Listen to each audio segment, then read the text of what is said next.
This is Audible. To one of the biggest questions of them all. Are we alone in the universe? Of course, it never seemed possible, or even probable, that for all that space, all the vast unknown, filled with stars and moons and more planets than we could count, that we would be the only ones to live in it. And while human beings tried to make contact with the furthest reaches we could, it caught everyone by surprise when something made contact with us instead. It was a day like any other. People got up, they sat in traffic, and they went to work. Couples squabbled, children cried, dogs barked. It was cloudy with a slight chance of rain, and people stood in their hallways and bedrooms, pondering over umbrellas and rain jackets. No one wondered if it would be a day that everything would change, and yet it was. The first ship was spotted in Brazil by a small boy named Alberto, who stood in the middle of the road and pointed up at the sky. His mother's admonishment to hurry up and not keep her waiting died in her throat as she followed her son's finger and looked up. There in the sky was something she had never seen before. It was far too large to be a plane, and shaped like an arrowhead, all in shiny chrome. It moved slowly down from the clouds, and as more and more people noticed, the panic began. All over the world, people were reporting the same phenomenon. A massive silver ship coming down from the sky, the tip of the arrow pointed for the ground. No one knew what it was or what to do, though some people had their hunches. But it couldn't be ignored that this was too widespread to be a prank or some kind of stunt, and people realized very quickly that they were about to have their questions answered in a very real way. Cities were evacuated as the ships came down, their shiny points sticking in the ground while the rest of the craft loomed above. The people who had chosen to remain behind snapped picture after picture, but no one wanted to get too close. There was a difference between curiosity and outright suicidal stupidity, after all. For over 12 hours, the ships just sat there still. Nothing got close to them, and nothing got off of them.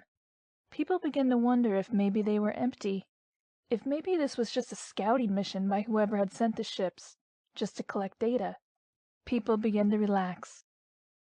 And then, at 7:46 in the morning, there was a sound, a hissing sound, like an airtight seal giving way, and slowly, ever so slowly, a hatch began to open. No one had known what to expect. Of course, everyone had seen movies about little green men and tall, spindly aliens with large heads and bulbous eyes. They'd entertained the thoughts about slimy creatures who fed on human flesh and burrowed their way into people's bodies to lay eggs that would hatch and destroy. All of that was the stuff of science fiction, though, and when it came time to face it in reality, no one knew what would happen. The outcome was both anticlimactic and worse than they'd feared. When the first alien stepped off the ship, descending a long set of stairs to the ground, the world held its collective breath. He was a giant of a thing, easily 7.5 feet tall from head to toe, and there were a set of massive, curling horns on either side of his head, like a ram. Red hair fell to his shoulders, and against his deathly pale skin, it looked like blood. He was naked from the waist up, showing off bulging muscles under his skin. Fingers were tipped with clawed fingernails, and there were markings on his skin in a dusty brown color, swirling over his chest and down his arms in stark curls and lines. The creature looked more like a beast from fantasy or a video game than a thing from another planet, and as everyone stared at him on their television screens, the cameras left behind picking up every motion. The beast lifted his head and let out a blood-curdling cry. It sounded more like a declaration of war than anything, and it began the conflict.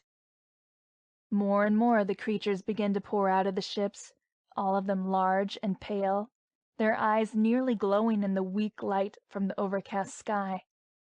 All around the world the ships were opening their hatches and spilling aliens onto Earth's soil, and no one knew what they had come for, but it didn't seem like it was anything friendly.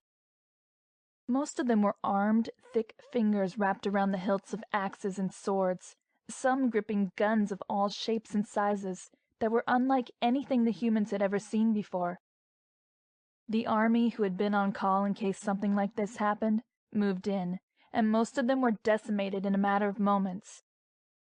Without seeming to speak or plan, the aliens moved as one, forming their ranks and cutting down their opponents with ease. The scene was so gruesome that the camera stopped transmitting it, leaving the public in the dark. Children clutched their parents, shaking in fear and horror. Those who were so inclined offered up prayers to their deities, kneeling in front of altars, clutching Bibles, counting beads on their rosaries. It was a threat that no one was prepared for, that no one knew how to meet, and after that first show of strength, no one was quick to rush in again. The first alien, who had disembarked in the United States, growled something in a language that seemed to be all consonants, and then turned to get back on the ship. And just like that, the first wave was over. All of the others got back on board their ships as well, and for a moment, it seemed like maybe they would leave. But the ships didn't go anywhere, continuing to sit, pointing downward, in the ground. There were 12 of them in all, and judging from how they seemed to be in the countries that held the most influence, it was clear they had done their research. The theory that they were just mindless beasts was thrown out the window. They clearly had technology the likes of which humans could only dream of, and so some of the brightest and best minds in the world met in a summit to try and figure out a plan to beat this enemy, or at least to reason with it if there was nothing else that could be done. In the end, it was reasoning that saved them. Dr. Richmond Anderson, a noted scientist and scholar who had been doing research into the possibilities of life on other planets, stepped forward and offered to be the one to parley with the creatures. He was warned, time and time again, that it was dangerous and that likely the aliens wouldn't know what it meant to parley and would kill him on sight. But he believed that they were more advanced and intelligent than anyone was giving them credit for, and he went, stepping up to the ship that had landed in the United States to wait to be noticed.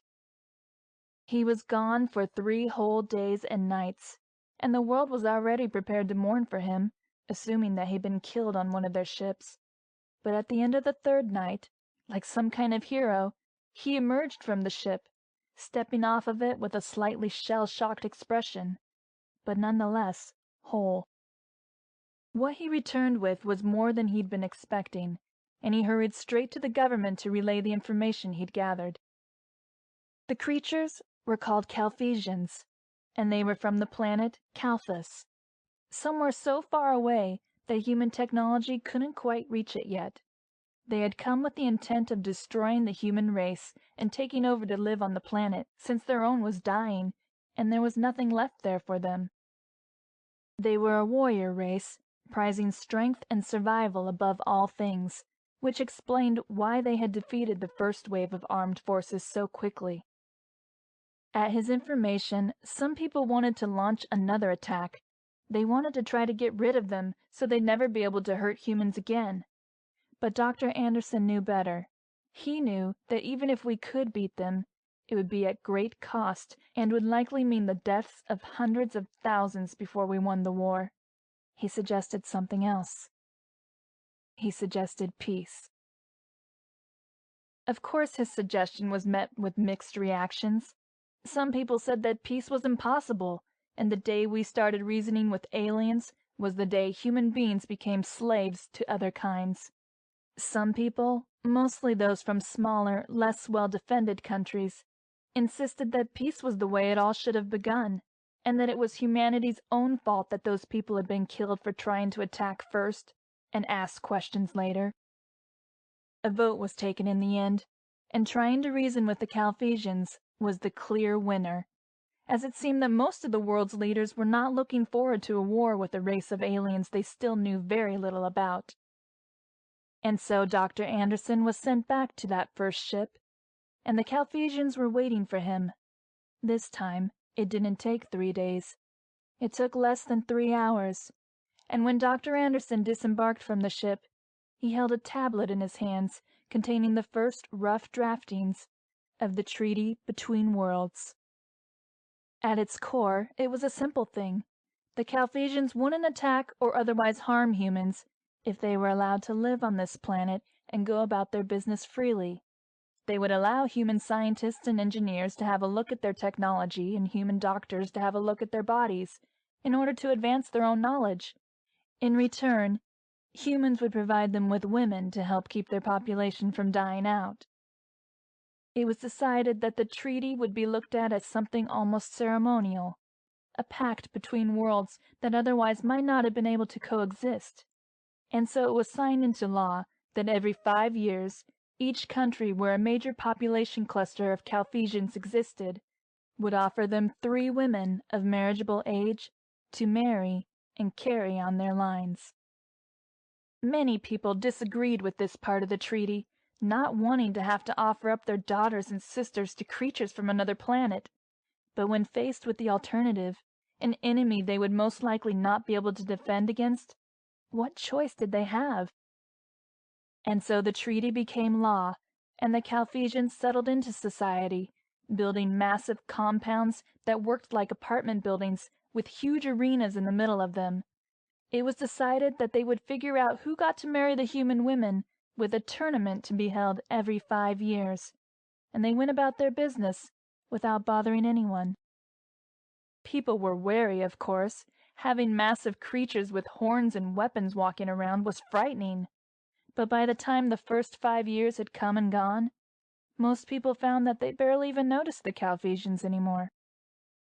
They went about their business and kept to themselves for the most part, mingling with humans only when they had no other choice. Humans didn't go to their compounds unless it was for the tournaments, which everyone was invited to watch. And Calphasians only frequented those human places they had no other choice but to go to. For the most part, it was almost like there were 2 separate societies existing within many major countries. And that's just how things were. Of course, there were those who couldn't relax no matter what outward peace there was, because they had to wonder, if the Calphasians had made it to Earth with the intent of destroying the human race, what was stopping any other races out there from doing the exact same thing? Chapter 2. 3 for 3. The crowd was rowdy already, and nothing had even happened yet. The massive man in the middle of the ring was reading from a tablet, talking about the long history of the tournaments held by the Calphasians, and how glory and honor would be awarded to the victors. When he started reading from a list of previous tournament champions, Roxanne Weaver zoned out. She already didn't want to be there. All around her was a strange mixture of Calphasians, clearly ready to see some action, and apprehensive humans who were trying to get into the spirit of things. Apprehensive because the smallest Calphasian was a head taller than even a very tall human, but clearly excited because if there was one thing people liked, it was a spectacle. Roxy sniffed and rolled her eyes. She didn't understand it personally. These were the same creatures who had come to their planet and started making demands, started throwing around threats and waving around a dizzying array of weapons until they got what they wanted. There was no doubt that if it hadn't been for the quick thinking of the people in charge, the death toll would have been higher and things would have turned out worse. As far as things went, having the aliens on their planet and integrated into their society wasn't the worst thing in the world. 10 years after the Calphasians had made their way to Earth, and having them around was the new normal, it was commonplace to be at the mall or the grocery store and see the tall, horned creatures going about their business as well. For most people, it was easy to do. Having them around affected their lives very little now that the threat of being exterminated was lifted. For those that were called by the treaty, it was a bit more difficult to go on with business as usual. As stated in the treaty, every 5 years, the 3 best warriors in the Calphasian clusters in every country where they had a significant population would have their pick of 3 women of a marriageable age, picked by a random lottery. It was handled by the government and involved social security numbers and fingerprint scans, so there was no way around it. This time, Roxanne's name had been drawn, much to the displeasure of her and her family. She'd been given very little time to prepare, just told that she was one of the selections for this go-round, and ordered to show up at the tournament. Her mother had cried, and her father had done his clenched jaw, staring at the wall bit that he did when he was angry and didn't want to show it. But neither of them had been able to say or do anything to change it. And so now Roxanne was seated in the stands of the massive arena in the middle of the Calphesian compound, about to watch the creatures from another planet decide her fate. Luckily, she wasn't alone. Her best friend Samantha had been eager to see this sight for herself and had offered to come with her for moral support, though judging by the way she was leaning forward to watch as the competitors filed in, Roxy was willing to bet that there was more than being supportive on her mind. Roxanne didn't understand the fascination with the creatures. They were large and loud and rude, and given the choice, she would have stayed away from them. Of course, the whole reason she was there was because she didn't have a choice in the matter. No one wanted to know what would happen if the humans didn't hold up their end of the TBW. There were many more humans than there were Calphesians, but they had weapons and technology that no one on Earth had ever seen. Part of the treaty had allowed scientists and engineers the opportunity to examine some of their tech, which they'd leapt on, taking one of the ships that had been damaged in the first parts of the struggle into some secret lab to play with. Honestly, Roxanne knew that the strides that they could make with whatever they got from the Calphesian tech was worth trading the freedom of 3 women every half-decade, at least in the eyes of the world's governments, but it didn't mean she had to like it. She sat there in the uncomfortable seat with her arms folded, brown eyes narrowed in a glare as she watched the Calphesians bring out their strongest. "This is kind of exciting, isn't it?" Samantha asked, still leaning forward as the horn blew and the tournament began. The first round was a contest of strength, seeing who could lift the heaviest load straight up above their head. "It's barbaric is what it is," Roxy replied. "Who cares who can lift a massive rock up over their head? What good does that do anyone?" Samantha shrugged. "Well, if they value being strong above all else," she pointed out. "And it's just the first round. There's a race, and then a shooting competition, and then the head-to-head battle." "Oh, goody," Roxy deadpanned. "I can hardly wait." It was easy for Samantha to get into this.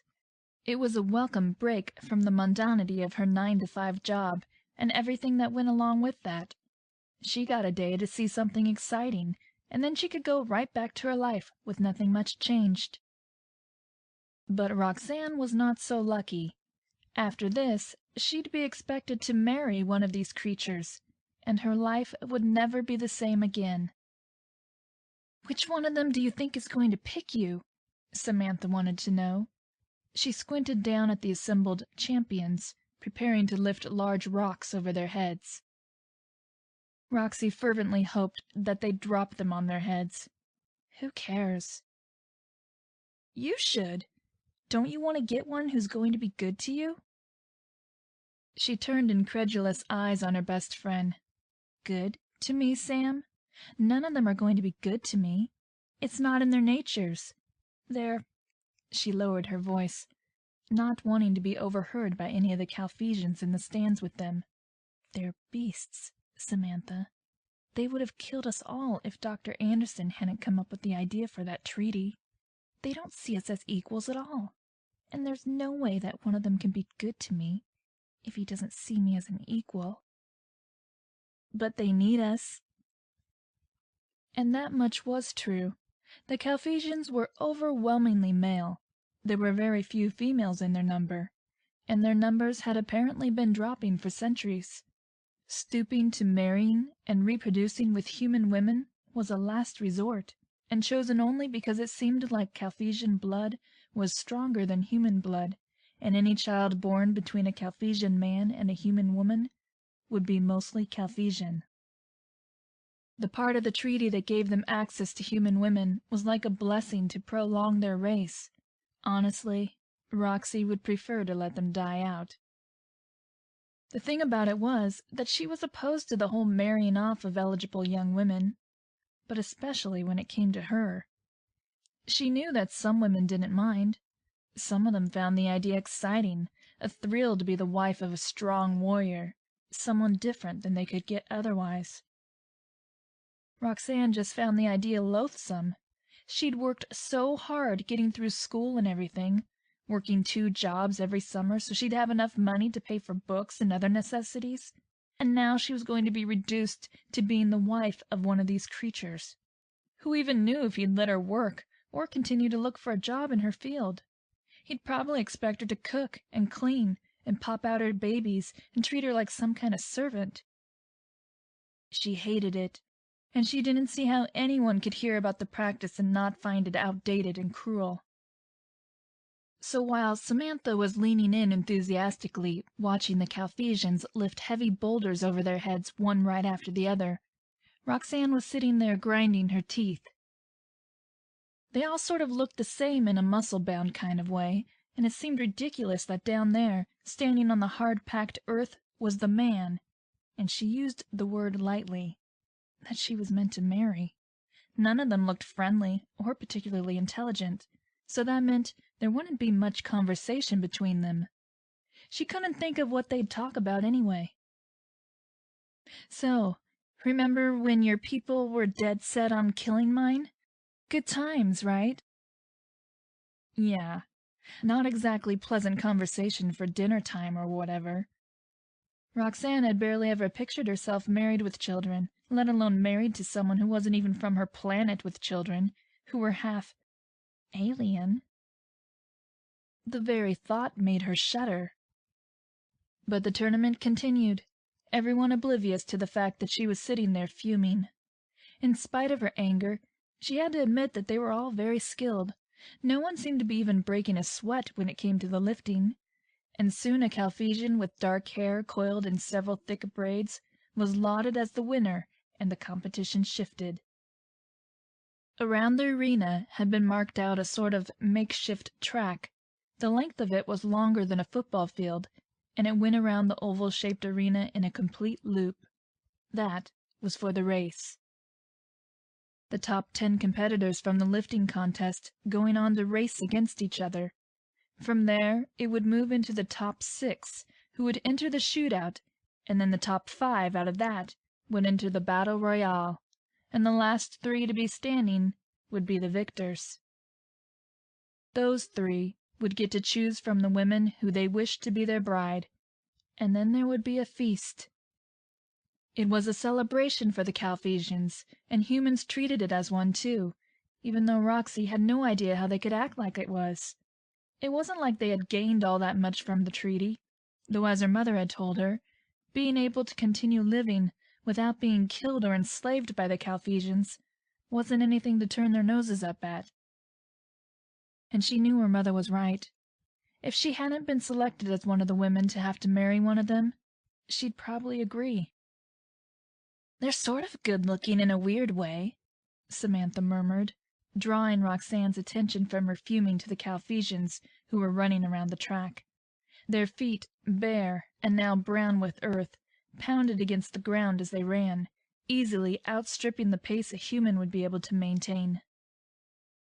They were all muscular, and 10 years of being on Earth had darkened their skin from the pallor they'd arrived with to something resembling a light tan.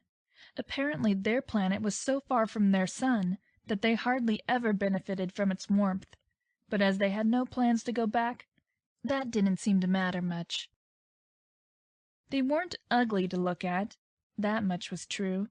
Their features were too sharp to be human, and the horns certainly didn't help, but there was a sort of otherworldly beauty about them that couldn't be ignored. There was even beauty in their strength, if someone wanted to look at it that way. All of their motions looked effortless, like they weren't even trying that hard, even though when they ran by the section Roxy and Sam were sitting in, she could see that they had all broken a sweat. "I guess," Roxy replied, shrugging. It was a close race, all of them keeping pace with each other easily. They went around the track 5 times, and by then the winners were clear, crossing the finish line in a cluster.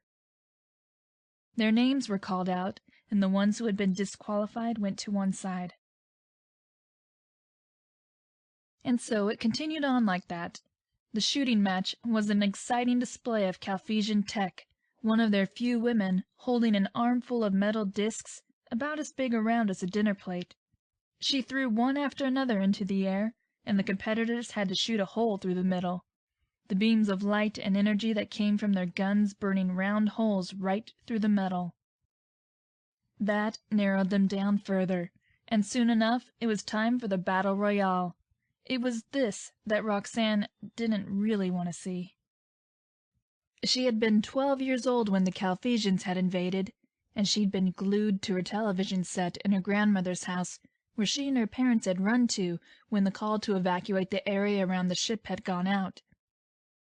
The first ship had landed not more than 20 miles from the busy city they lived in, and she'd watched the news feed religiously, waiting to see what had happened.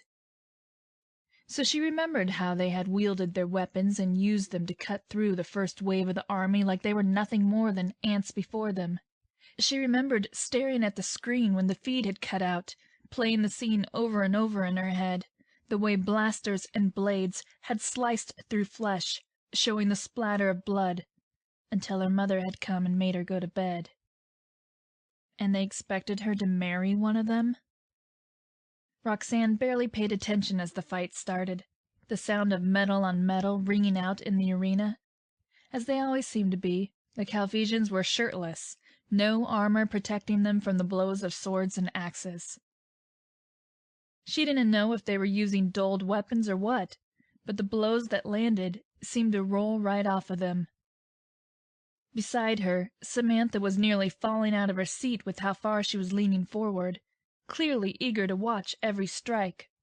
Under the roar of the crowd, Roxy could hear Samantha's excited breathing, and it made her a little sick.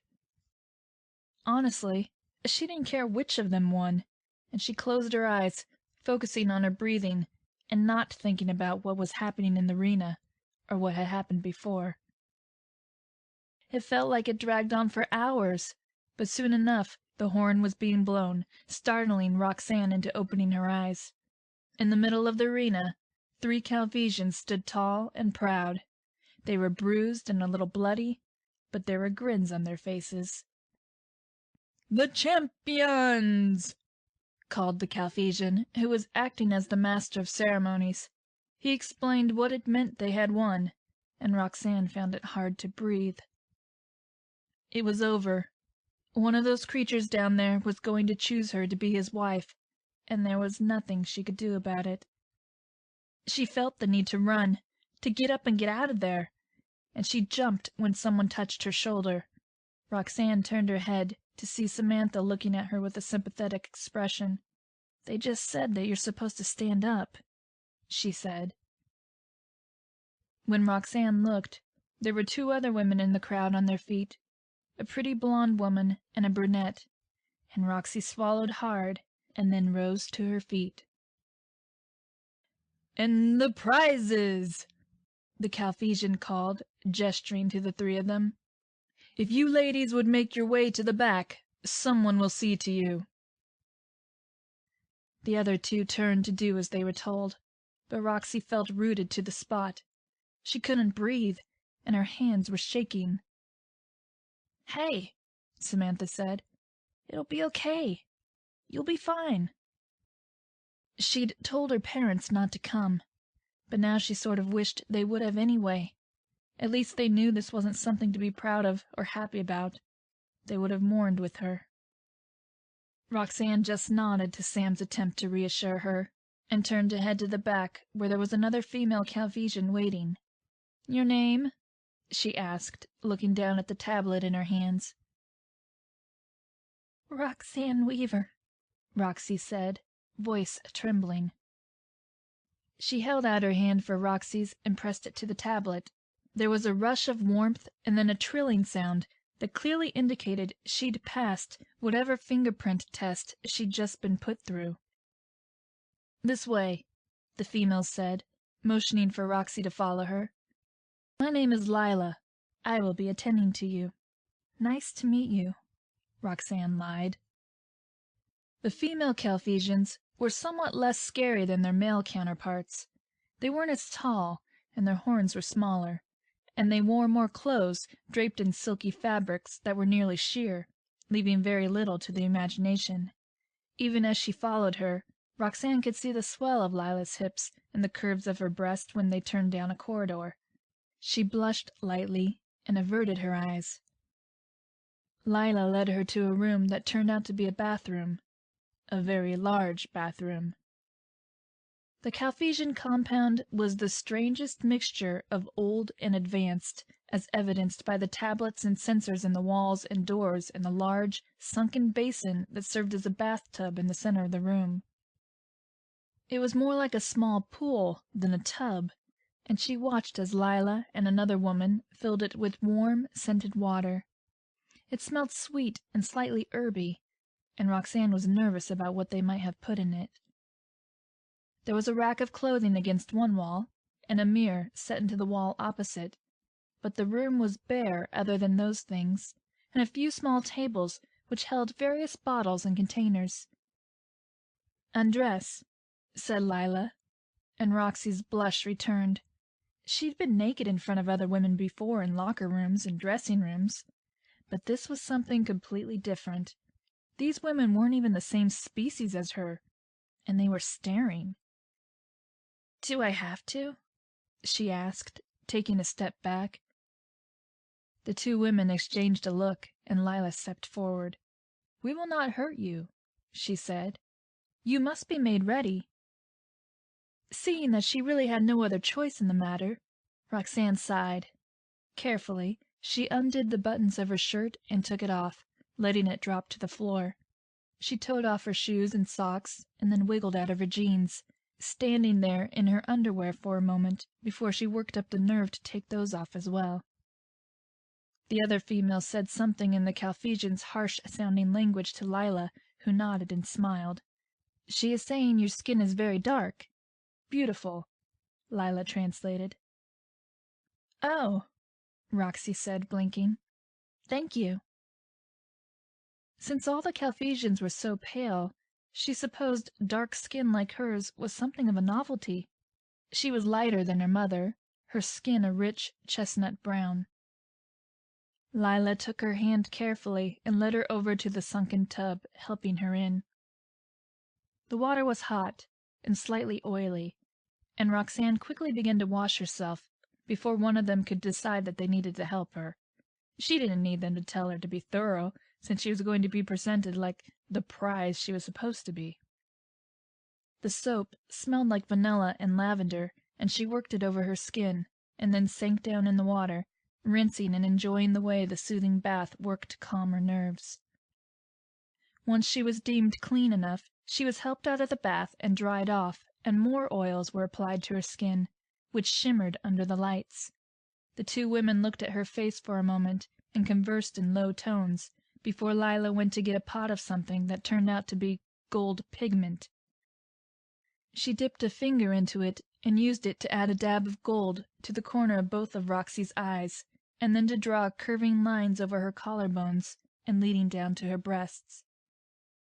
When Lila stepped back, the other one came forward, holding a bundle of cloth in the same light material that their clothes were made from. She helped Roxanne step into it, adjusting things here and there before tying it with the sash. It was like a dress, though the splits on either side of it went all the way up her thighs to her hips, showing her legs and leaving little to the imagination. To Roxanne's relief, the material was less sheer than what Lila and her companion were wearing, though it still clung and bunched in all the right places to show her assets. One shoulder was left completely bare, and it reminded Roxy of the clothes that women wore back in ancient Greece, draped and flowing and tied with a sash. The color was a dusky rose that worked well with her skin tone, and her masses of dark curls fell over her shoulders, adding to the effect. When she looked at herself in the mirror that was provided, she felt like being sick all over again because she looked beautiful and every inch like some trophy to be passed off to a champion. The two females stood back and admired their work on her, nodding to each other. Lila stepped forward once again, eyes cautious. "You know what will happen?" she asked. Roxy gave her a puzzled look. "I go out there and one of them picks me to be his wife?" she returned, voice dry.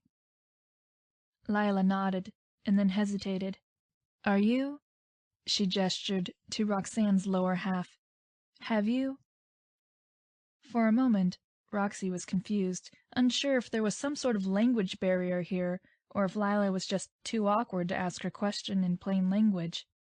"Have I what?" The two Calphasians conferred in their language again, and the other said something which made Lila blush. "Are you untouched?" she asked finally, and then it was Roxy's turn to blush, even though she usually wasn't shy about things like that. Still, there was something about being asked if she was a virgin or not by an alien woman that was just so surreal. "No," Roxanne replied stridently. "Is that going to be a problem?" They both shook their heads. "No, no. They prefer to not have to wait," Lila explained, and it honestly wasn't a surprise to hear that. "Wonderful," Roxanne deadpanned, dislike and unhappiness twisting and growing until it was like a lead weight in her stomach. From somewhere else in the compound, another horn was blown, and the two women stopped their hovering and adjusting and ushered her out the door. Everything was happening so fast. One minute she was being dressed up, and the next she was being led back out into the arena. The crowds were still there, but now there were 3 throne-like chairs in the middle of the arena, and all the weapons and stones had been cleared away.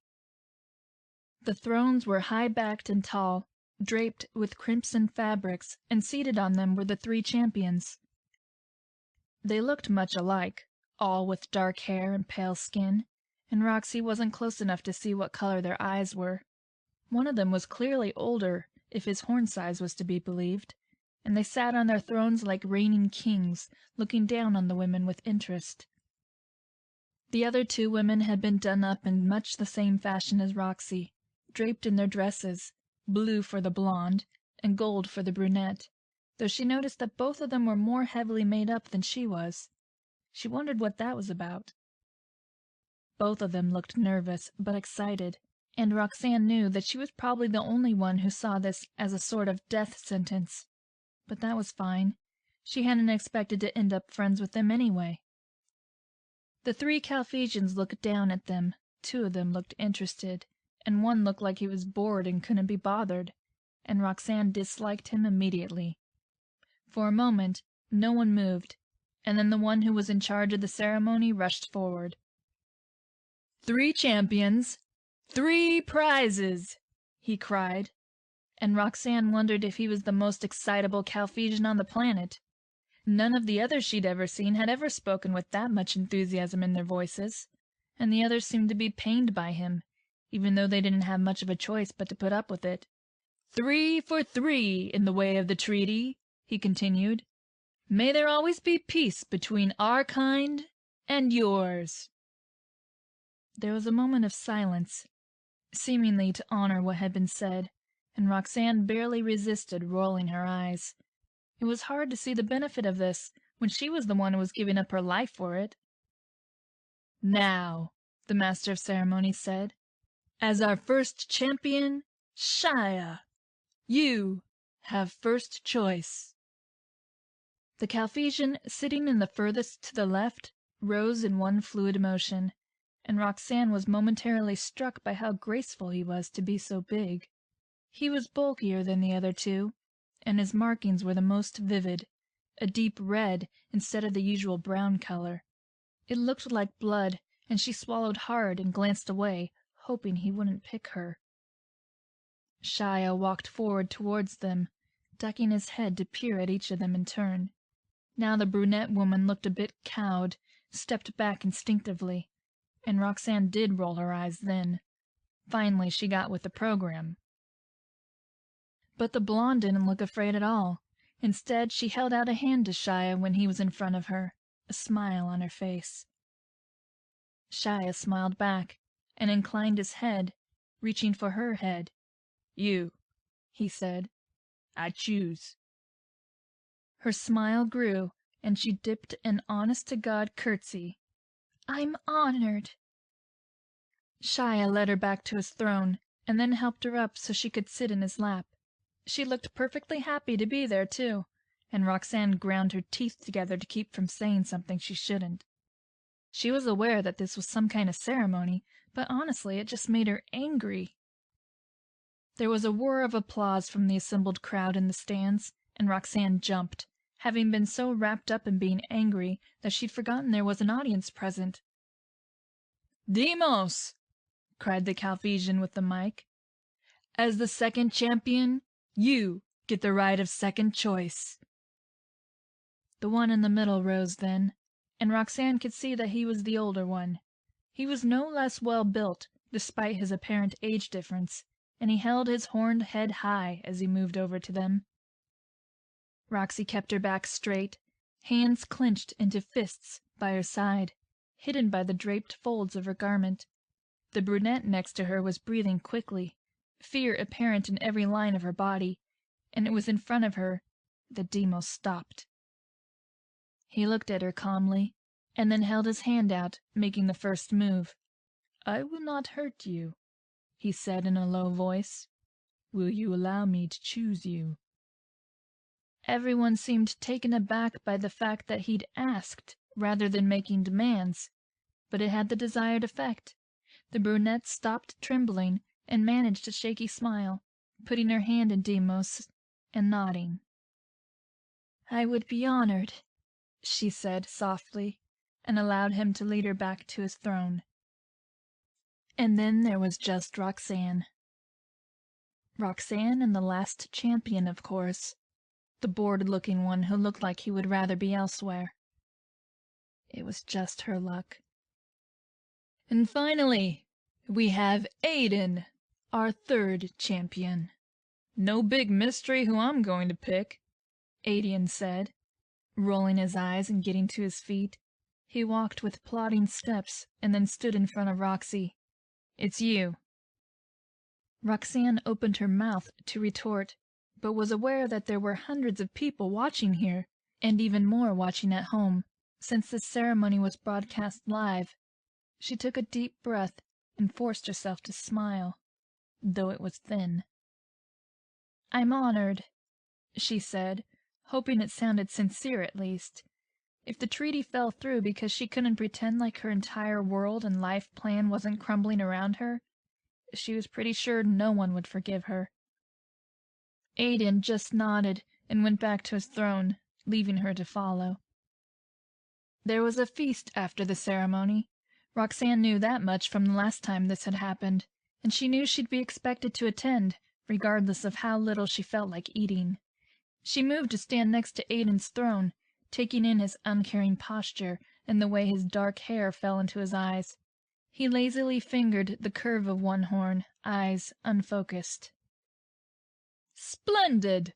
cried the commentator. "Just splendid! And the treaty is appeased. We thank the humans for holding up their end and promise another 5 years of peace and togetherness between our kinds." There was a horn call, clearly signaling the end of the ceremonial part of things, and then the commentator clapped clawed hands. "And now we feast!"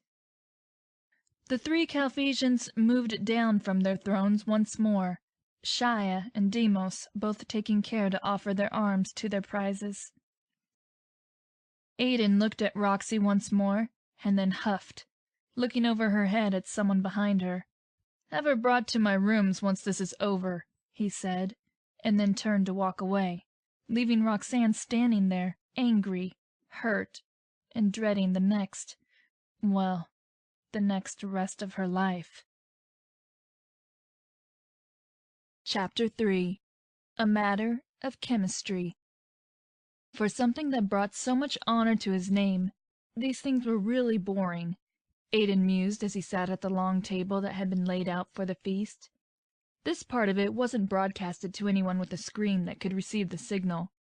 The ceremonial bit's already over and done with. Thank the stars for that. None of that mattered to him, if he was honest. Not that he'd ever been so bold as to say that to anyone who mattered. All this messing about with humans and the treaty, all of that meant nothing to him. He'd come to Earth with the rest of his kind because he hadn't had another choice, and because he was good at following orders, even when he was that young.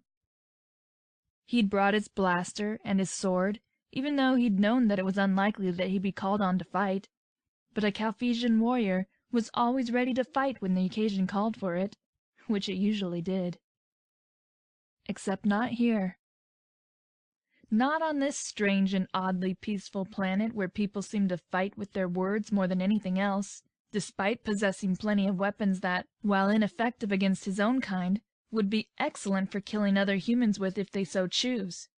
And he was sure they did from time to time, but in the 10 years that he lived on Earth, he'd seen very little carnage.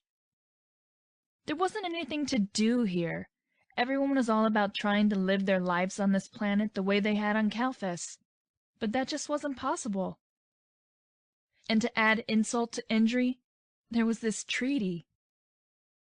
Aedian wasn't stupid, whatever people might think about him. He knew that without these human women it was likely that they would die out, and over the course of several decades.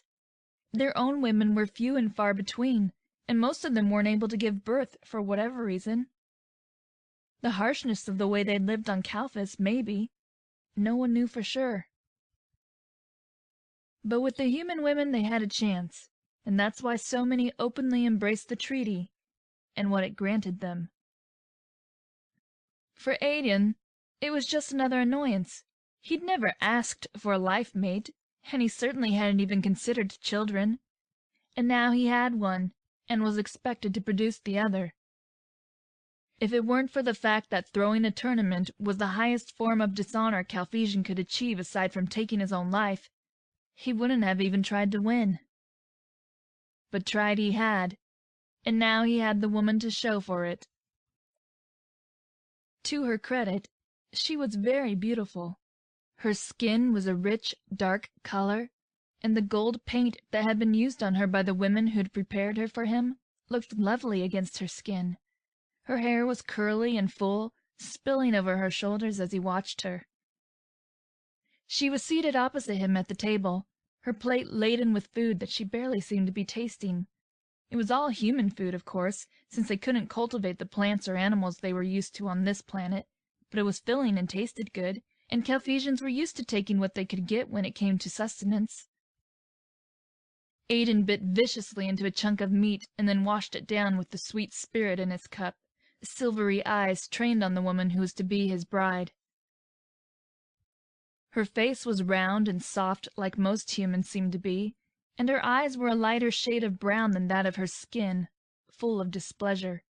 Clearly she was just as pleased about the situation as he was, which made him dismiss her just a bit less. She could at least see that this would limit their freedoms. Other than that, he wasn't at all fond of her attitude. She barely made eye contact with him, despite the fact that they were sitting right across from each other, and when she'd looked up to see him watching her with narrowed eyes, she'd glared at him and gone back to her food. It wasn't right. Humans were weaker, and by the logic he'd always lived by, that meant they should be subservient to them. As his future life mate, she would be seen as an equal, and that didn't feel right either. Who was this untrained and untried woman to think she was a match for him? "What is your name?" he demanded when she glanced up again, and she made a face at him that had him narrowing his eyes again.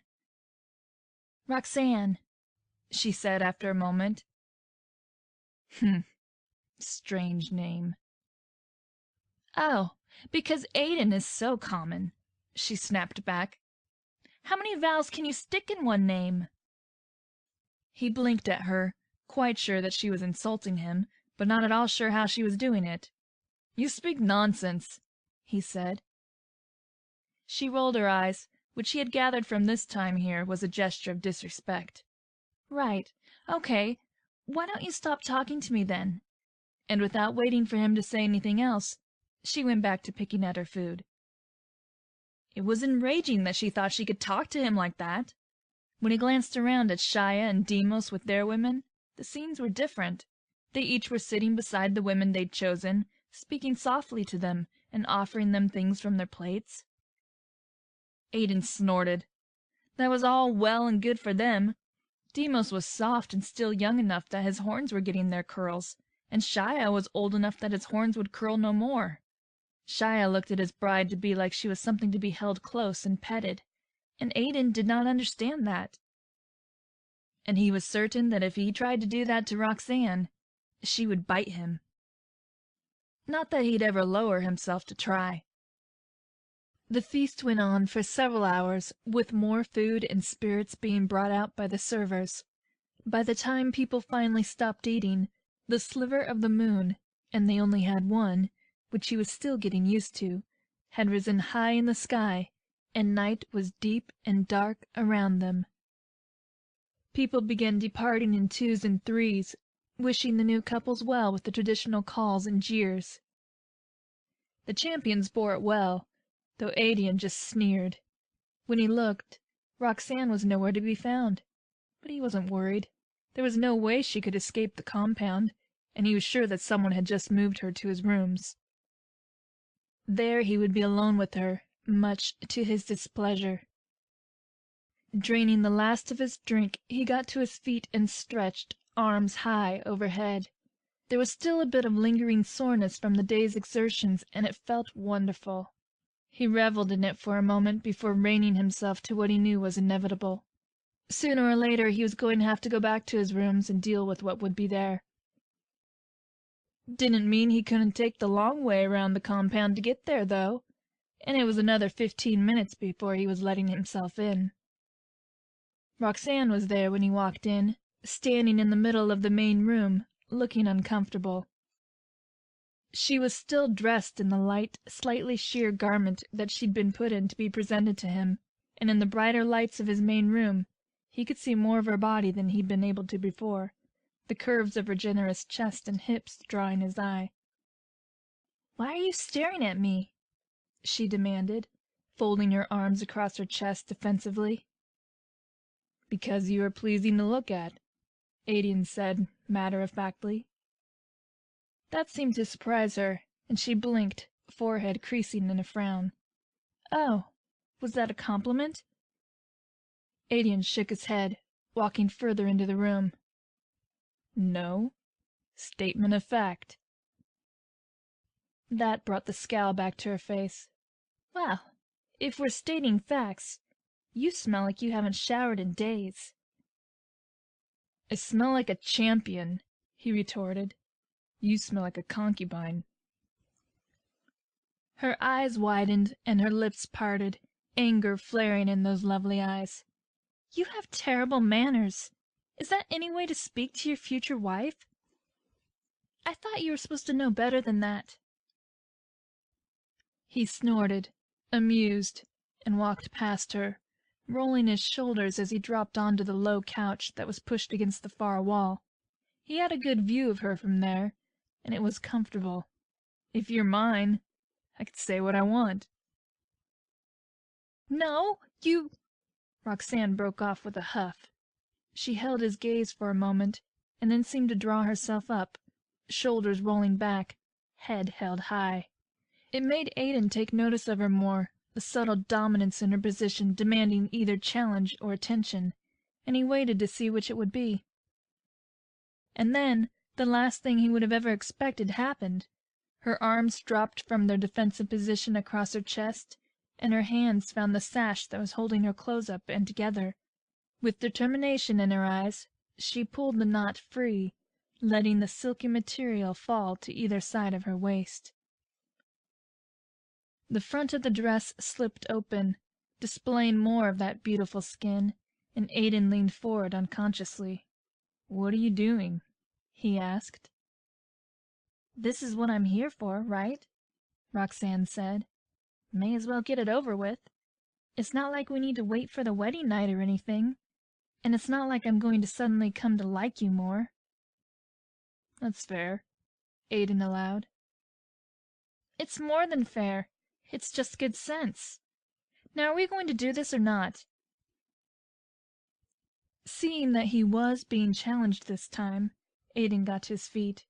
He didn't know how much to trust this seemingly sudden change of heart, but he wasn't one to deny himself pleasures where they appeared. And she did have a point.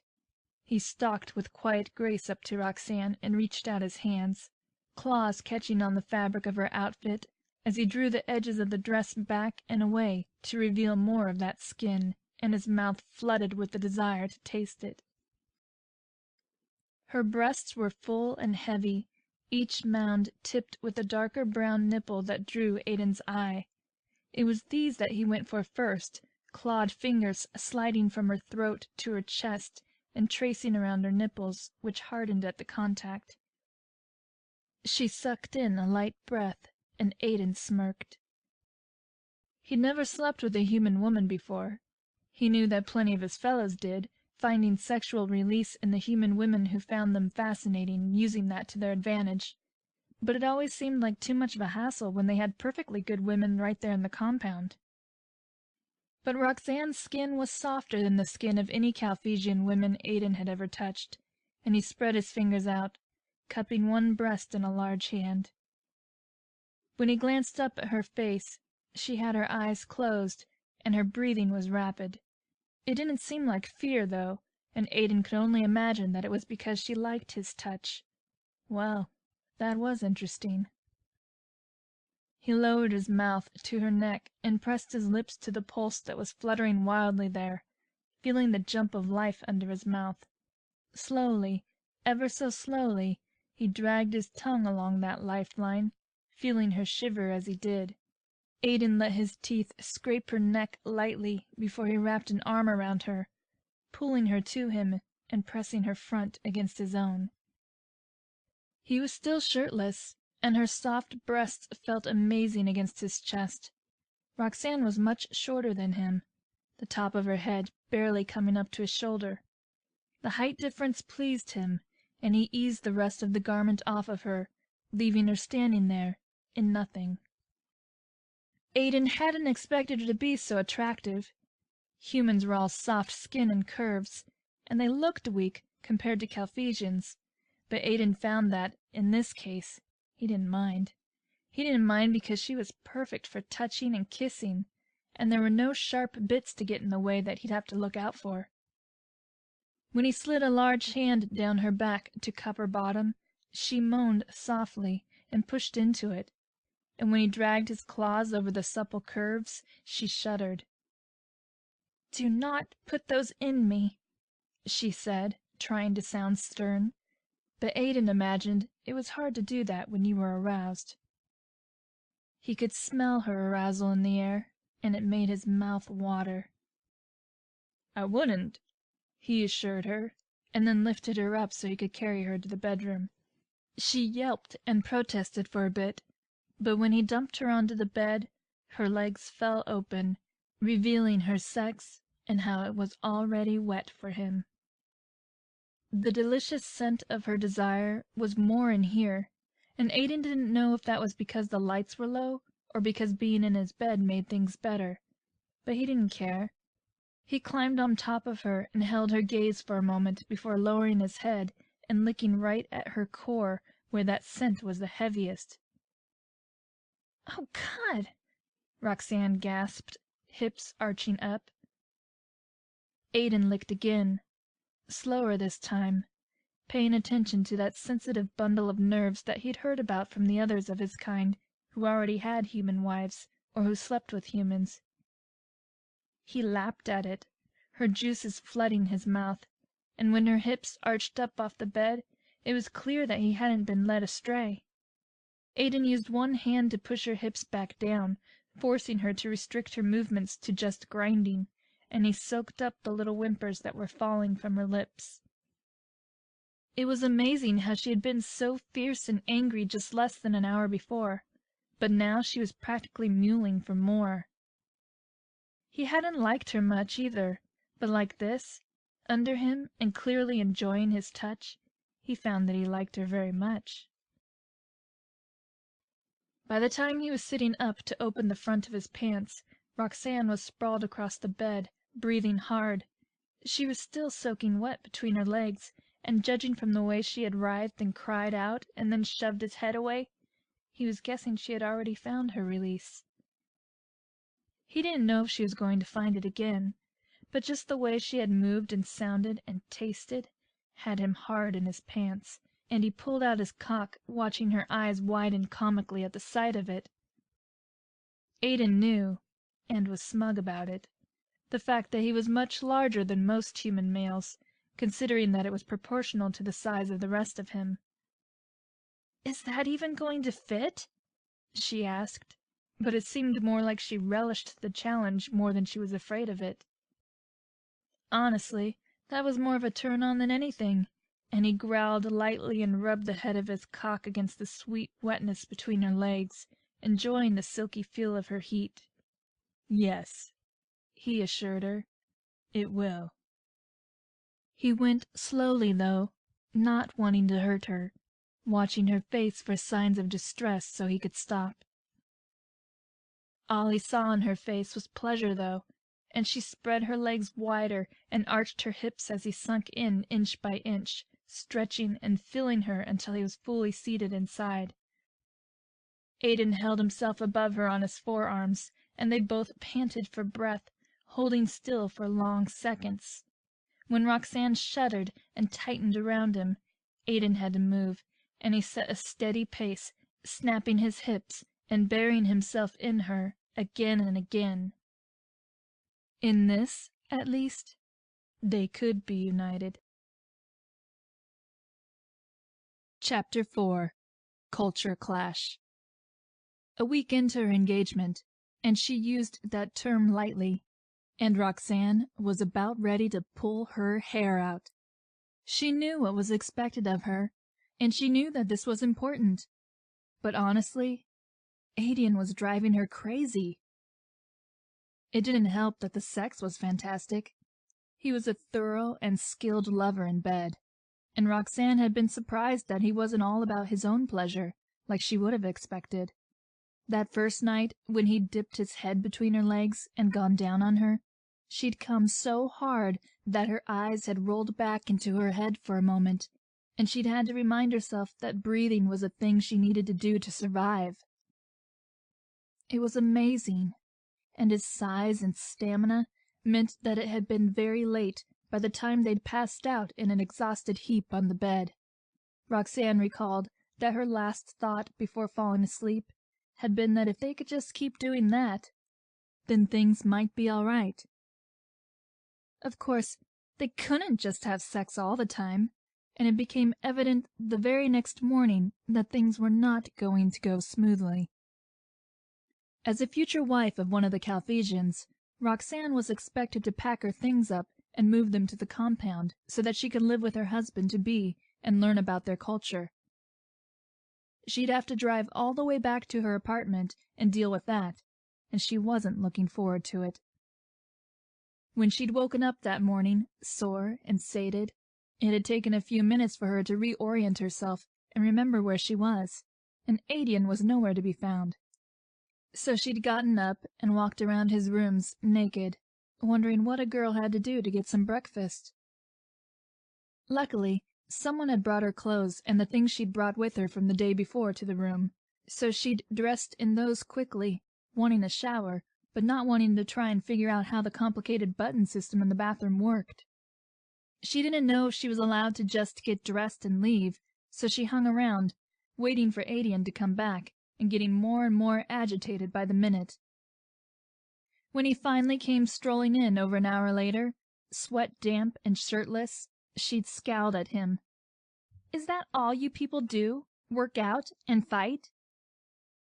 "Just like all your people do is whine," had been his retort, which set the tone for the exchange. "Excuse me?" "Are you lacking in hearing?" Aedian asked, tipping his head to one side as he looked down at her.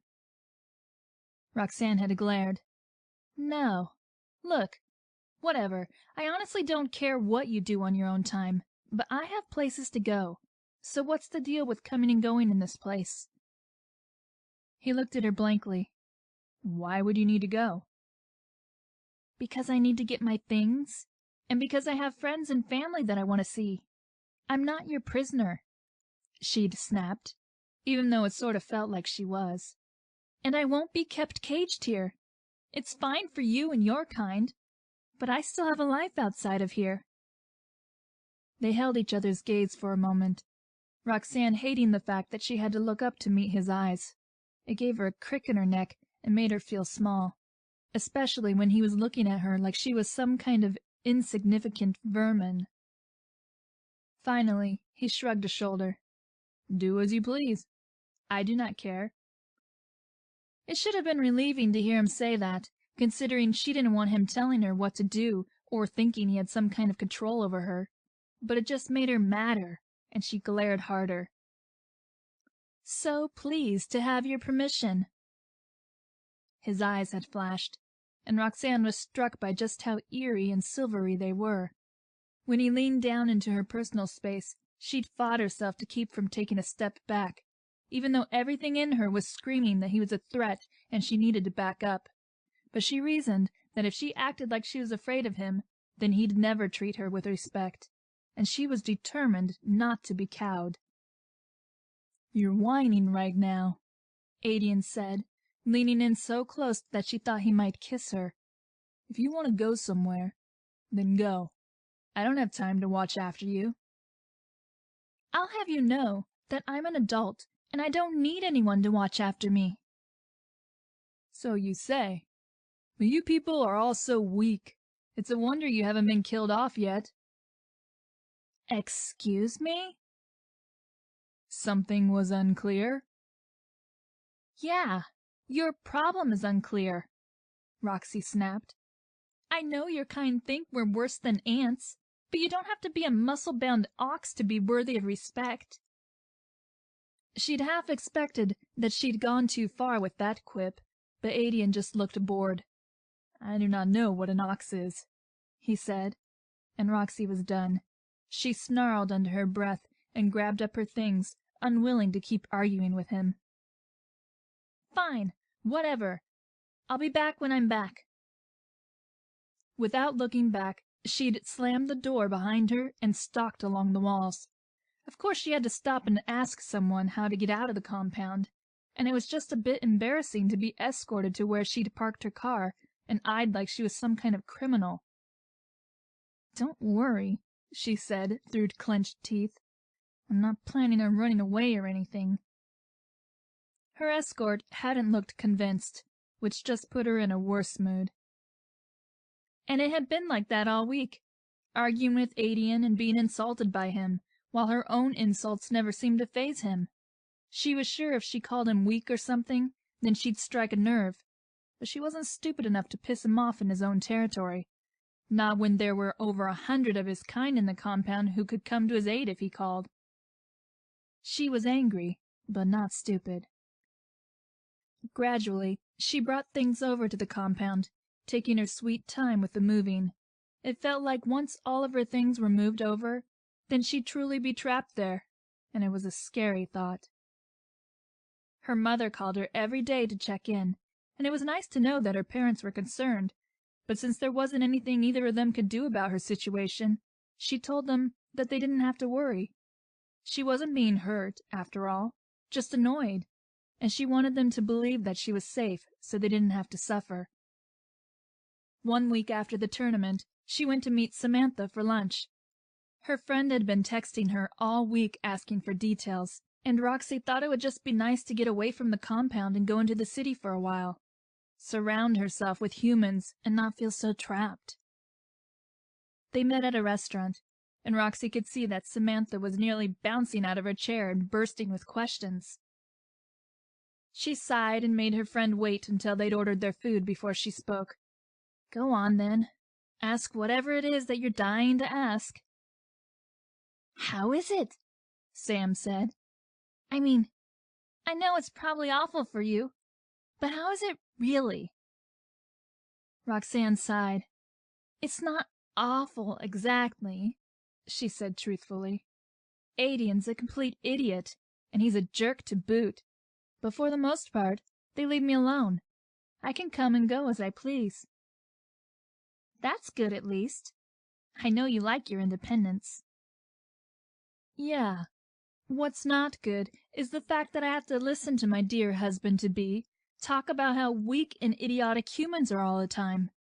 It's like he doesn't think we're even worthy of respect just because we don't walk around with massive horns and axes slung over our shoulders. Samantha giggled at that. Culture's clashing, I guess. Neither of you are likely to give an inch. Hey, I think I've done a lot of giving, thank you very much. I mean, I'm giving up my whole life to honor the stupid treaty. It's his turn to do some giving. And she definitely wasn't pouting when she said it. Definitely not, because that would just be pathetic. Speaking of giving, Samantha said, waggling her eyebrows at her, have you consummated the marriage yet? Roxy rolled her eyes. Leave it to Sam to get right to the point. Honestly, she was surprised that hadn't been the first question out of her mouth. We aren't married yet, she said, desperately not wanting to have this conversation anymore. You know exactly what I mean, Roxy Weaver. Don't you beat around the bush with me. Ugh. Yes, okay? Yes, we had sex. Roxy just knew her face was bright red, and she was so glad for the interruption of the waitress who brought over their food. The last thing she wanted to do was go into detail about that night. But with the way Sam was looking at her over her burger and fries, she knew that she wasn't going to get off that easily. And? She asked, as soon as they were alone again. And what? Samantha scowled at her. I'm not playing this game with you. Oh yeah? Because you have the right to be upset that I'm not spilling all the details of my private life to you? Roxanne muttered. I'm your best friend, Roxy. Spilling the details of your private life is practically mandatory. So get to spilling, sister. There really was nothing for her to do but to spill. Samantha was like a dog with a bone when it came to information she wanted, and Roxanne knew she wouldn't leave it alone until she talked. Fine, she huffed. It was good, okay? She lowered her voice, not wanting to be overheard. So far, no one had come up to her all. Hey, aren't you? But she didn't want to take chances either way. Just good? How she wished it had been just good. If it had been just good, then she could write this whole thing off and keep being angry about it. She could say that there was not one good thing about this union and be bitter and unjustified about it. Even Samantha, who was romanticizing this a ridiculous amount, would leave it alone and feel for her if she said that the sex was underwhelming in addition to everything else. But that would just be such a lie, and Roxy tried to make it a habit not to lie to the people she cared about. So she sighed and rubbed at her forehead before shoving an onion ring in her mouth. No, not just good. It was, he's amazing in bed, okay? Literally amazing. I came twice, but I was so worn out afterwards that I passed out and didn't wake up until morning. He's hung like a porn star and knows what to do with it. Is that what you want to hear? Samantha's eyes were wide as she took that in. That's not what I was expecting to hear. I thought maybe their kind would be selfish in bed.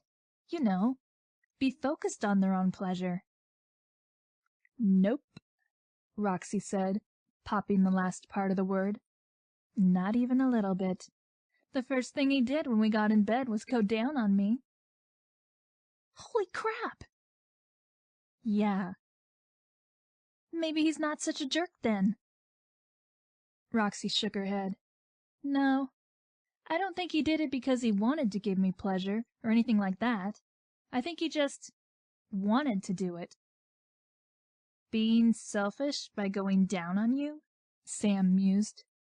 Well, I still don't think that's anything to complain about.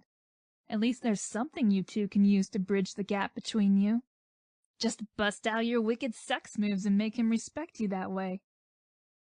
Roxanne wanted to tell her friend that her idea was ridiculous, and that sex certainly wouldn't make Aedian stop looking at her like she was some kind of weak, useless thing. But she didn't want to be hasty. Maybe there was something to that after all. Calphesians were all about the physical after all, and sex was one of the most physical things two people could do with each other. She ate the rest of her food with a thoughtful expression on her face. The thought was in her mind all the way back to the compound, and she parked her car and made her way back to Aedian's rooms.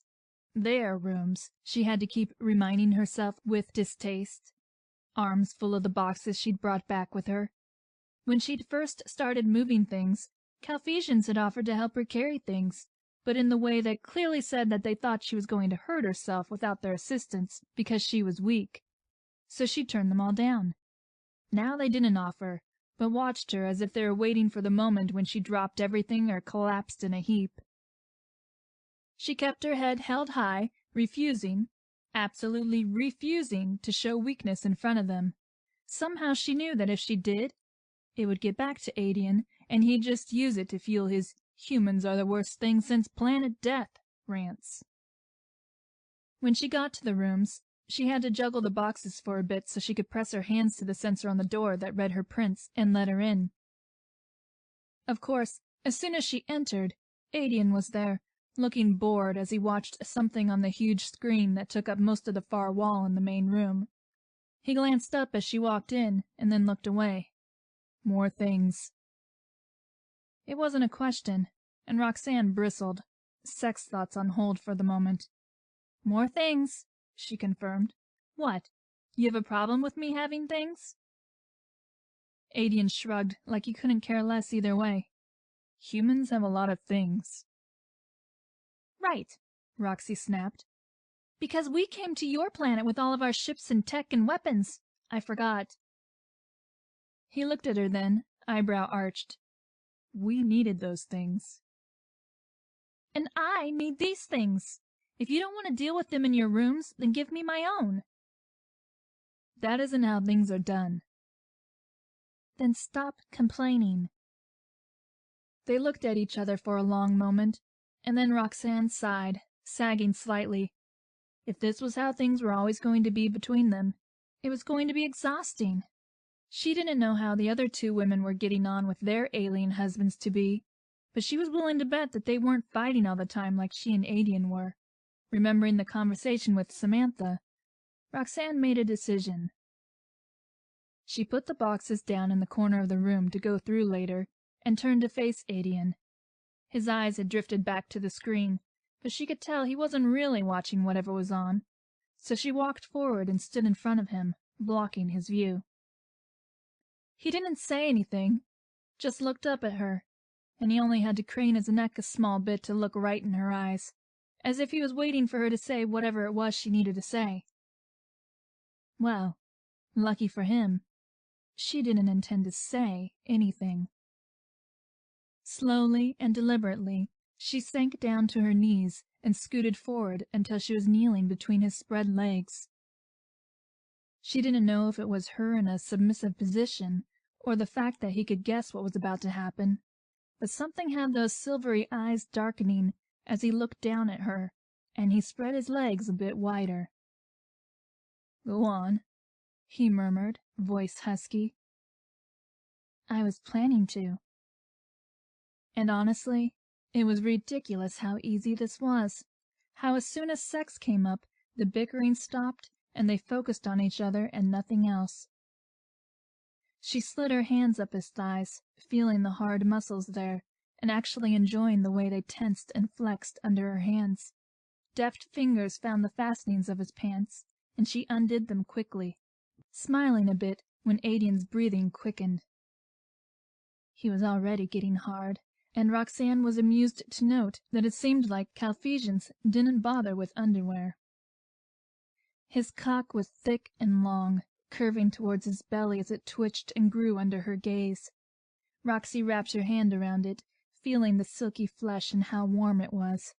He was too tall to hold his gaze when she was on her knees, but that was fine. It gave her more cause to focus on his cock and making him feel good. With slow strokes, she slid her hand up and down his shaft, watching as it thickened and hardened even more, growing in size. It was sort of amazing to remember that this thing had been inside of her, hitting deep and hard, and dragging pleasure from her effortlessly. Just the girth alone had her writhing on the bed, and she was skeptical about her ability to fit most of it in her mouth. But she was certainly going to try. When his breathing was hitching and little growls and groans started falling from his lips, Roxy scooted forward more. She dipped her head and dragged the flat of her tongue up the shaft of him, circling the sensitive head when she got to it. Aedian groaned, and clawed fingers fisted into her hair. Usually she would complain about something like that, but he didn't try to force her down more, and the tight grip actually felt good, so she let it pass, and instead focused on the task at hand. Parting her lips, she started small, suckling at the head of him, savoring the salty tang of his pre-cum on her tongue as it leaked into her mouth. Above her, Aedian swore in another language.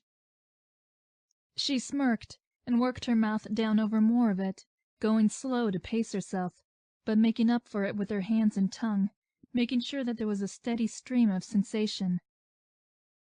When Aedian began lifting his hips, she knew she had him. Her mouth was full of his cock, and at just over halfway down, she knew she couldn't take any more, so she made up for that with enthusiasm, bobbing her head and working her hand in time, sucking and swallowing like he was the most delicious thing she had ever tasted. And honestly, it was so good. His hands in her hair, the growls and muted swearing that she could hear from him, the way he couldn't seem to sit still, all of it had her wet in her panties, and she wanted to work a hand down the front of her pants and touch herself, but she kept her focus, determined that she was going to get him off. For all their posturing about being strong and mighty, it seemed to Calphesian would fall apart just like anyone else when their cock was buried in a warm, wet mouth, and as Roxanne bobbed her head and twisted her hand around the base of his cock, she could feel his control fracturing. She could taste it. His growls sounded more like whines, and he was bucking his hips, nearly choking her with his length until she found the rhythm. Her jaw ached, but she was determined, and she ignored it for the moment, knowing he was close.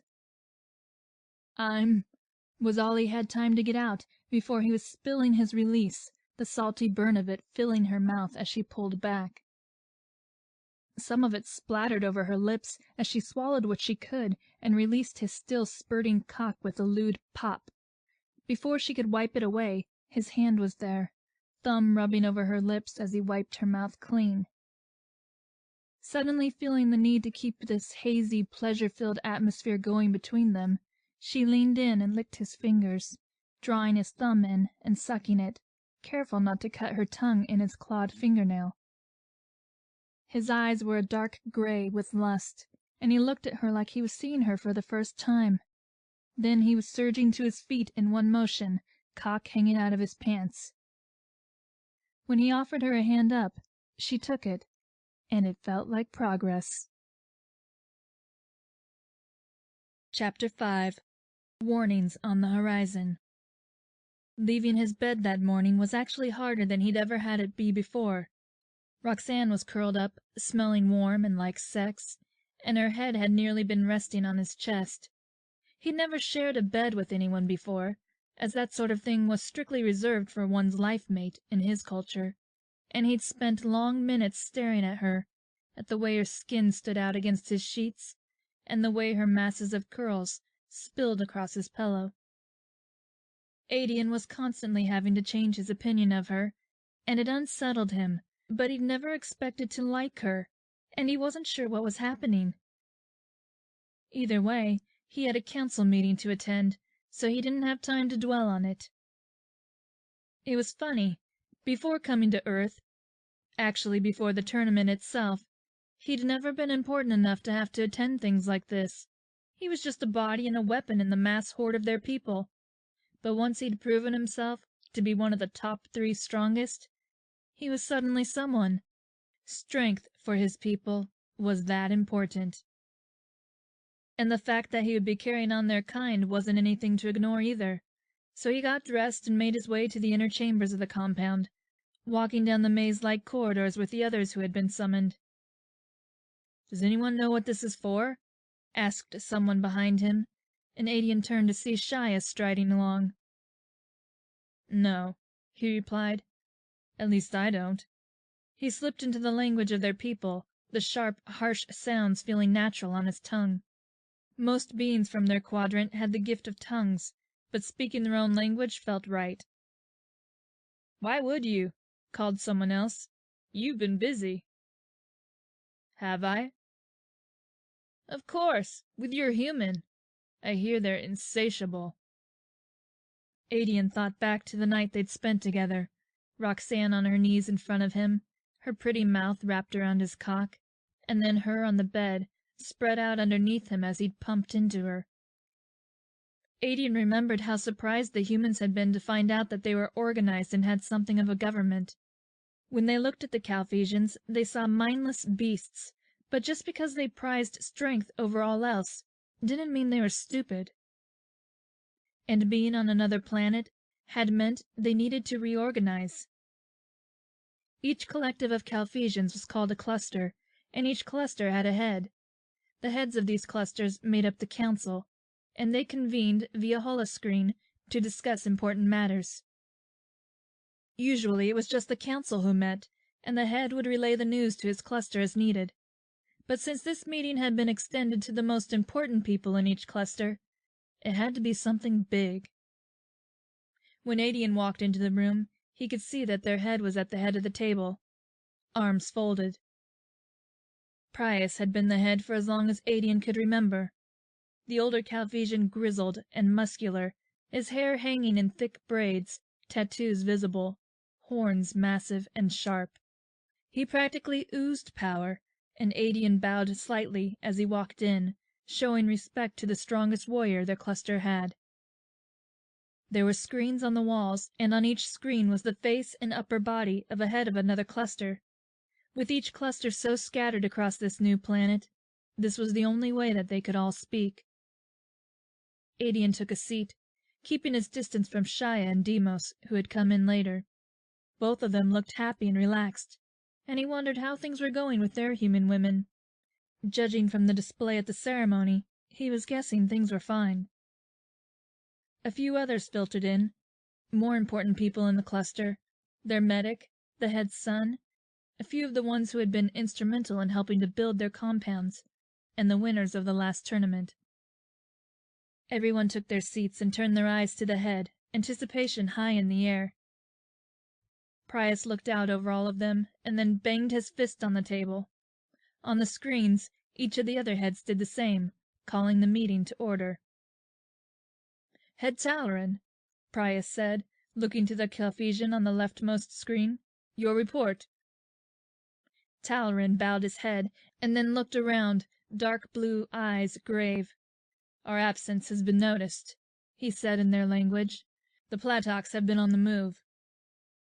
At the mention of the name of the other race of creatures, outraged noises rose up from all the Calphesians, Aedian included. Out of all the beings in their quadrant, the Calphesians had been the strongest, but the Platox had certainly been second. The only thing that had kept them in order had been the Calphesians' strong presence, but now that they were gone. Prius banged his fist on the table again, calling for silence. "What have they been doing?" he asked.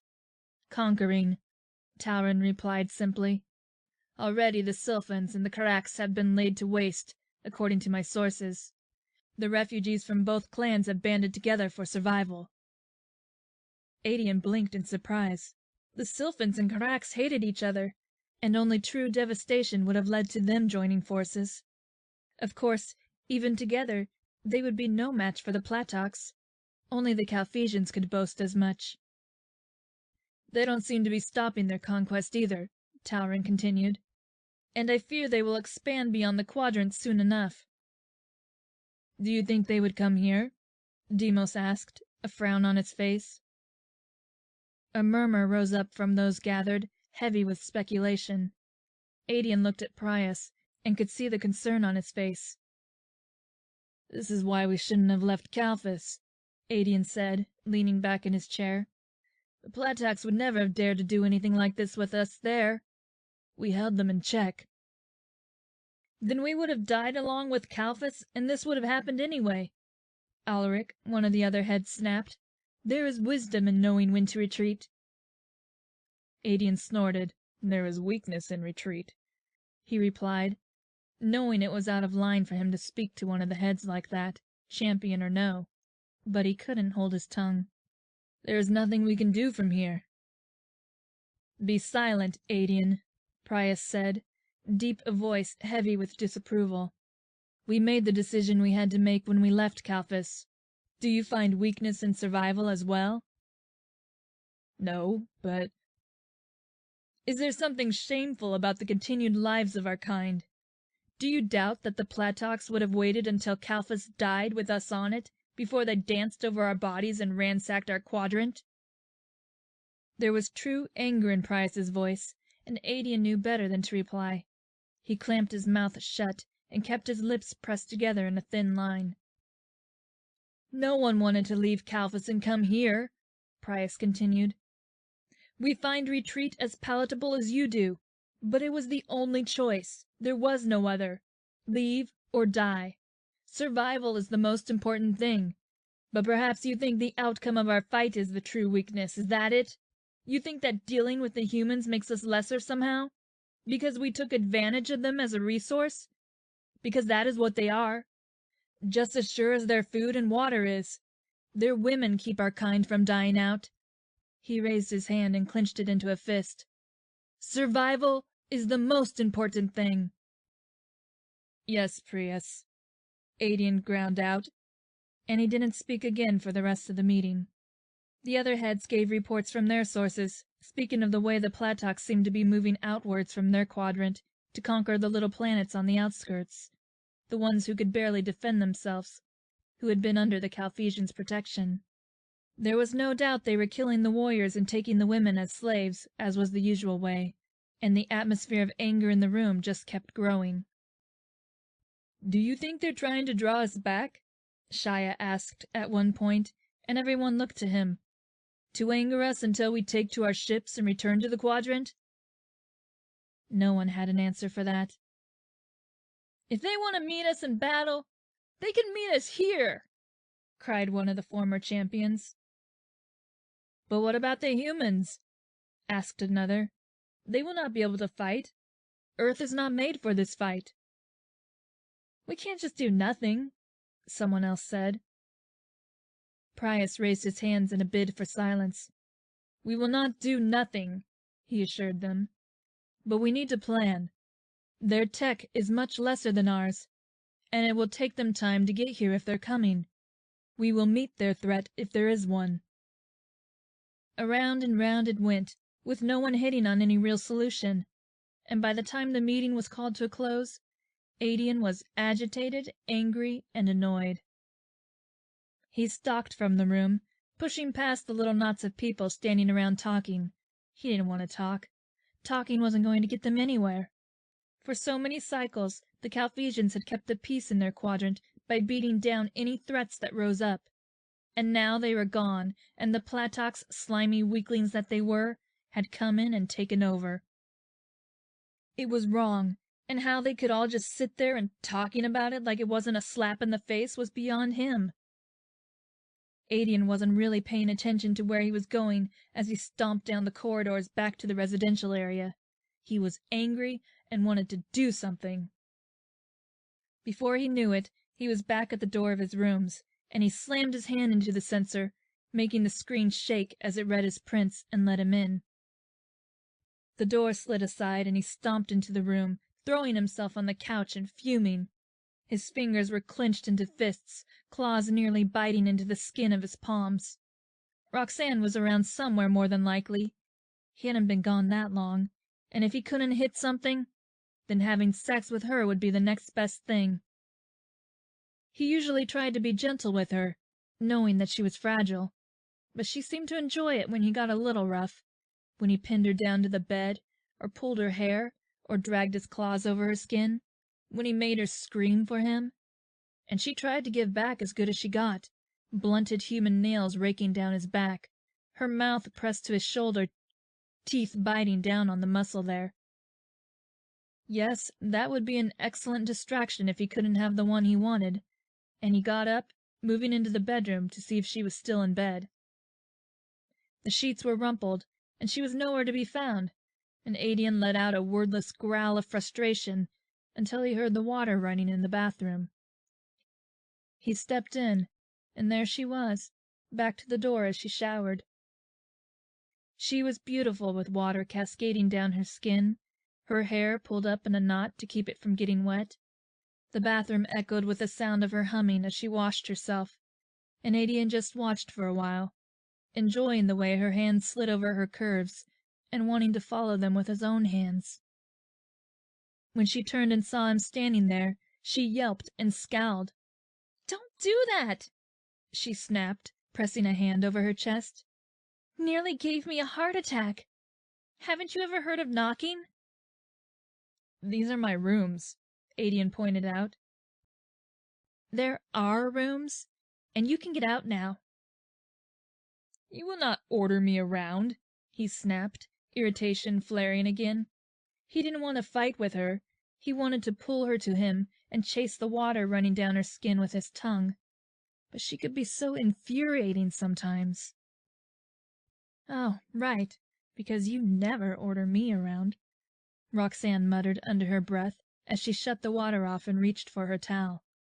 "I mean it. Get out." "Come here," Aedian said, holding a hand out to her. "Did you choose today to forget how to understand English?" Roxanne said. "Go away. I'm not ready to deal with you yet." Aedian bristled and growled under his breath as he stepped forward, eyes narrowed. "You are mine," he said, voice lashing out like a whip. "Come here." "I do not belong to you." "You do," Aedian insisted, and then grabbed her arm, yanking her out of the shower. She lost her footing and stumbled, but the momentum of his pull meant she fell against his chest, and he used one arm to keep her there. "Hush," he murmured, as she swore at him and cupped her face in one hand before leaning down to kiss her. They rarely kissed, usually only when they were in the heat of doing other things, but Aedian wanted to taste her. He wanted to have her limp and pliable against him, making those pretty sounds as she begged for more. What he got was an outraged gasp and her rearing back and slapping him in the face. The shock of it made him release her, and she stepped back, eyes hard as she glared at him. It looked like she was going to hit him again, but then she just turned on her heel and marched out of the bathroom. Aedian listened as she got dressed, as she cursed at him and grabbed up her things, and then he listened as the door closed behind her, standing there in the bathroom, unmoving. The anger in him had dissolved with the slap to the face, and even though it had barely hurt, the shock of her hitting him had jolted him out of the mood he'd been in. And once the anger was gone, he was left with something that felt a lot like shame, a feeling he was quite unused to. Chapter 6. A Matter of Forgiveness. "The nerve of him, honestly," Roxanne ranted, pacing back and forth in her parents' living room. "Like I'm just some kind of toy for him to pick up and put down when he wants? Like I'm a stress ball or something for him to take his frustrations out on? Who does he think he is?" Her parents sat on the couch, watching her with wary eyes as she paced. Neither of them said anything, but it was clear that Roxy didn't need their input. She just wanted to get this out of her before she exploded. The whole drive to their house she'd been fuming, muttering under her breath, but trying to keep her temper under control, lest she get into some kind of accident and hurt other people with her anger. She didn't want that. But as soon as she'd cleared the threshold of her parents' house, she let all of it come spilling out. "And the worst part is that this is just what my life is going to be like now," she said, "because I'm stuck with him. It's just going to be bickering and him trying to use me, and I hate it." Her mother flinched back from the anger in her voice and then sighed. Roxy, dear, have you considered that this was an isolated incident? What? Well, her mother and father exchanged glances. You said he's never done anything like this before, right? Right, Roxy admitted, somewhat reluctantly. Well then, maybe he was just in a bad place and made a mistake. It doesn't mean that it's going to set the tone for your whole relationship. If I got discouraged at every stupid thing your father ever done, you wouldn't have ever been born. Oh, thanks, her father said dryly. But your mother has a point, Roxanne. Oh, sure, take his side, Roxy muttered, folding her arms. You're my daughter, Roxanne. I'm always on your side. I'm just saying that. And of course it's always going to be like this, Roxy cut in. That's just how he is. He sees me as something inferior, something weak. Why wouldn't he take advantage of that when it suits him? He's showing his true colors more and more. There was a moment of silence, and her mother sighed. Darling, I'm not making light of this, because I can tell you're upset. And if you think this is going to be a problem, I promise I'll do everything I can to try and get you out of marrying him. Did you even talk to him about it after it happened? Roxanne stared at her mother in disbelief. This was the woman who had congratulated her for punching Robbie Harper in the face when he'd unhooked her bra in math class. This was the woman who had taught her that she was the only one who had control over her body, and that she didn't have to put up with anyone doing anything to it that she didn't want. And now she was sitting there, telling her that she was overreacting about this? No, I didn't talk to him, she said, as if the very idea was ridiculous, which it was. I slapped him and got the hell out of there. Why would I have talked to him about it? Why are you taking his side? I'm not, her mother insisted. I'm only saying that there's something to be said for making the best of a bad situation. And maybe you shouldn't have hit him. Both Roxy and her father stared at her, and she huffed, folding her arms. What? What should she have done then? Her father asked. Hitting him was definitely the best course of action in that situation, I think. If he doesn't respect her enough to keep his hands to himself, then she's going to have to show him there's consequences. Alan, her mother said, don't encourage her. What do you mean, don't encourage her? You don't want her to stick up for herself? Of course I do, but it's not like this is some man off the street. It's not like he's human. He could actually hurt her, and there's nothing we can do about it. There's nothing anyone can do about them, and we have to work with them and make the best of it. So I just let him have his way with me whenever he wants? Roxanne said. That's the solution here? Sacrifice my future and my self-respect so they don't get pissed off and try to kill us all. Awesome. I'm so thrilled for my future. And with that, she stalked off, going into the room that had been hers when she lived there, and slamming the door. The best of a bad situation? What was she even supposed to say to that? Of course it was a bad situation. She didn't want any of it, but there was no way out. This was bigger than either of them, and they were both pawns in the bigger game. But that didn't mean that she had to be the one who gave up everything. Her dignity and self-respect still mattered, and she wasn't just going to put up with Aedian treating her like she was some kind of toy just because he was bigger than her and his people could kill them all. Okay, so when she thought about it like that, she could kind of see where her mother was coming from, but still. Honestly, the thing that made her the maddest about this whole situation was the fact that she thought they were making progress. Building their relationship such as it was, off of sex, wasn't the best idea, but it was better than the constant bickering. Roxy knew that he saw her as an equal in the bedroom, and having him try to use that against her, or just use her for that, really made her feel like there was no way to win. And she hated that feeling.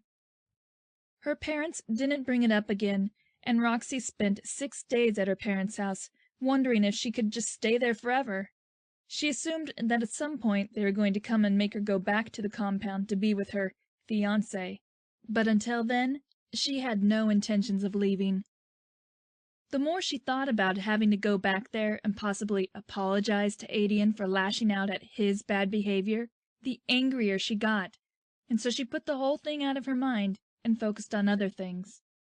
She had lunches with Sam, she continued her hunt for the perfect job, and she made dinners with her father, laughing at his stories and just enjoying being with her family. She didn't feel like an outcast, and she didn't feel like a weakling, and gradually some of her anger faded. One of those distance making things seem like less of a big deal kind of things, probably. Whatever the reason, she was more relaxed, and therefore completely unprepared when there was a knock at the front door one morning. Her parents were both at work, and she assumed it was the mailman or someone delivering something, so she didn't think twice about going to the door to answer it. Of course, when she saw Aedian standing there, her heart kicked into overdrive, and she thought that maybe she should have been more worried about them coming to get her. "What are you doing here?" she demanded, anger flaring up all over again. "I wanted to speak with you," Aedian said. Roxanne rolled her eyes. "And you always get what you want," she muttered under her breath. "Come in, and watch the horns."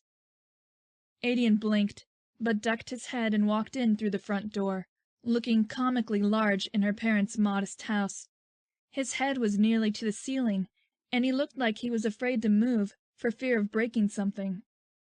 For once he was wearing a shirt, and she knew that it was common practice for them to clothe themselves more when they were in human areas. There was a wariness to his expression, and Roxanne frowned. He didn't seem angry, but that didn't mean that he wasn't, and she refused to let her guard down. "Are you going to tell me what you want?" she asked. "I wanted to speak with you," he said again. "Yeah, you already—" She was cut off by the whistle of the kettle in the kitchen, and she sighed, remembering she'd put it on to make tea.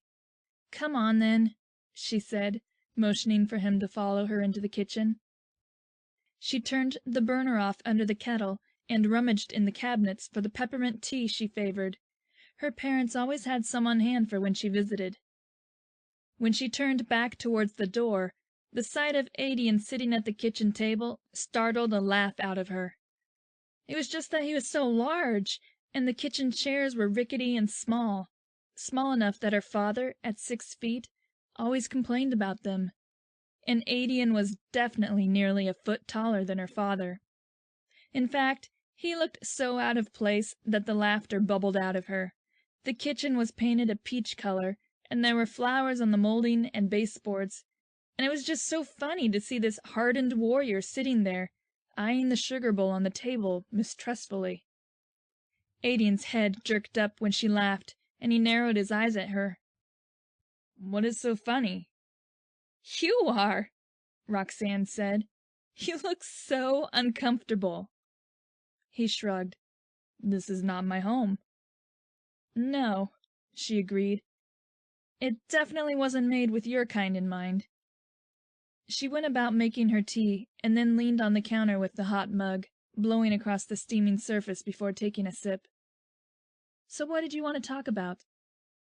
The wariness returned, and he sighed, dragging his claws through his hair. "I wanted to apologize." Roxanne blinked in surprise at that, nearly dropping her cup. "What?" "That's the word, yes. Apologize? We don't say that much among my people." That was hardly a surprise. She was sure that when they hurt people, they meant it. But she was still stunned that he'd come here to say that. "For what?" "For the way I acted. For not listening when you told me no." And he even knew what he'd done wrong. More than ever, Roxanne felt like she was in an episode of The Twilight Zone or something. He sounded sincere enough, even though he looked like he was worried that she was going to hit him again. "You're sorry for that?" He nodded. "Is that surprising?" I guess so. I didn't expect you to realize you'd done something wrong. I know how you feel about humans, and you were banging on about how I belong to you, so I just assumed." She trailed off and shrugged. Aedian sighed and glanced around the kitchen once more before looking at her again. "At first, I didn't know what I had done wrong," he admitted. "I am not used to people resisting my advances, but I had a talk with Deimos. You know Deimos?" Roxanne furrowed her brow. "One of the other champions?" He nodded again. "Yes. He understands humans in a way I do not." "It's not just humans, though," Roxanne put in. "You shouldn't treat anyone like that." "That's what Deimos said. He also said that you do not belong to me." "Deimos is smart," Roxy said. "But I guess it's not entirely your fault. The language your people use is hardly favorable for you guys treating us like people. I mean, you call us prizes, so that definitely sets up the whole you owning us thing." Aedian tilted his head to the side as she spoke, and then shrugged a shoulder. "I guess." She sighed. It was apparently too much to have that particular conversation just now.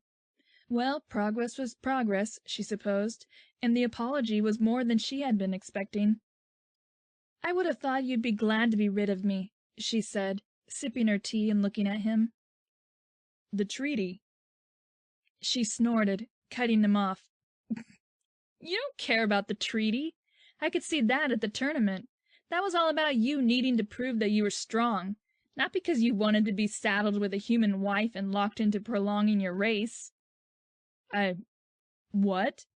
Aedian asked, frowning in confusion, and Roxy figured that his gift of tongues wasn't cut out for catching up with her logic, so she sighed. "You weren't any happier with me than I was with you," she explained. "That's true," he allowed. "But we are stuck with each other because of the treaty.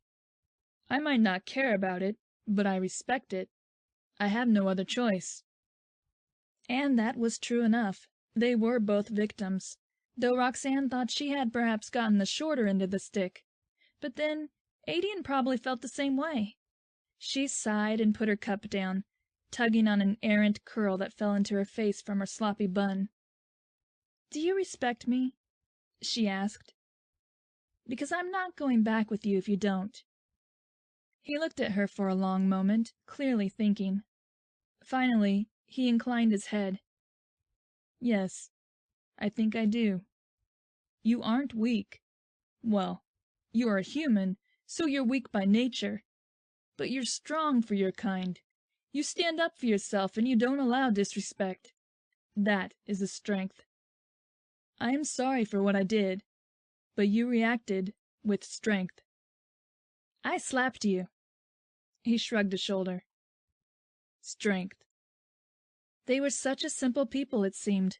Defending yourself was strength, and rolling over and taking abuse was a weakness.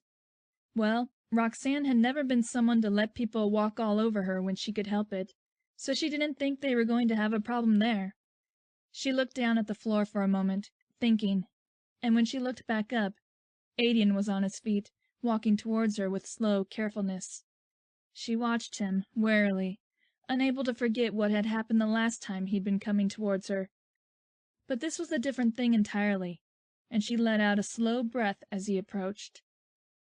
Carefully, he reached up and touched her face, giving her ample time to step away or tell him to stop. She didn't, though, smiling a bit when his calloused palm came to rest on her cheek.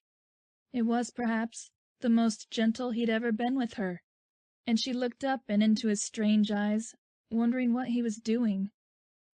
"You challenge me," he murmured. "You try to be my equal." "I am your equal," Roxy retorted. "I don't care if you're bigger and stronger than me. There's nothing I can do to change that. And I am a human. That's just the fact of the matter. But if we're going to do this, and we don't have a choice in it either way, then I'm not going to let you treat me like I'm less than you, like I'm some burden you got saddled with. You might feel like that, and I do too, to some extent. But we're going to be equals in this, because that's how marriages work. Not on Calphus, Aedian pointed out, and Roxanne surprised herself by laughing instead of getting angry. You're not on Calphus anymore, big boy. Something like humor shone in those silvery eyes, and Aedian looked at her for a long moment before he was dipping his head down. May I? She gathered that he wanted to kiss her, and there was something about the way he asked that made her smile and her stomach flip over pleasurably. Yes, she murmured back. When he kissed her, it was with careful intensity, his mouth meeting hers, lips caressing. He kissed her like he was afraid to break her, but she could feel the want behind it, could taste that he was restraining himself, even though he wanted more, and she knew that it was out of consideration for her, and it warmed her. In return, Roxy pressed up into it, kissing him harder and gripping at the front of his shirt with her hands, breathing going ragged the longer they kissed. They might have gotten more heated, their hands already starting to grab at each other, if it weren't for the sound of someone clearing their throat in the doorway. Roxanne lurched away from Aedian, banging her hip on the counter in her haste. She looked up to see her father standing there, looking bewildered and a little afraid. She didn't think he'd ever been this close to one of the Calphesians by choice, and especially he'd never seen one practically pawing at his daughter in his home. It struck her as funny that she and Aedian were expected to get married, and yet he'd never met her parents.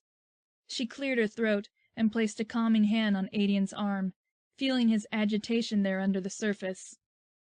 "Dad, this is Aedian," she said. "I gathered," he replied, voice faint. "Hello." "Aedian, this is my father," Roxanne continued, stressing the last word in an attempt to make him see that it was important for him to be polite. Apparently respect for fathers was something that Calphesians understood, because Aedian inclined his head in a gesture she'd never seen him make before. "Hello. An honor to meet you."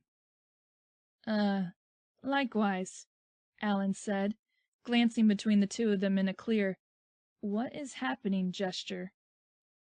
"Aedian came here to apologize," Roxy explained to him, "for what happened." "Ah, well, that's good. Your daughter is strong," Aedian said. "You should be proud of her."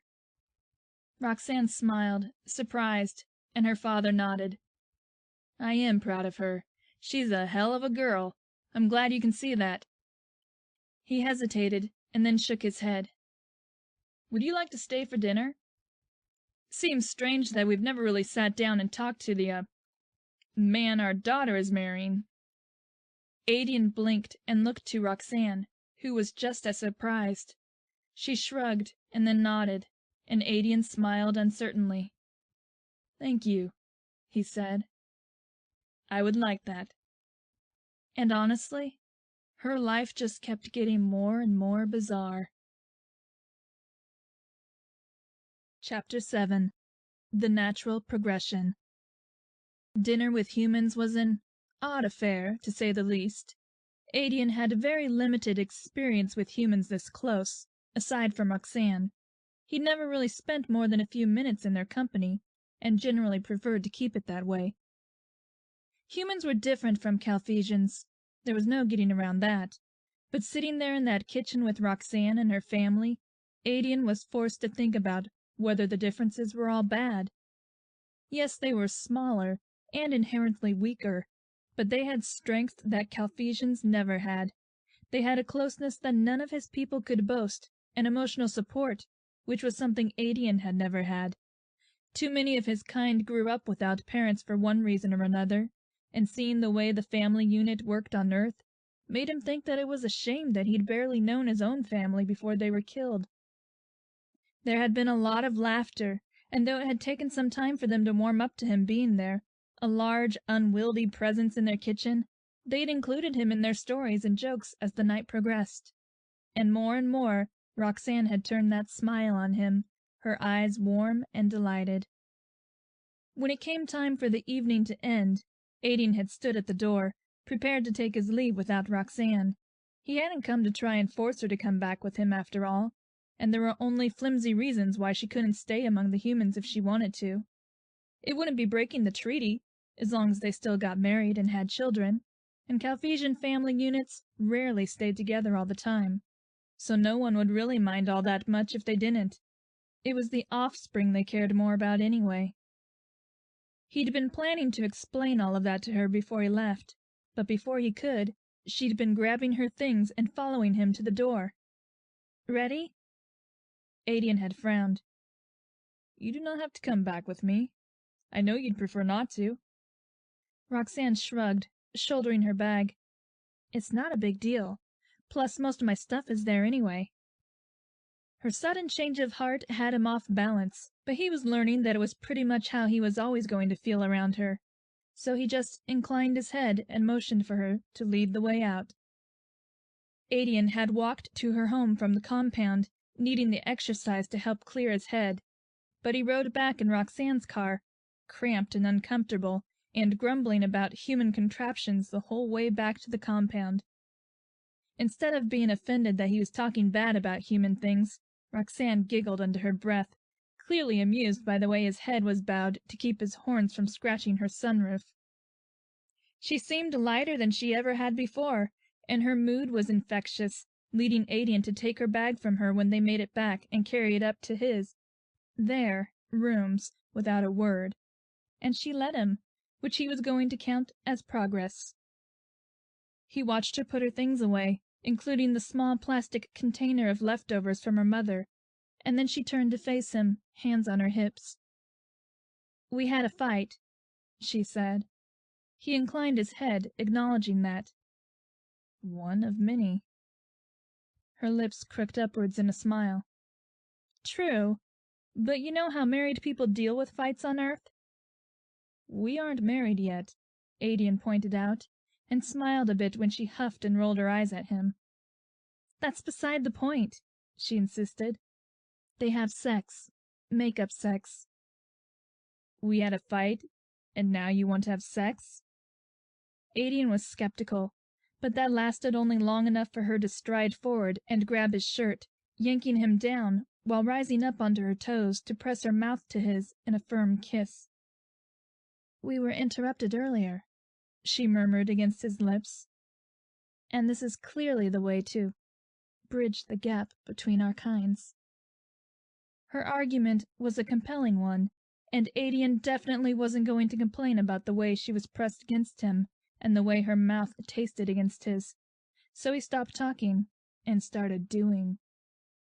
His hands slid down to her waist, and he smiled when he could almost wrap his hands entirely around it without much issue. With a smirk, he lifted her up and put her over his shoulder, ready to carry her to the bedroom. She yelped in his ear and wiggled around, so Aedian rested a hand on her bottom to keep her from falling, a strong arm around her waist. "You said we were going to bridge the gap," he pointed out. "I didn't mean that you should throw me over your shoulder like a sack of flour," she complained, but stopped thrashing about. "I'm saving time," he said, and deposited her on the bed when they made it to the bedroom. The lights were low, and he left them like that, wanting to keep this mood. He could see well enough to make her out anyway, and she was beautiful as always spread out on his bed. Aedian followed her down, taking up his customary position above her, head dipped down to trail hot, open-mouthed kisses from her neck to her shoulder, one hand moving to pull the collar of her shirt away so he could have access to more skin. Roxanne gasped softly and shuddered under him, her eyes fluttering closed as she canted her head to one side to give him more room to work. And Aedian was learning quickly that her neck was one of her most sensitive spots. So he spent time there, kissing and sucking lightly at her pulse point, dragging his teeth against it, and relishing the sound she made for him. He could smell that she was getting aroused, and it was a heady, wonderful scent that went straight to his groin and had made him straining against his pants in no time. With the hand he wasn't using to hold himself up, he touched her, sliding fingers down her side and over her hip and thigh, until he could press his palm to the heat between her legs. Roxanne whimpered for him, and he smiled against her neck and lifted his head until his lips were right by her ear. "Do that again." He rubbed her through her pants, and when she whimpered this time, it was high-pitched and breathy and delightful. Now was Aedian's turn to shudder as he lowered his hips enough so that he could grind against her, letting her feel what she was doing to him. Her breath caught, and she pressed up against his hand while his lower lip caught between her teeth. "Want you," she panted softly. "Please." He grinned, having no plans to deny her. Aedian sat back on his heels then, pulling his shirt over his head and letting his hand go down to the fastening of his pants so he could shuck his way out of those too. His cock was more than half hard, and it was nearly painful to have it contained.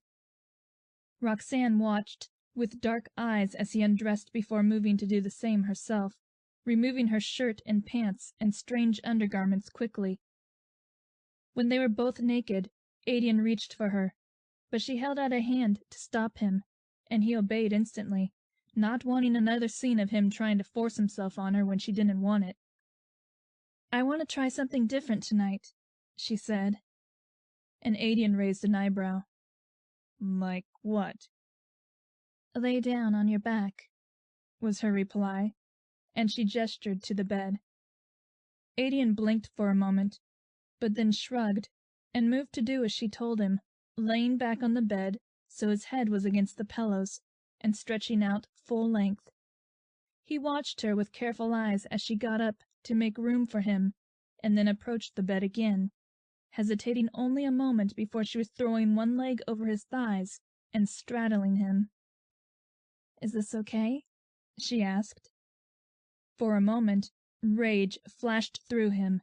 It was unheard of for a Calphesian warrior to be on his back like this, with someone on top of him like they meant to break him.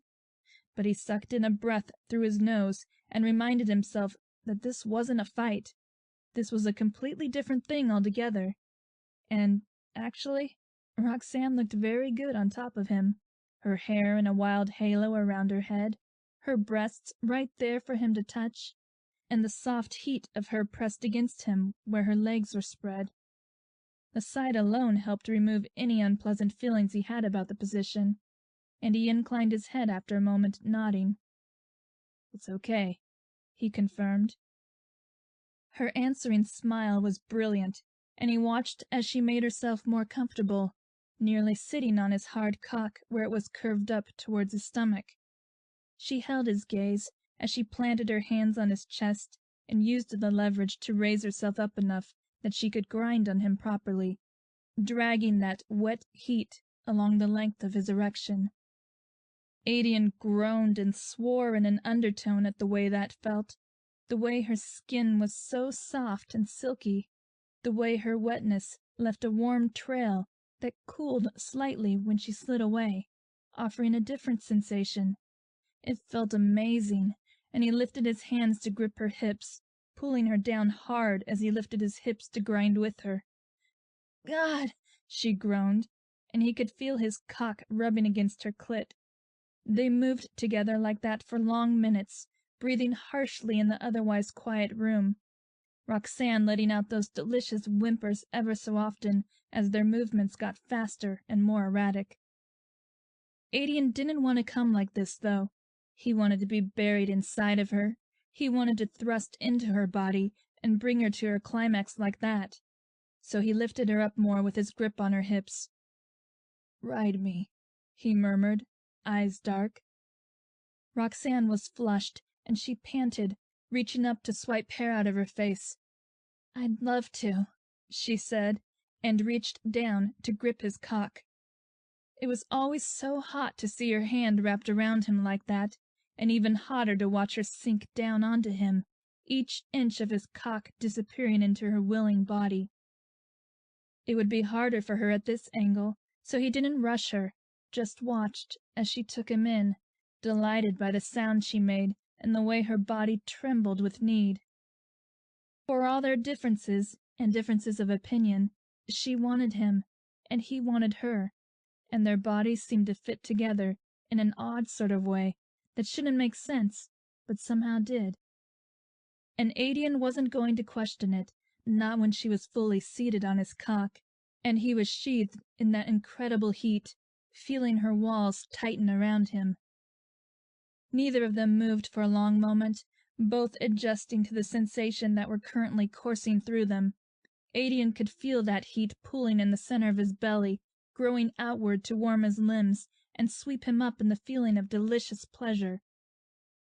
And then Roxanne started to move. With her on top, she was in a position to be more in control of the movements, and Aedian groaned at the slow pace she was setting. She raised and lowered herself on his cock with agonizing slowness, letting him feel every bit of her against him. It was affecting her as well, if her moans were to be believed, and her fingers curled inwards where they were pressed against his chest, fingernails biting into the skin with little pinpricks of slight pain that only added to the whole thing. He growled, his own clawed fingers gripping her hips and urging her into a faster rhythm before he exploded. She giggled breathlessly and allowed it, moving her hips faster as she rode him. They moved and swayed in an undulating motion that kept the contact between them, and she moaned his name softly. He'd never been quite so affected by the way his name sounded when it was said like that, but he had the urge to flip them over and pound into her until they both found their completions in each other. But it was a mark of how much he was trying that he didn't do that. He let her keep her control, let her keep her pace now that it wasn't going to drive him insane, and he watched her, eyes fixed on her face, on the way her breasts moved with the rest of her body, the way she seemed in control and at ease like this. It was breathtaking, and all at once Aedian could see how someone like her could be his equal. Their bodies met again and again as they both lifted and pushed into the motion, gasps and groans, and the occasional growl filling the air. It wasn't the hard and fast joining that Aedian was used to, more a meeting of pleasures, and he liked it. It was soft and gentle, and he liked it. Honestly, before all of this was said and done, he was going to have a crisis if things kept changing like this. But he wasn't worried about that at the moment. For the moment, he was enjoying feeling the way his climax was building under his skin, the way the white-hot molten pleasure grew and tightened, and the way his fingers dug into Roxanne's skin, claws drawing blood slightly as he held her and pulled her down onto him again and again. She cried out, but it was all pleasure, all want, and when she shuddered and went so tight around him, eyes closed and mouth open, he knew she was coming, and he was only seconds away from following her, body arched, as the pleasure was nearly ripped from him. In the aftermath, they laid together. It was the closest they'd ever been intentionally in the bed, since it was big enough for Roxanne to have her own side and plenty of space between them. But now her head was on his chest, and his fingers were in her hair, and her fingers were tracing one of the tattoos on his arm as they caught their breath, and sweat cooled and mingled between them. "Did I hurt you?" he asked after a moment, and Roxanne shook her head. "No, I'm fine. I'll have some scratches from your claws, but I think I like them." Aedian snorted, amused. "That is good to know." He was unsure of himself in that moment. The peace between them felt fragile at best, and shaky overall, and he didn't know what would be the thing to kick them back into their antagonistic behavior of just a few days before. It couldn't always be like this, of course. There was much more to their responsibilities than having sex, but Aedian had to admit that if fighting and sleeping together was the way things were going to go, he could probably adjust to that.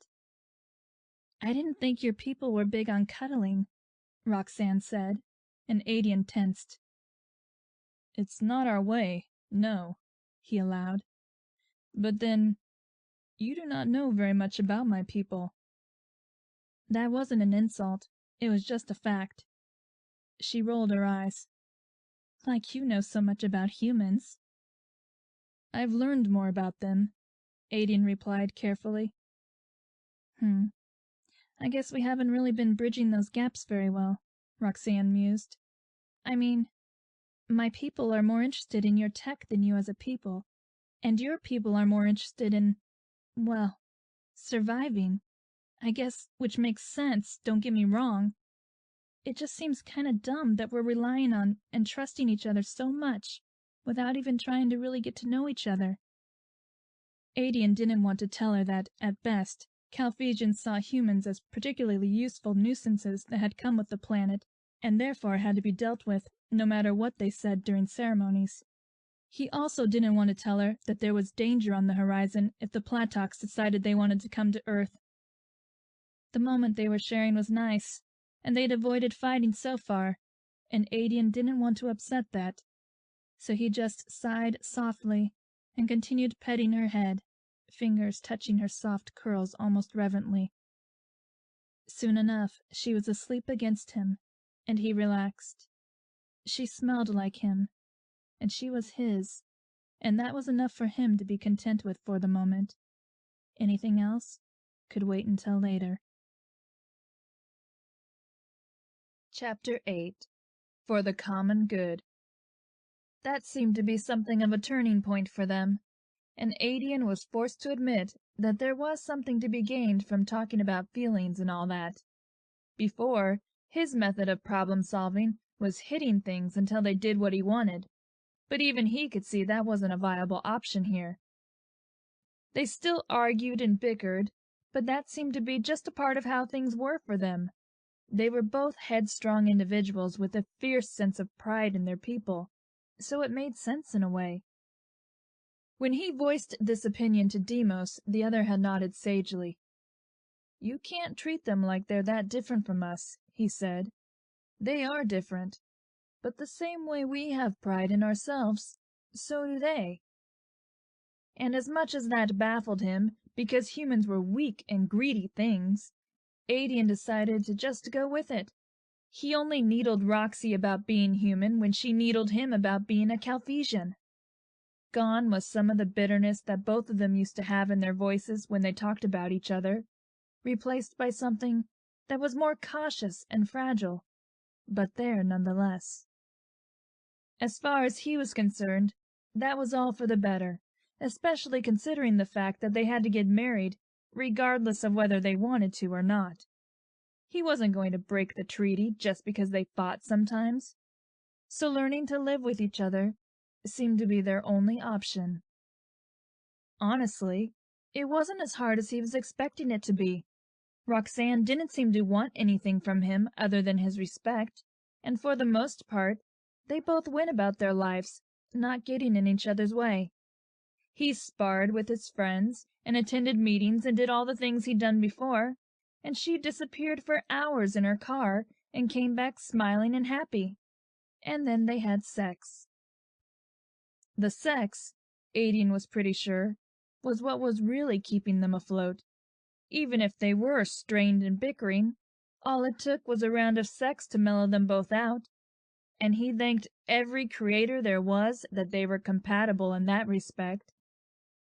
Especially after a conversation with Shia about he still hadn't had sex with his life mate-to-be because he was afraid of his size. Aedian had never seen a human penis before, but just going on proportions alone, he could tell that Calphesians were much bigger. And yes, he could see how that would be intimidating to a human, but Roxanne had never shown anything but eagerness when it came to his cock.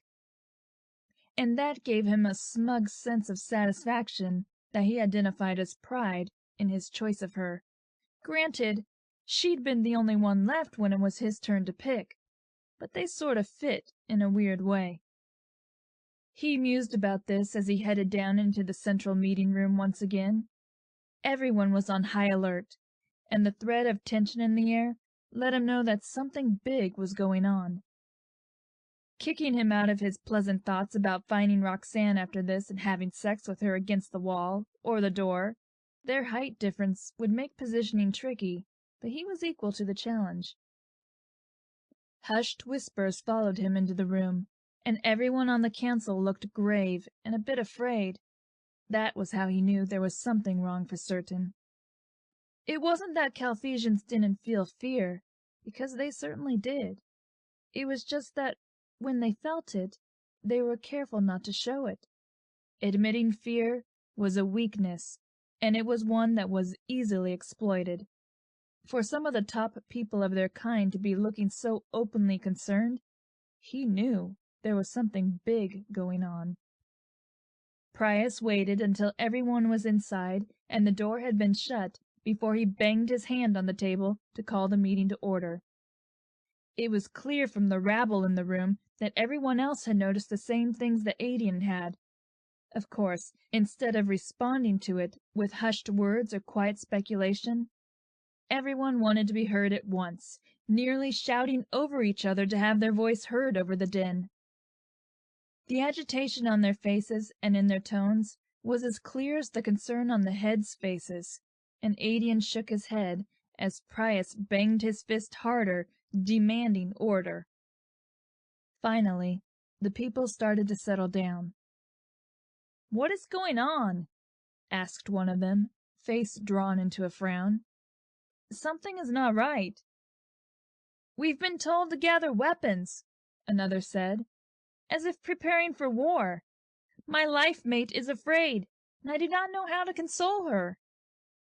Someone else snorted. "Being joined to a human has made you soft, Sciatri." Sciatri glared back. "And being alone has kept you callous. There's everything wrong with weakness. Why should we care if the humans are afraid? They should be afraid." "We should be protecting them," Shia insisted, joining the argument. "That has never been our role." "All of that changed when we invaded their planet," Shia replied. "They will be defenseless if we leave them to it." Sciatri frowned harder and turned his eyes to head Prius. The usual calm atmosphere of these meetings was nowhere to be found here, and it was clear from the screens on the walls that the other heads were having similar problems with their people, clashing voices only adding to the babble and confusion. For once, Aedian remained silent. Usually he would leap right into something like this, asserting his position and standing his ground. But at the moment, he thought it better to listen and figure out what exactly was going on before he opened his mouth. Instead, he also looked at Prius. Never had he seen their head look so worn and old. He seemed weary, watching the argument rage with little hope of reining it in. Insults were being thrown back and forth, and Shia was half out of his seat, claws digging gouges in the table. "You will leave her out of this," he roared, and Aedian gathered that his human woman had been insulted. At his side, Sciatri, one of the first champions who had been joined to a human for 5 years, was pressing on his shoulder, clearly trying to get him to sit back down and calm himself. It didn't seem to be going well. Prius usually had this sort of thing under control, silencing squabbles with his fists against the table and a sharp word, but now he wasn't doing anything to contain it, and this was getting out of hand. It wasn't Aedian's place, and he knew that, but he also knew that he had a burning need to know what was going on. So he slammed his own fist down on the table in rapid time until the arguing faded away and everyone turned to stare at him. "That is enough," he said, voice quiet and disdainful. "I am sure we weren't summoned here for this." And then he made a show of turning to look at Prius, handing control of the meeting back to the head before he could be accused of being an upstart or issuing a challenge. Prius looked surprised, but he inclined his head to Aedian in a gesture of thanks and respect. "Aedian is quite right," he said. "I did not call you here to listen to you bicker and snipe at each other. That is not our way. We do not fight our own kind for no reason. Do I need to remind you all what it means to be a Calphesian?" Everyone knew that reminder would be harsh and most likely painful. So they shook their heads, falling silent and obedient once more. Good, Prius continued. We have called you all here for a reason, and it is a grave one. The Platax? Deimos asked, and Prius inclined his head once more. Yes. They've been sighted headed this way. There is nothing to be gained from any of the other planets in this system, so it's clear they mean to come for us. That wasn't necessarily a surprise, but somehow the news was still startling. The Platox had been wanting to usurp control from the Calphesians for longer than anyone in the room had been alive. It was just a fact, and now that they'd had to flee, the Platox had an advantage. Earth was much less defensible than Calthus had been, and they didn't have the force they'd had on their home planet. Not to mention the fact that the humans were weak and couldn't defend themselves adequately, meaning there would be plenty of collateral damage. Somehow, that didn't sit right with Aedian. Before, he wouldn't have cared all that much about the humans and what happened to them. But after spending time with Roxanne and her family, he could see that humans weren't as worthless as he'd assumed. They had lives and families, and the Calphesians had already interrupted those with their presence. A full-on war with the Platox on their planet would only make things worse. The blame lies with us, Aedian was saying before he could think better of it, and heads and eyes turned to look at him. We've brought this here. Prius sighed and then nodded. You are right. If it weren't for our presence here, the Platox wouldn't dare come this far. The humans are no threat to them, and the Platox don't want Earth for its resources. There's no other reason for them to be making the journey. To be honest, most other races thought that humans were like vermin, and that the reward for wiping them off their planet and taking it for themselves wasn't worth what they'd have to go through to get it. It was unlikely that the Platox knew about the treaty and how easy it had been to work with the humans, so they were probably just coming for them. Do you think they've destroyed everything else in their path? Shia wanted to know. To be coming all the way out here, they must be quite confident. We don't know, one of the heads on the screen said. We've just been monitoring the situation and the streams to Earth, and they're in one heading fast towards this planet. How many ships do they have? 5. That wasn't so many. The Calphesians had come to Earth with more than that. Do they think us so weakened? Aedian asked. Possibly, Prius replied. They have always underestimated us, and they no doubt think Earth has softened us. To some extent it had, Aedian knew. They were lying with humans now, eating their food, living among them. Life here was not as harsh as it had been on Calthus, and that was one of the things that had made them strong. They hadn't had another choice. Between the harsh living on their home planet and the other races that were always trying to fight them, there hadn't been any place for softness before. But things were very different on Earth, and the Platox clearly wanted to capitalize on that. Are we really going to fight for the humans? Someone asked in the ensuing silence. Fight and die for them? No one has said anything about dying, Oberon, Deimos pointed out. Oberon huffed, folding his arms over his bare chest.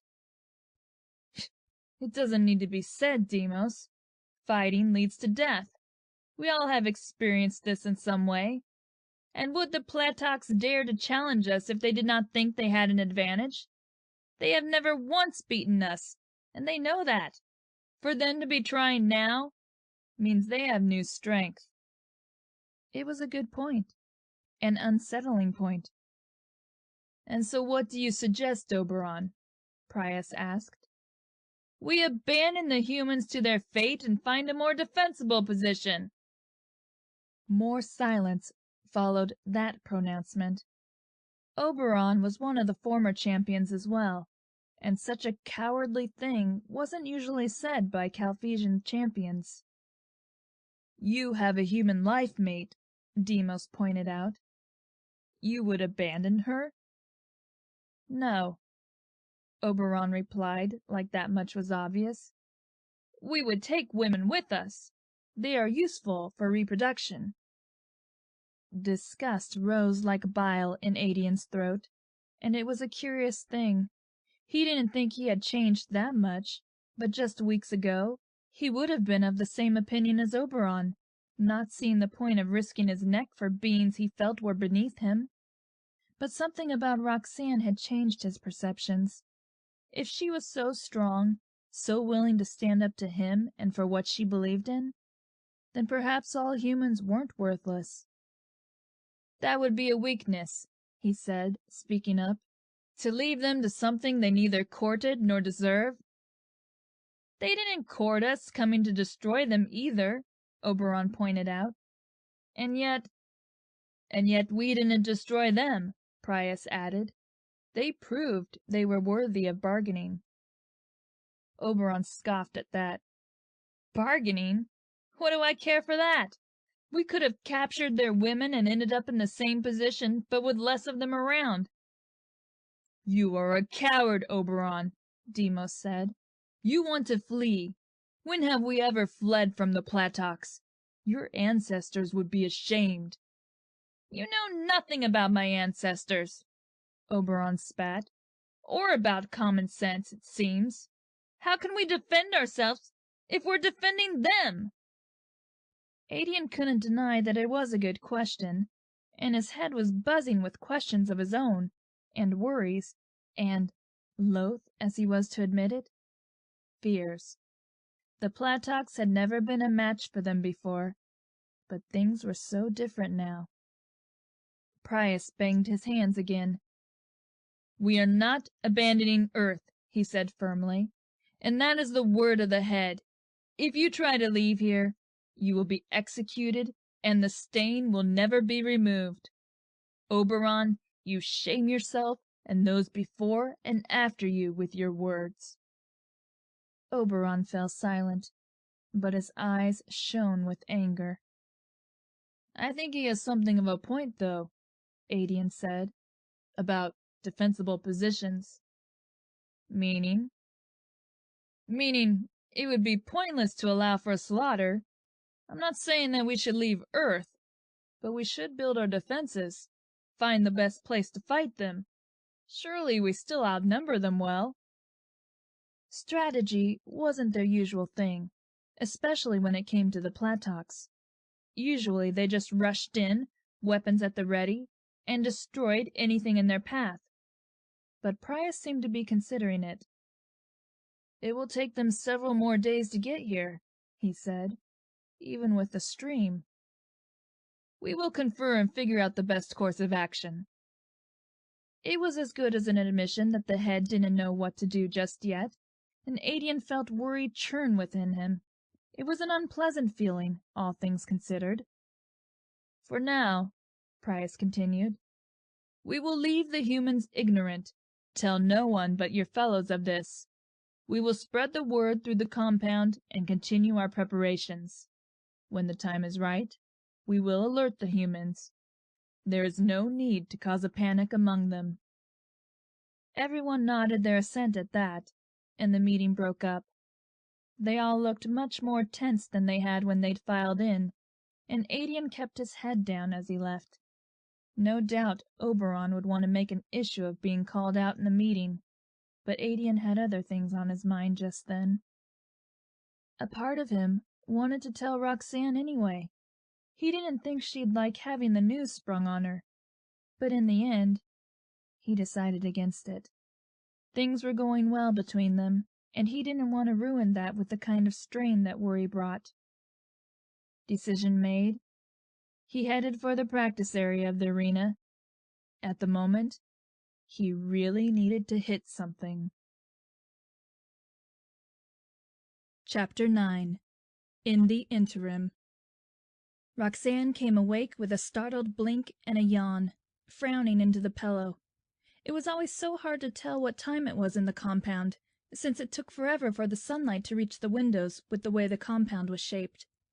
The room was still dimly lit, shadowed and quiet, and she considered just trying to go back to sleep. She had a tentative plan of talking to Aedian about how she wanted to work and keep living her life.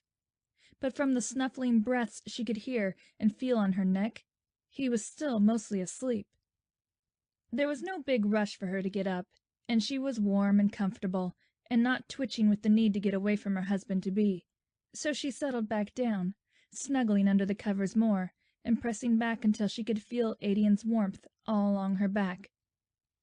Of course, that wasn't all she could feel, and her eyes went wide as the sensation of Aedian's half-hard cock pressing against her bottom registered.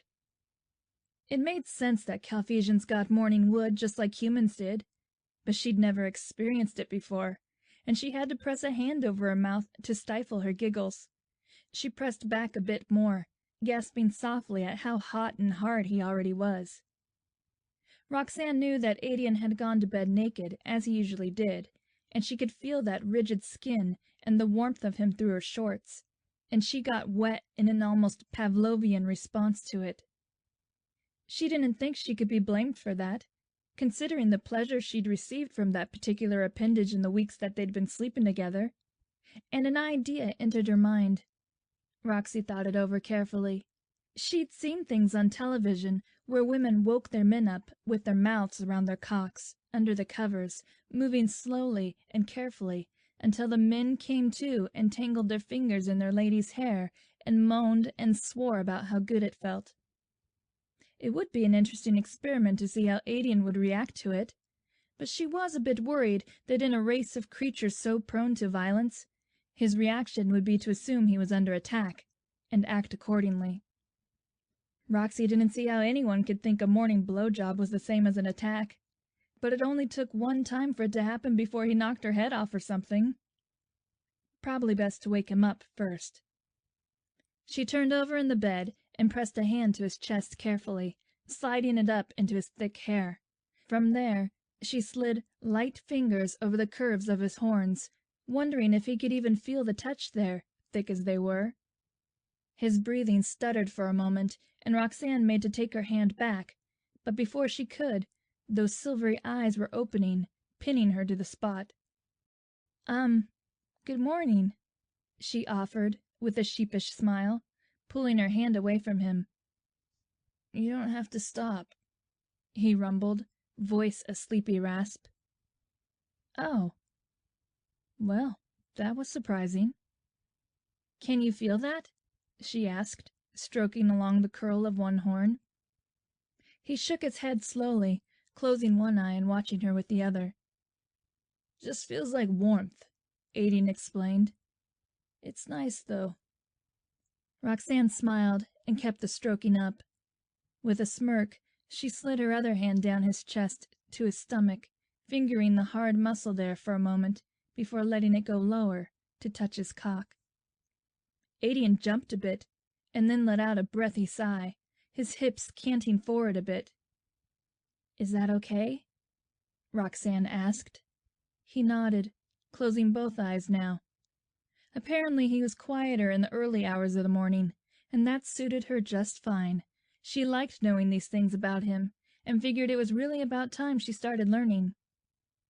Carefully, she wrapped her hand around his length, stroking upwards and feeling it twitch and fill under her fingers.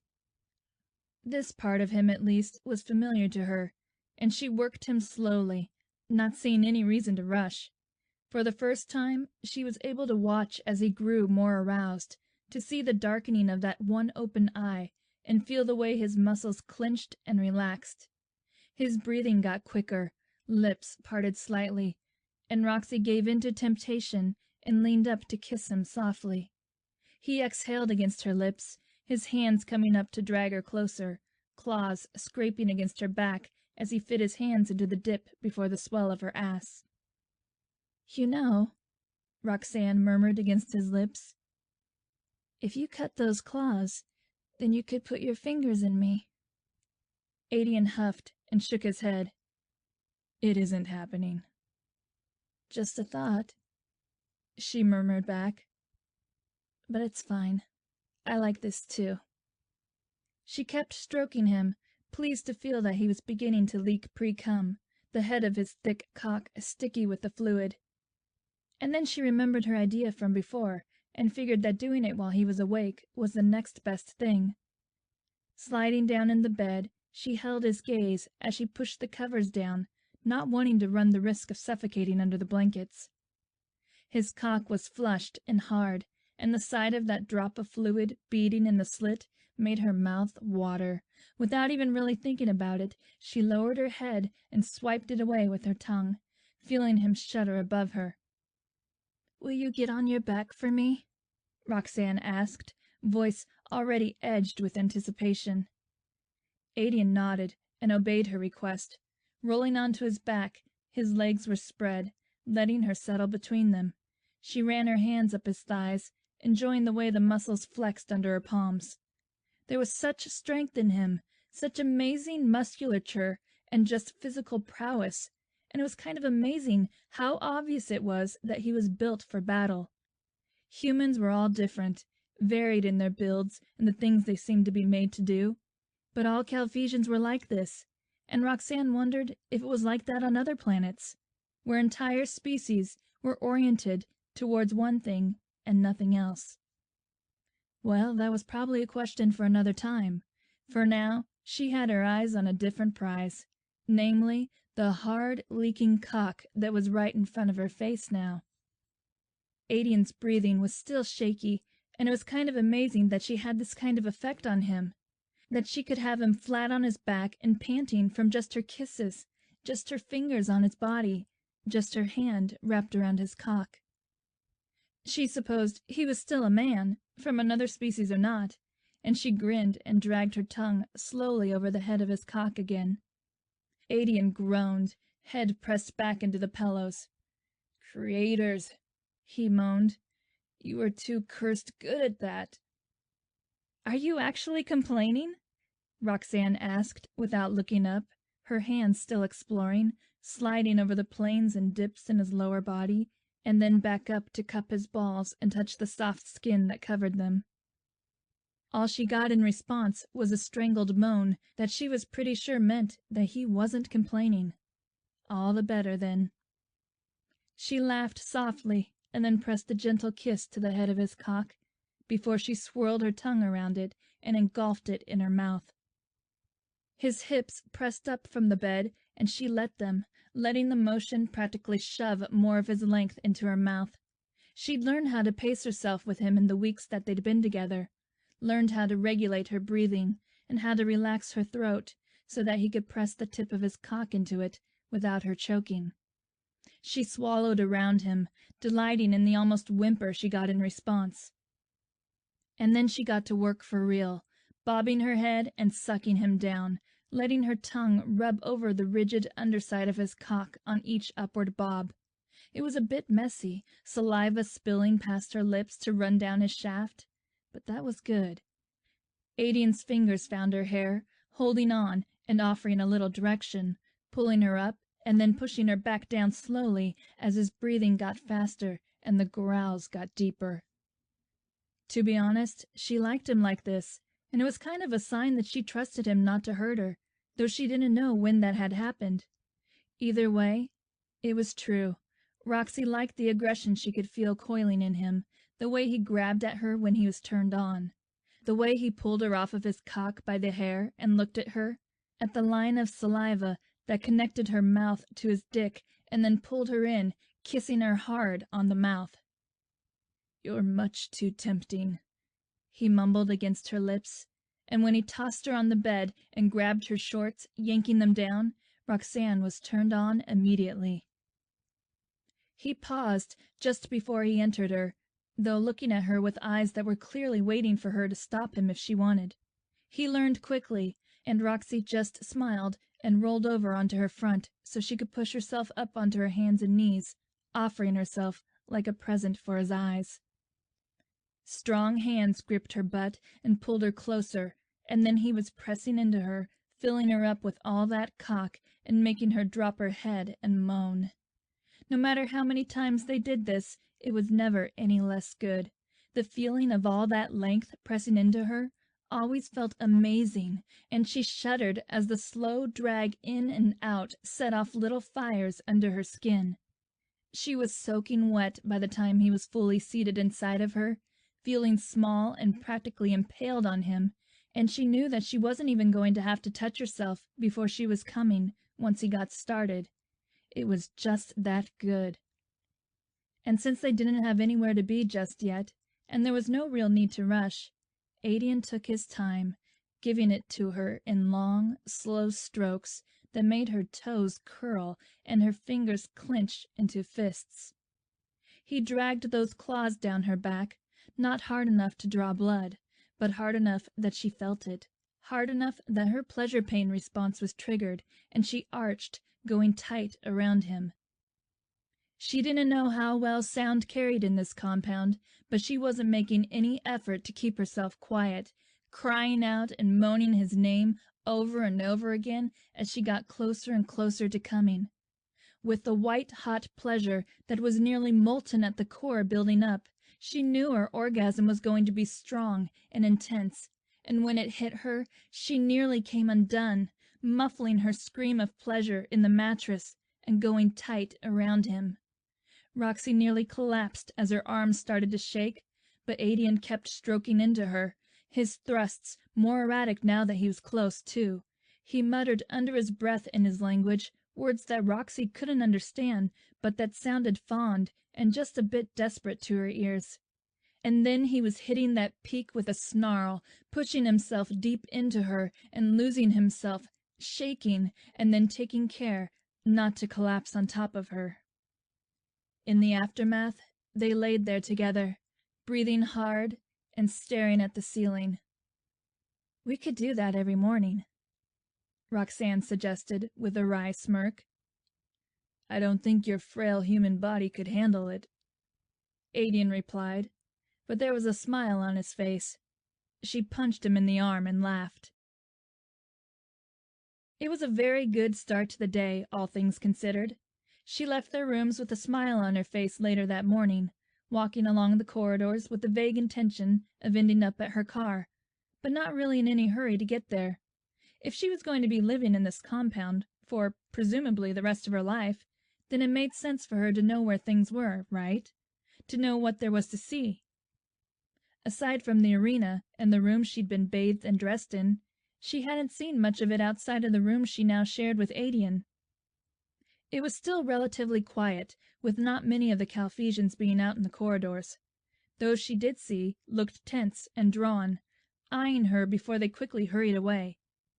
That wasn't so strange, Roxanne supposed. After all, they didn't really know her, did they? And they didn't have any reason to, considering she was Aedian's prize and all that. But if she was going to live here, then it would probably be nice to actually know people. But every time she made eye contact with one of them, with the intent to smile and maybe introduce herself, they turned from her and rushed off. Maybe there was some kind of meeting or something. She didn't know. What was truly worrying was the amount of them that she saw carrying weapons, guns and axes and swords, just like when they'd arrived on Earth 10 years before. And while Roxanne had never deluded herself that these beings were tame just because they lived on Earth now, she figured that there wasn't a need for them to be armed to the teeth anymore.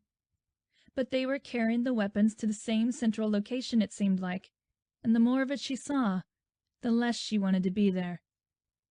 Her heart was racing in her chest, suspicion flying through her head, and all at once she turned back and walked quickly to her car.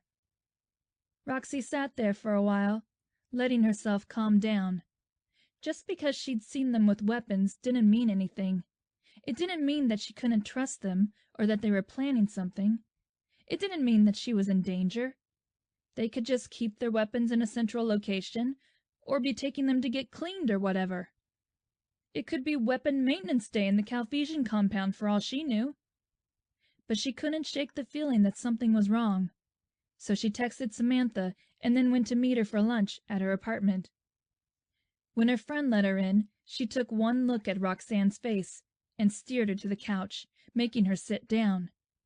In a matter of moments, a cup of tea was being pressed into her hands, and Sam was sitting in the chair across from her. "All right, spill." "What makes you think there's anything to spill?" Roxy asked, trying to get a grip before she blurted the whole thing out. "I've known you for 5 years, Roxy," Sam said. "I know when something's wrong.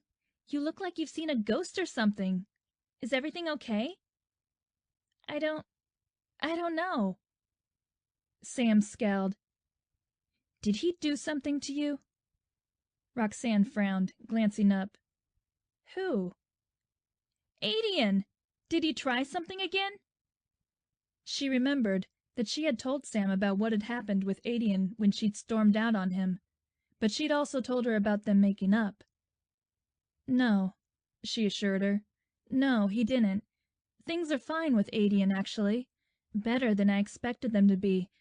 Which is weird." "Weird? How?" "He's being almost nice to me. He's—" Roxanne didn't know how to explain it.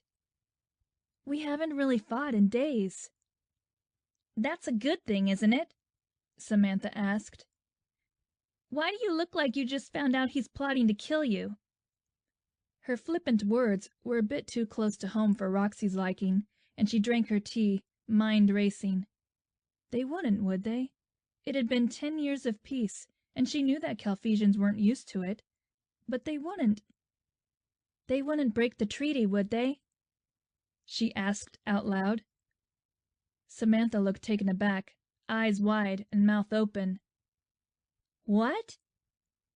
Aedian's being really nice to me. Well, I mean, not really nice, but nice for him, you know? And it was such an abrupt change. One minute he was practically trying to force himself on me, and the next he was coming to my parents' house to apologize. I didn't even think they knew how to apologize. And then today, when I was wandering around, I saw them gathering weapons. They all had them, Sam. Massive axes and guns, just like they had when they came here. I don't know if there were any regulations placed on them about their weapons, but it looked like they were trying to be secretive about it. None of them would look me in the eye when I was there, and they all practically ran away when they saw me." "You think they're planning to break the treaty?" Samantha asked. "Why would they do that?" "There's no benefit for them. They need us, don't they?" But she didn't sound so sure, and the idea was already running away with Roxanne. "What if that's why he's being so nice to me? Because he's trying to lull me into a false sense of security? What if that's what they've been doing this whole time?" The room was silent for a moment, and then Sam shook her head. "I don't know, Roxy. I mean, I know you tend to think the worst about them, but that's bad even for them, and I'm not sure planning is really their thing anyway. Maybe you should just ask Aedian about the weapons before you get all worked up about it." It was a fair point. After all, she didn't know enough about them to say for sure what they were doing. She just had the sinking feeling that something wasn't right. "Yeah," she said. "Yeah, I guess that's a good idea." Unless he lied to her, of course. She'd never had any reason to trust them before, after all, and Roxy was a bit surprised that she'd forgotten that so easily. Apparently the sex had gone to her head. They changed the topic of conversation, but Roxanne knew that Sam knew that she hadn't forgotten about it. When she took her leave, she promised that she'd talk to Aedian before doing anything rash, and she meant that. Well, she meant that she wasn't going to do anything rash. Wandering into a situation she couldn't get out of was a terrible idea, and she didn't plan on doing it. But she needed more information either way. So she took to watching them, claiming that she wanted to learn more about them and the way they did things. She made a point to be out in the corridors more. She talked to the other human women she met along the way, asking them about their dealings with the Calphesians. The 3 women who had been chosen 5 years before had their children already, and didn't seem to think that the Calphesians were a real threat. The 2 who had been chosen with her were less sure, but also seemed to think that they were safe. It should have been enough to assuage her, but it wasn't. She knew what she'd seen, and as the days passed, She saw more and more of it. Hilts on their waists, axes strapped to their backs, guns being charged and loaded and gathered. It was all so blatant, and she knew that they didn't excel at subtlety, but she didn't understand.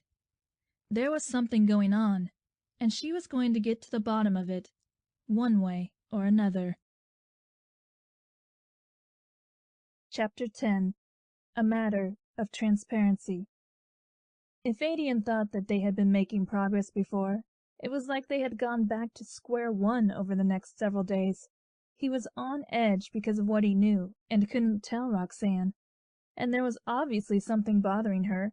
She was snippy and rude to him when he spoke to her, and he found that she would watch him when she didn't think he was paying attention. But he couldn't figure out what she was looking for. It was almost like she thought he was hiding something from her, which he was, he supposed, and he didn't really know what to do about that. The head had decreed that the humans weren't to be told, and going against the word of the head wasn't something someone did. But he found that he was more bothered than he'd been expecting to be by the way she seemed not to trust him. If there was one thing a Calphesian had, it was honor, and perhaps hiding things from this soon-to-be life-mate wasn't the way to behave honorably. Maybe she was hiding something too, though. Roxanne would leave for longer than she used to, seeming to sneak around the compound like she had a secret. When he asked where she was going, she would snap at him that she wasn't a prisoner and she could go wherever she wanted, and there wasn't anything he could do to keep her there, unless he had some reason to want to have her caged. And then she would wait to see if he had a rebuttal, which he never did, and she'd leave, returning some hours later, looking wary and convinced of something. He didn't understand her, or humans at all for that matter, but he didn't think that this was normal behavior, and he didn't think that it was a coincidence that it had happened right when he found out about the Platocks. But there was no way she could know that, was there? She hadn't been at the meeting, and unless she'd heard it from someone else, there was no way for her to have found out. It wasn't beyond the realm of possibility that one of the other champions had told their women, and they had in turn told Roxy. But when Aedian saw them, they didn't look like they were worried about anything. They certainly didn't seem like they knew that their planet might soon be invaded at the very least. So it was baffling and annoying to feel like he didn't know what was going on, and it made him snappish and rude right back. When he came back from sparring one day to find Roxy talking to one of the other human women, he marched right up to them, looming over them with narrowed eyes and folded arms. "Oh," said the woman, whose name Aedian didn't know, and was sure he'd never been told, not that he would have remembered it anyway. "Hello." Roxanne whirled to see who she was talking to, and her face when she saw that it was Aedian made him sure that there was something going on. She hadn't even looked that unhappy to see him when she'd been presented to him all those weeks ago. "What do you want?" she asked, folding her arms in return. Aedian felt irritation flare hot in him, but he kept his composure, not wanting to lash out right there in the corridor with another human watching. "I was going back to our rooms and wondered if you would accompany me." That wasn't an unusual request. Sometimes before, when she'd see him sweaty and fresh from sparring, she'd decide that she wanted him, and that was just fine with him.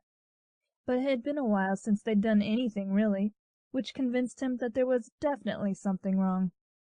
If there was one thing he'd learned, it was that he needed to trust his instincts, and this, whatever this was probably no different. "I'm busy," Roxanne replied, turning back to the woman who was staring between them with wide eyes and her mouth slightly open. "You could be less busy," Aedian offered, trying for patience. "You don't own me," she said. And, creators, Aedian was so tired of hearing her say that. He was trying. He treated her with respect the only way he knew how, and he thought he was doing an all right job, but now every other day she was throwing that in his face, and it was completely irrational and annoying. "Fine," he bit out, and then turned to leave. As he walked away, he could hear the other human murmur in a shocked voice, "I can't believe you talked to him like that." He couldn't see Roxanne, but she sounded like she didn't care at all. "Well, if he's going to deserve it, then I'm going to do it. Now, are you sure you haven't seen anything?" The rest of their conversation was lost as he turned the corner, but his brows were furrowed. What would the other woman have seen? What was Roxanne looking for? If he were more irrational than he was, he might have assumed that she was having an affair with another of his kind. But since she seemed to barely be able to stand him, he was willing to bet that it wasn't that. Which didn't put him any closer to figuring out what was going on. He was just going to have to ask her. It was going to risk him getting his head bitten off, most likely, but they couldn't continue like this. Any day now the Platocks would come down and make their stand, and the Carthusians would have to make theirs in return. Aedian didn't want to have to worry about fighting with Roxanne while that was going on. He wanted her to trust him enough to know that he would keep her safe. Because he would. She was his as much as she insisted that he didn't own her, and he wasn't going to let a Platock get its filthy hands on her. Not in this lifetime. The pattern continued like that until one night when Aedian was preparing for bed and realized that Roxanne wasn't there. He hadn't seen her all day, so wrapped up in meetings and gathering weapons and practicing with the others. As one of the champions, it was expected of him to be on the front lines. It was his job to help defend his people, and it was an honor to have that position. To a Carthusian, fighting and dying in a battle was more honorable than hiding in the back and surviving. There was nothing to be gained from that in their eyes, and so Aedian, while not ready to die at all, would take his place where he belonged. And that meant long hours of training and making sure that his skills were sharp enough to prove that he could handle it. So he hadn't been around much that day. Roxy seemed to leave more days than she didn't, but she was always back by the time they went to bed. She always laid down in their bed beside him, even when it seemed like she didn't want to be there. But now it was late at night, and there was no sign of her. With narrowed eyes, Aedian put off his bedtime preparations and stalked out to the place where Roxanne usually parked her car. To his relief, it was gone. That at least meant she wasn't somewhere in the compound with someone else. If she was cavorting with another Carthusian, then Aedian would have to fight him for her, and he didn't have time for that. None of them had time to be fighting amongst themselves right now. That still meant he had no idea where she was, though, and he sighed, leaning against one of the pillars. It was probably stupid to be worried. It wasn't like she'd been snatched by an enemy of his, and he trusted that she could handle herself out in the human world. She'd been doing it for years before he'd shown up in her life, after all. But she wasn't there with him, and that was the problem. He tried not to think of her as a possession, because there was nothing to be gained there, and it just made her angry. But he was used to her presence by now. He was used to having her there when he laid down to sleep, and the fact that she wasn't there just made things odd. Just as he was considering turning around and going back into the compound to wait for her, the bright beams of her headlights swung around, and he shielded his eyes from the glare to watch her park the car. At first she seemed not to see him, muttering to herself as she got out of the contraption and shut the door with a bang. Her face was drawn down into a frown, and she was tugging absently at one of her curls. She would walk right past him if she continued like that, and the thought of being ignored when he was standing there waiting for her made him angry. Before she could pass completely, he reached out and grabbed her arm. Roxanne yelped and whirled, eyes wide and hand raised. He knew firsthand that her hits didn't hurt that much, but she was mid-swing already when he ducked back. "Stop that!" She frowned, squinting in the darkness, and then she scowled when she saw it was him. "What is your problem?" Roxy demanded, trying and failing to tug her arm out of his grip. "I could ask you the same thing," Aedian hissed, tightening his fingers just a bit. "Me? You're the one sneaking around in the dark. What were you even doing?" "I was waiting for you," he snapped. "And I was not sneaking around. Carthusians do not sneak." She snorted and rolled her eyes. "Oh, that's right. Silly of me to have forgotten. You just march in, weapons drawn, and start making demands and killing people. You're hurting my arm." Aedian dropped her arm like it had burned him. Hurting her wasn't what he wanted to do, after all. He didn't even want to fight with her, really. Mostly, he just wanted to pull her over his shoulder and cart her off so that they could go to bed. But judging from the look on her face, that wasn't going to happen. "Where were you?" he asked, trying to keep his voice even. Why does it matter? Because I want to know. You were gone all day, and it feels like you're hiding something from me." Now she laughed outright, turning and walking off in the direction of the stairs that led to the living quarters. "I'm hiding something? Okay, sure, we'll pretend like that's true." Frustration and anger and exhaustion were warring inside of him, and Aedian decided all at once that he'd had enough. They'd been dancing around this for over a week now, and there was no telling when the Platox would show up, and he was tired of it. He didn't have time to be bickering pointlessly with her, and he didn't even want to, not when things were so dire. He followed her up the stairs, neither of them speaking as they made their way back to their rooms. Aedian watched as she pressed her hand to the sensor to let them in and then strode inside. "Sit down," he said firmly. "Excuse me?" "Sit down. You want to know what it is I'm hiding, and I'll tell you. We don't have time for this argument." Roxanne looked confused, but she did as she was told, sitting down on the couch in the main room. Her dark eyes were serious where they were trained on him, and Aedian found that now he'd gone and opened his mouth. He didn't know where to start with the telling. At the beginning, he supposed, since it was important for her to know what exactly was happening. "When we lived on Calthus, we were in charge of the entire quadrant for the most part. No one crossed us and lived. Many tried, but we put down threat after threat, doing what we had to do to cement our place. We also kept those who were weaker than us and loyal to us safe, in exchange for resources or aid when we needed it. That was always the way things were, and there was a balance. But then we had to flee Calthus. Our planet was dying, and there was no choice. There is no weakness in survival when it's the only thing you have left. Death is an honor when it's earned on the battlefield, fighting for what you believe in. But it's senseless when it's just because you were too stupid to know when to leave. I know that now."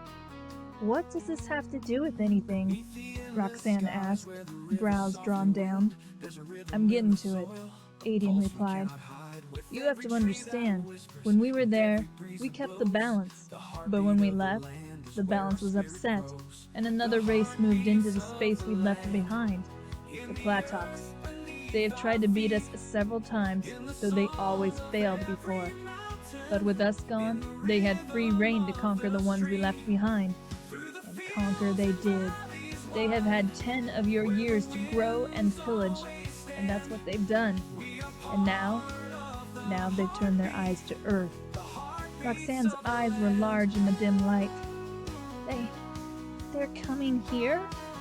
she asked. Aedian inclined his head. "What do they want?" He shook his head. "We aren't certain. Wipe us out, more than likely. They probably think us weakened since we've been here for so long, becoming used to peace. They think we've forgotten how to fight." "Well, that's definitely not true. What about us? About the humans? Are they coming for us?"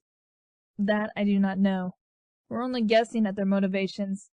And we know that they won't hesitate to kill or enslave your kind if they can. That is just the way the Platox are. They have no honor and seek to win at any cost." "And they're coming here?" "Yes." "When?" "Any time now." His words fell heavy in the room, and silence followed them as Roxanne seemed to process that. Her face was a mess of emotions, shock and fear winning out. When she looked up at him again, there was understanding there. "That's why you've been gathering weapons and training so much," she murmured. "You're going to fight them." "Yes," Aedian said again. "Of course we are. This is our home now. And you are as good as our people." She seemed surprised to hear him say that, and he supposed that made sense considering some of the things he'd said about humans before. But things were different now. Everything was different now. Aedian moved to sit down next to her, unsure of whether or not she would welcome being touched. "Do you have something you want to tell me?" he asked. "Like how you knew about the weapons?" Roxanne blinked, seeming to come out of a trance. "Oh, I saw one of your kind carrying them around, I thought. I thought maybe you were preparing to break the treaty or something. I didn't know there was an outside threat." I don't think any of us thought anyone else would be coming from out there." She waved her hand in the direction of the ceiling. The slight to the honor of his people made him tense, but then he sighed and relaxed again. It was a reasonable assumption, he supposed. After all, Cartesians had been planning for what to do if the humans broke their part of the treaty for years. "We would not do that," he said gently. "And most other races avoid Earth. There are so many of you, and you're unpredictable, which makes them think you aren't worth the time. It just so happened that we didn't have a choice in the matter, and that is why we showed up." "Makes sense," she said. "So, what's going to happen? Why aren't you telling anyone?" "We wanted to avoid a panic," he explained. "But soon each head will be approaching their human representative. What happens from there is up to your kind. But we will fight." Silence reigned again, and Roxanne let out a shaky breath. He could understand how she felt. After 10 years of peace, humans had probably assumed they were safe. And now this. He wondered if she'd blame them once she figured out how much this was their fault. He wondered if it would change things. "I will keep you safe," he said after a moment, watching her in the semi-darkness. "I vow to you that I will. I will keep as many of your kind as safe as I can." Her eyes were surprised, but kind when she glanced at him. "I thought you didn't care about humans all that much," she murmured. Aedian shrugged a shoulder. "You have your uses." She cracked a smile at that, and leaned against him, pressing her face to his chest. He let his arms come up around her, one hand going to the back of her head as he held on. It was the most they'd touched in days, and Aedian was shocked at how her touch calmed the storm of feelings inside of him.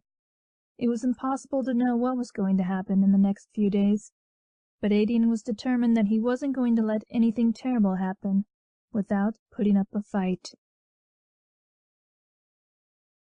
Chapter 11. Spilling Every Bean. Roxanne understood the concept of a secret. She really did. She understood that the Cartesians thought they were doing the right thing in not telling them about the invasion, keeping the peace and all that. Once it got out, it was inevitable that people were going to panic. That's just how things like this worked. People panicked when they were faced with the thought of the unknown. Aedian told her that she wasn't supposed to just go scream the news from the rooftops, but that didn't mean she was going to keep it to herself. Not when she had family and friends who deserved the chance to get out while they had the chance. "Why are they coming here?" she'd asked him that night as they lay together in bed. "What's so special about here?" "This is the biggest cluster of us," he'd explained, "and we're all gathering here to try and fight them off. They will be able to tell that." There was more to it, of course, about how this compound was more easily defensible, about how they had more resources here than anywhere else. It made sense, but all Roxy could think about was the fact that people she loved were going to be in the danger zone, and so when she got up that next morning, it was with a new determination to keep everything from going to hell. Aedian seemed to be able to tell that she was going to do something, because he stopped her on her way out of their rooms. "Be careful." "What do you mean?" Roxy asked. He gave her a serious look. "Be careful." She nodded and smiled at him, leaned up to kiss him warmly. It felt good not to suspect him any more. The more she thought about what she'd assumed was going on, the more ridiculous it seemed. The Cartesians were all about honor, and while their definition of it was definitely different from the definition that humans had, it still meant that they wouldn't betray those they'd made a treaty with. But an invasion? That had never even occurred to her as being something she'd need to worry about. With her head down and her mind already focused on what she needed to do, Roxy made her way to her car. On the way there she passed group after group of Cartesians, all armed to the teeth. Some of them looked different than the ones she was used to seeing by now, and she remembered that Aedian had said that others were coming to help with the fight. These must be them. Some were larger, some smaller, and they all looked at her with a sort of wide-eyed confusion that made her smile. They had their own humans, she knew that much, But maybe they had different ways about them. The cultures were probably different. Or maybe they just weren't used to seeing human women practically dashing through the corridors without fear. Whatever it was, she didn't have time to dwell on it. Their arrival clearly meant that things were getting serious, and she had to warn the people who mattered to her. Of course, she probably should have anticipated that gathering her mother and father and best friend together at the house and not telling any of them what was going on would cause problems, especially when she got there after they did. She walked into the house to see her father pacing the living room, and Sam and her mother with their heads together in nearly frantic conversation. Her father saw her first, and he rounded on her, hands on her shoulders as if checking that she was all right. "What happened?" he asked. "What's going on?" "Dad," Roxy said, pushing him away gently. "It's okay. I'm okay." "What's this all about, Roxanne?" her mother wanted to know. "Samantha seems to think it has something to do with the Calvesians." Roxy looked at her best friend, who looked more anxious than she'd ever seen her. "Well, it does," she admitted. "Just probably not how Sam's thinking. I thought at first that maybe they were trying to break the treaty, because I saw them gathering weapons and plotting, and it worried me." "And that's not what's happening?" Sam asked. "Nope," Roxy replied. "Not even a little bit." "Then what is happening?" her father demanded. It took her a moment to gather her thoughts, and then she sighed, deciding to just come out with it. She'd gone and got them all worked up already, after all. So she told them what Aedian had told her the night before, explaining about the Platox and how the Calvesians had kept them at bay when the problem was in space. But now the problem was coming to them, and there wasn't much they could do about it, other than run, other than hide. When she finished, the looks on her parents' and friends' faces mirrored what she imagined her own face had looked like when Aedian explained what was going on to her. They were shell-shocked, and her mother looked like she was on the verge of tears. "It's happening again?" Samantha asked in a small voice. "Why? Why?" "Because they want to wipe out the Calvesians. I don't know. Aedian says that they're going to stay and fight, that they're going to protect us." "And you believe him?" her father asked. And Roxanne understood why he was asking that question. After all, it hadn't been that long since she'd shown up here furious with Aedian for not respecting her. But she'd seen the look in his eyes when he'd said it, and she knew he wasn't lying to her. "Yes," she replied simply. "I do." "But will that be enough?" Sam wanted to know. "I don't know. He said it's not that many of them that are coming. But I don't know if that means they'll be easy to beat. I don't know what's going to happen. What I do know is that we can't wait around. We need a plan." No one responded to that, staring at her blankly, and Roxy sighed. "A plan for what?" her father put in. "You don't expect us to fight." "No," Roxy said. "Are you crazy? I expect you guys to get out of here. They're all coming here. It's going to be like 10 years ago all over again. Only this time, I'm pretty sure they aren't going to be willing to reason with us. They don't even care about us. According to Aedian, they see us like we see ants or roaches. We're vermin, pests.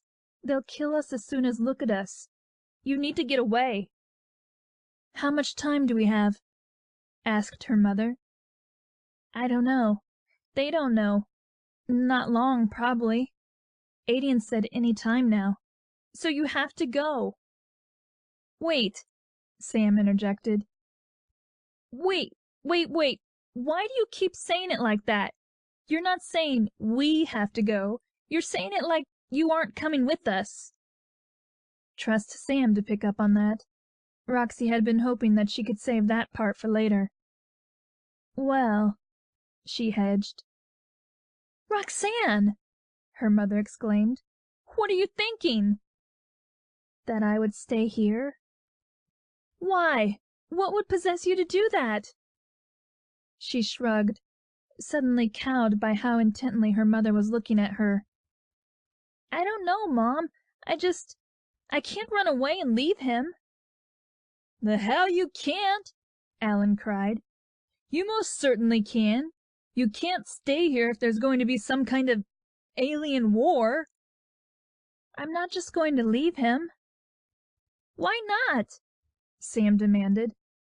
Why would you stay for him? You were the one who told me that maybe one of them would be good to me, Roxy retorted.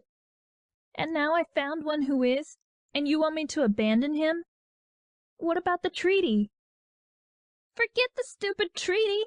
They could kill you, Roxy.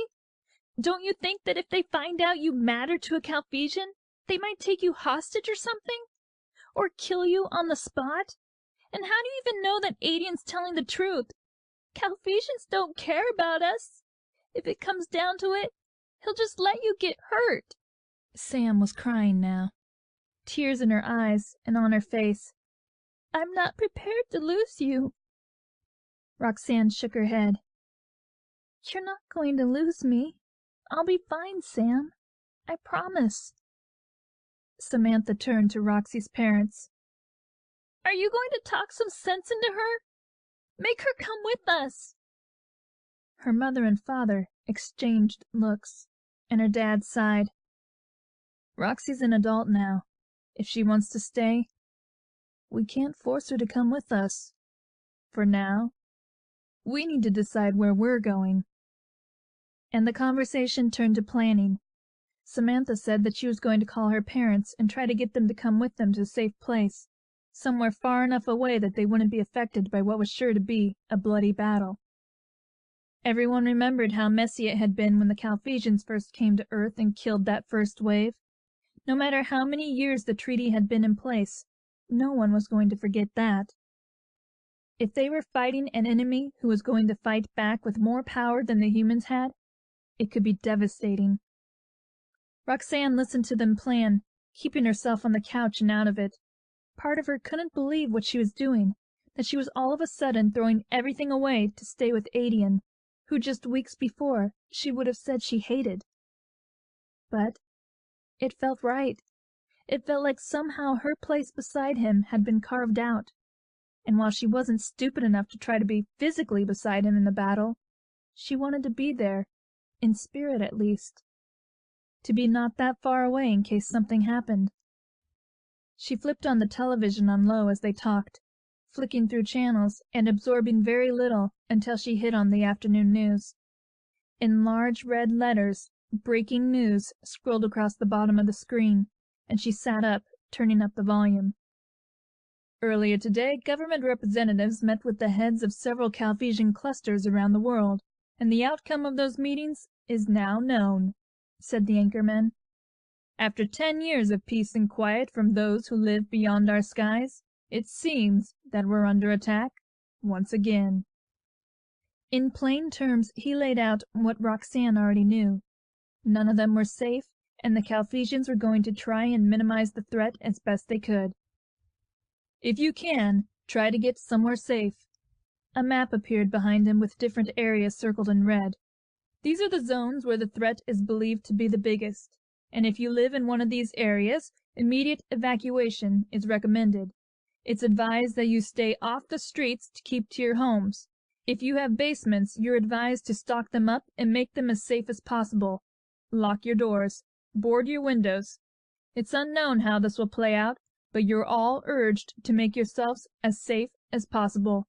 When we have more information, you'll hear it here first. And now, here's Marcia Campbell with the weather. That was about as close to an official announcement as they were going to get, Roxanne was sure. Even as the weather woman stood in front of her map and talked about systems of pressure, the message about evacuation continued to scroll along the bottom of the screen. She turned to look at her parents and Sam, and found all of them staring at the television.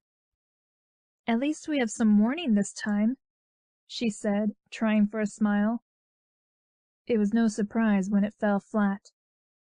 When Roxanne got home that night, she could tell that something had shifted. The whole compound was in a flurry of activity, Calphesians rushing to and fro, armed and ready. For a moment she wondered if this was the moment, if the Plattox were already there and she was standing in the middle of what was about to become a war zone. She didn't see any others, though, and she could only imagine what they would look like. And none of the Calphesians looked like they were about to leap into battle immediately. She let out a relieved breath and looked through the throng to see if she could find Aedian. It wasn't all that easy, considering they all pretty much looked alike, but she spotted him a moment later, talking with a Calphesian even larger than himself, and hefting a sword that looked big enough to cleave a person in two. She made her way over to him, hanging back while he finished his conversation. All around them she could hear others talking, snatches of their words drifting to her ears. The humans know, and in force, and less destruction if possible. None of it was comforting, and she glanced around, watching them all scurry, and realized that she'd never seen any of them scared before. Even when they were out amongst the humans they seemed put together and self-possessed. They were strangers in a strange world, no matter how much time had passed, and she'd never seen even one of them bat so much as an eye at the situation. But now they were like an ant mound, scurrying around in obvious agitation. It made her heart beat faster in her chest at the thought that they might not win this, and if they couldn't, then the humans didn't stand a chance. It was a sobering thought, really. What would the Plattox do to them?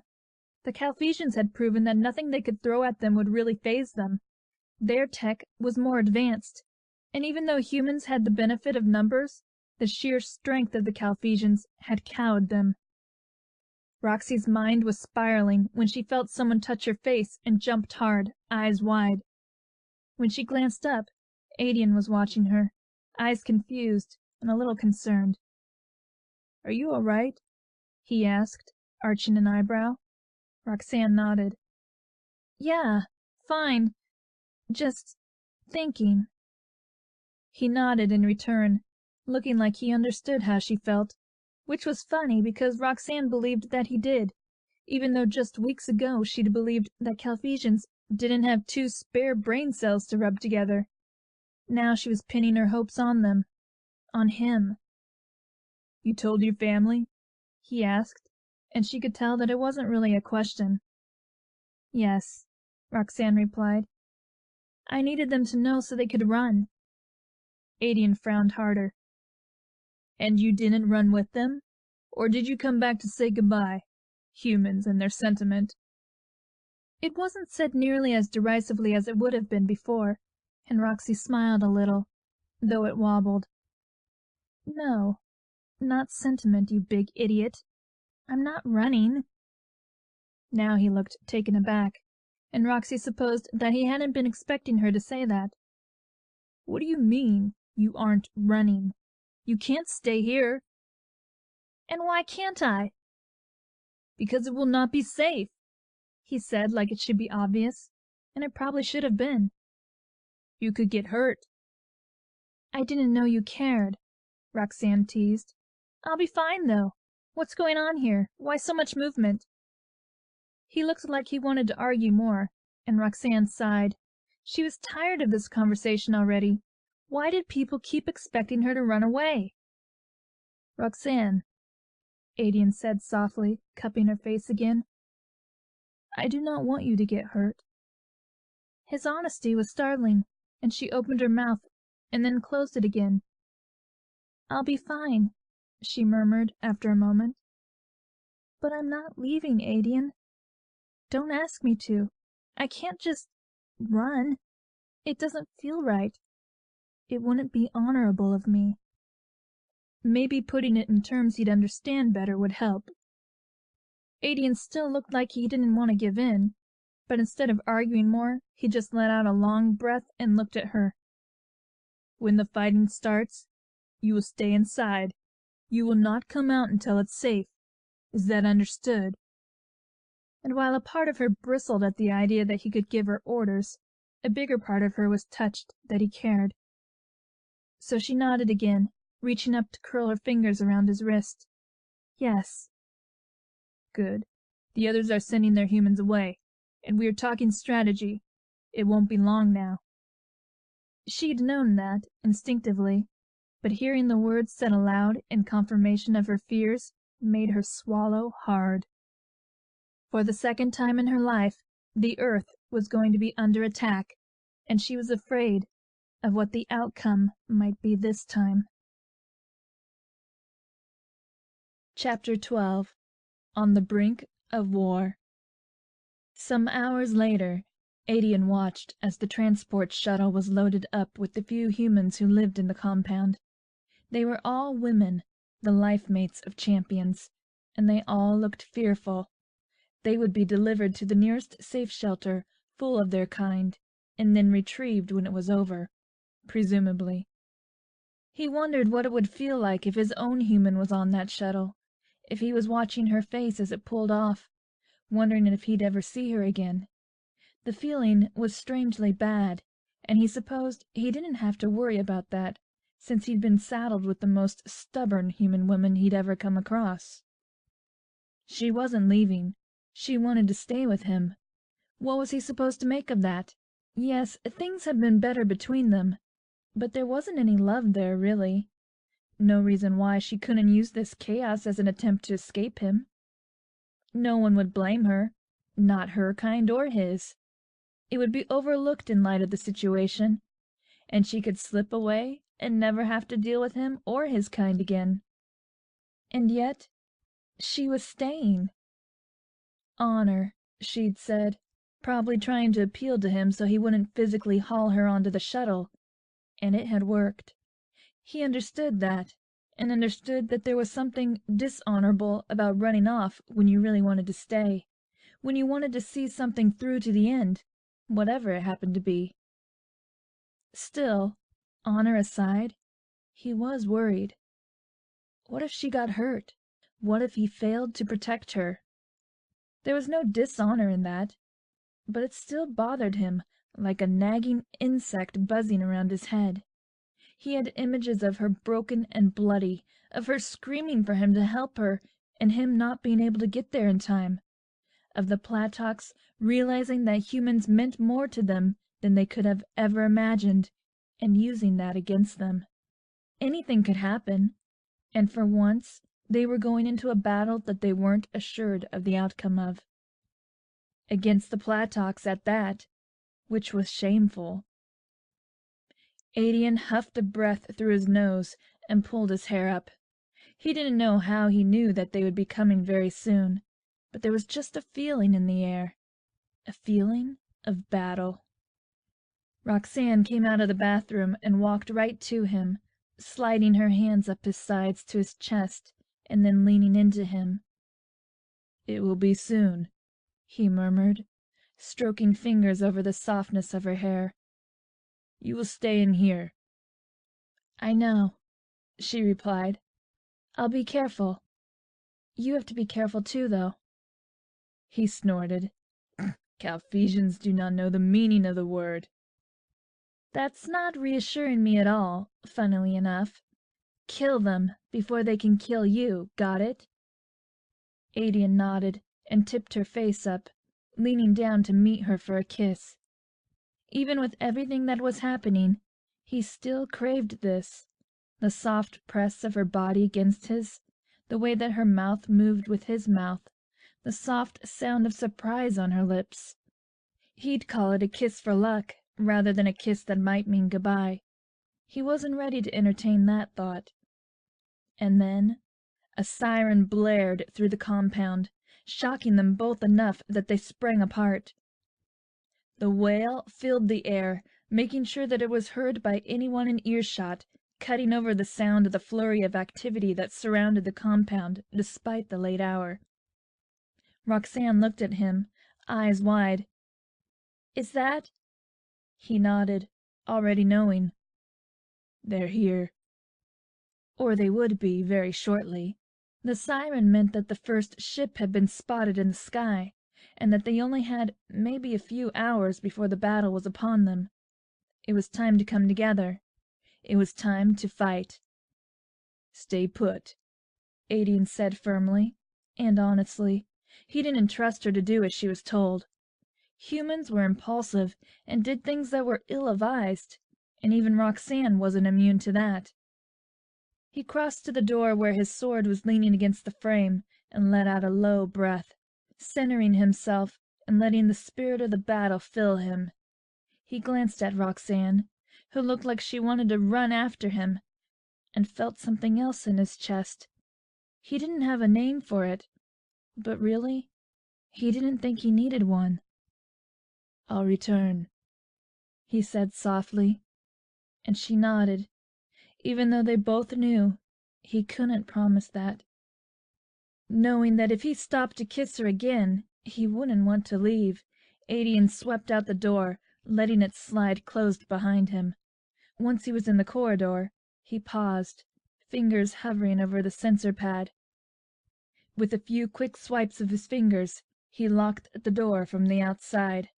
Roxanne wouldn't be able to get out from inside unless someone let her out, and a Platok wouldn't be able to undo the seal he'd put on the door. She'd be safe. Nodding to himself resolutely, he squared his shoulders and followed the rest of his kind as they streamed out of the compound to prepare for the battle. The area around their compound was mostly trees. They hadn't wanted to set up too close to human areas, preferring something more remote for their home. The trees weren't going to help anything, but it was a defensible position, and hopefully they could keep the battle contained to this area and avoid involving any humans who had decided to stay or had been unable to leave in time. It had been years since Aedian had seen so many of his kind in one place, all of them standing in clumps around the outside of the compound, heads tipped towards the sky, eyes searching. He took his position, standing near the front with Shia and Demos. They both glanced at him and nodded their heads, fists thumping over their hearts in the sign for comrades in battle. Aedian made the sign back. Whatever he thought of them, the three of them were the current champions of their people. They would be in this together. It was probably the most silent that Aedian had ever heard his people. No one moved or spoke, all of them watching the sky. Up ahead, Prius was there, armed with his war axe and a blaster, hair pulled up and clad in leather. He was obviously prepared to fight, and Aedian was reminded that their head was the strongest in their cluster, and the other heads were there as well, similarly armed and armored, leading their clusters to join the ranks. For the first time in 10 years, they all stood unified, Calphesians off of Calphus, standing strong to defend their new home and the people who had been there first. It was a momentous moment, really, and Aedian was breathless for a second, just taking it in. When they'd first come to Earth, he'd been young and headstrong, and he'd entertained fantasies of killing humans and proving himself worthy. And now here he was, 10 years later, defending the very ones he'd dreamed of killing. It was funny how the meaning of honor changed as you aged, as you learned, how your priorities shifted. He thought of Roxanne, and how angry she would be with him when she figured out that he'd locked her in. But if they both survived for her to be angry, he'd take whatever yelling rant she gave him, and take it gladly. "There!" breathed one of the other heads into the silence, and they all turned to look where he was pointing, a ripple of horned heads turning and looking up. And he was right. There was the nose of one of the Platok ships, coming down from the clouds. Aedian didn't think he'd ever forget what those ships looked like, long and streamlined, cylindrical, and shaped like an old-fashioned bullet. There was nothing subtle about it, but then, neither of their races could claim much subtlety. Around him, his people gripped the hilts and handles of their weapons, watching as the ships followed one right after the other and lowered into the trees. It felt like it took hours for the last one to descend, though it was really probably only about 45 minutes. But when the rumble of the ships faded away, leaving behind only the silence of the slowly lightening sky, the spell was broken. Carefully, Aedian and the rest of his cohorts spread out into their formation, forming their ranks and solidifying their lines. These were the same ranks they'd used when they were fighting before, back on Kalphas, the same lines and formations they'd assumed when they'd come to Earth. Every warrior learned them, and fanning out into triangular groups, the strongest at the front, and the rest spreading out in ever-widening lines to push forward, like arrow points into their enemies' defenses, was as easy as breathing. Aedian's stance changed, shifting into one meant for strength, for holding his ground. One foot slightly in front of his body, the other sliding back to act as a brace, knees slightly bent, sword held loosely in both hands for the moment, ready to be brought up as soon as it was needed. All around him his comrades were doing the same, getting into their stances, and the battle spirit was high. On one hand, it wasn't something to enjoy. Lives might be lost, and they were fighting for more than just themselves. On the other hand, though, it had been so long since any of them had fought in a real battle that there was a thrill of excitement. This was what they were built for, what they were made to do, and living on Earth had brought them peace and the occasional diversion in the form of a tournament every 5 years. But other than that, life was quiet and slow. But this got his blood pumping, eagerness humming just under the surface of his skin. He was ready. They all were. Of course, the Platoks made them wait. Long minutes ticked by, and nothing happened. The trees stayed quiet, and nobody moved. Then, out of the dark shadows of the thicket they had touched down in, a single Platok emerged. Somehow, Aedian thought that he'd forgotten how ugly they were. If Calphesians looked alien on this planet, the Platoks were downright monstrous. Their skin was a sickly shade of white-blue, cold and clammy-looking, and around them hovered an odor like mildew. It made sense, since their planet was perpetually damp, but it had been 10 years since Aedian had been forced to smell it.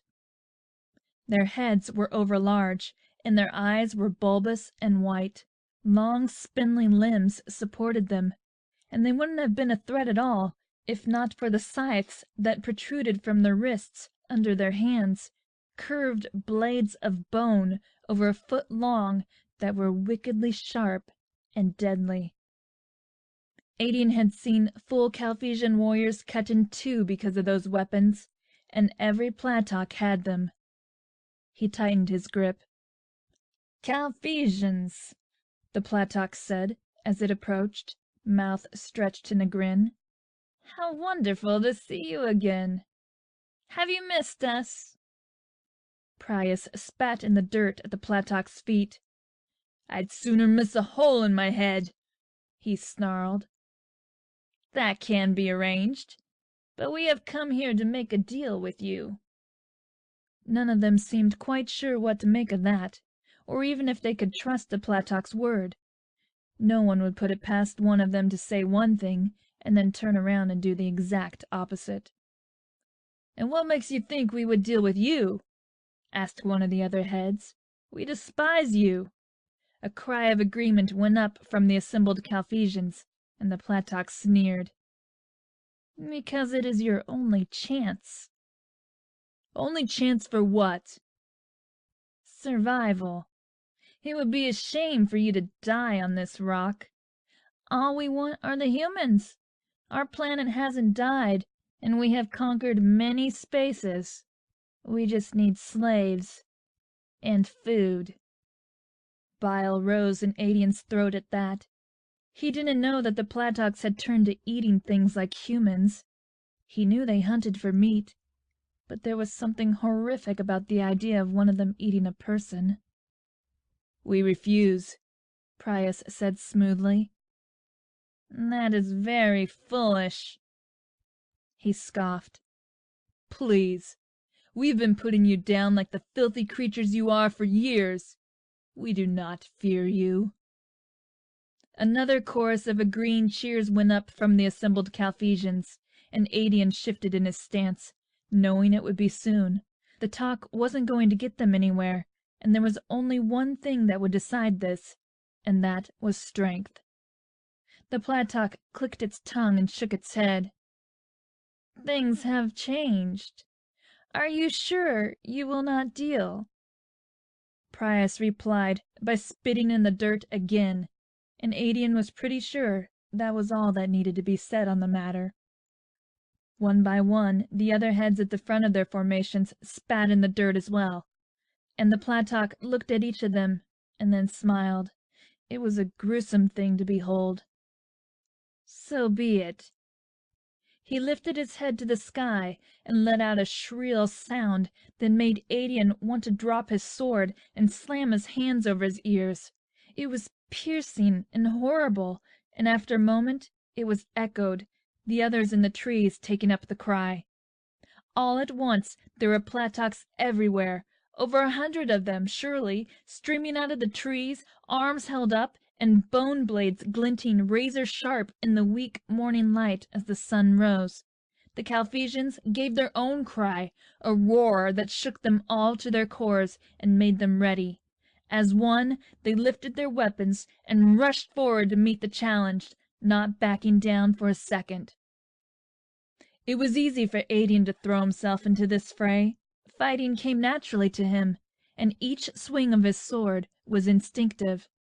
He used it to push back a Platok that swung its arm blade at his chest and then ran him through, sword cleaving easily through his thin body, and then dropping him onto the ground where he was trampled by more Carthaginians pressing forward. It was clear that the Platoks weren't any better at fighting than they had been years ago. They still made the same predictable moves, relying on their natural weapons to win them the battle, when it also left them open for attack. Of course they managed to wound quite a few Carthaginians, but it wasn't going to win them the battle. For the first time in a long time, Aedian felt truly alive. He whirled with his sword in hand. He hacked and chopped at the enemy. He stabbed and parried and kicked with his feet, clearing a path around him for his comrades to rush into. And rush they did. Carthaginians always managed to work together, ducking under each other's swings and moving into spaces that were cleared. They were often accused of being nothing more than brutes, but when it came down to it, they had a method all their own, and it was a method that had been putting the Platoks in their place for years. Right there in the thick of it, it was easy to sense the tide of the battle. At first, they'd been wary, determined, but wary. It had seemed ridiculous that the Platoks would come all this way to fight them without having something up their sleeves.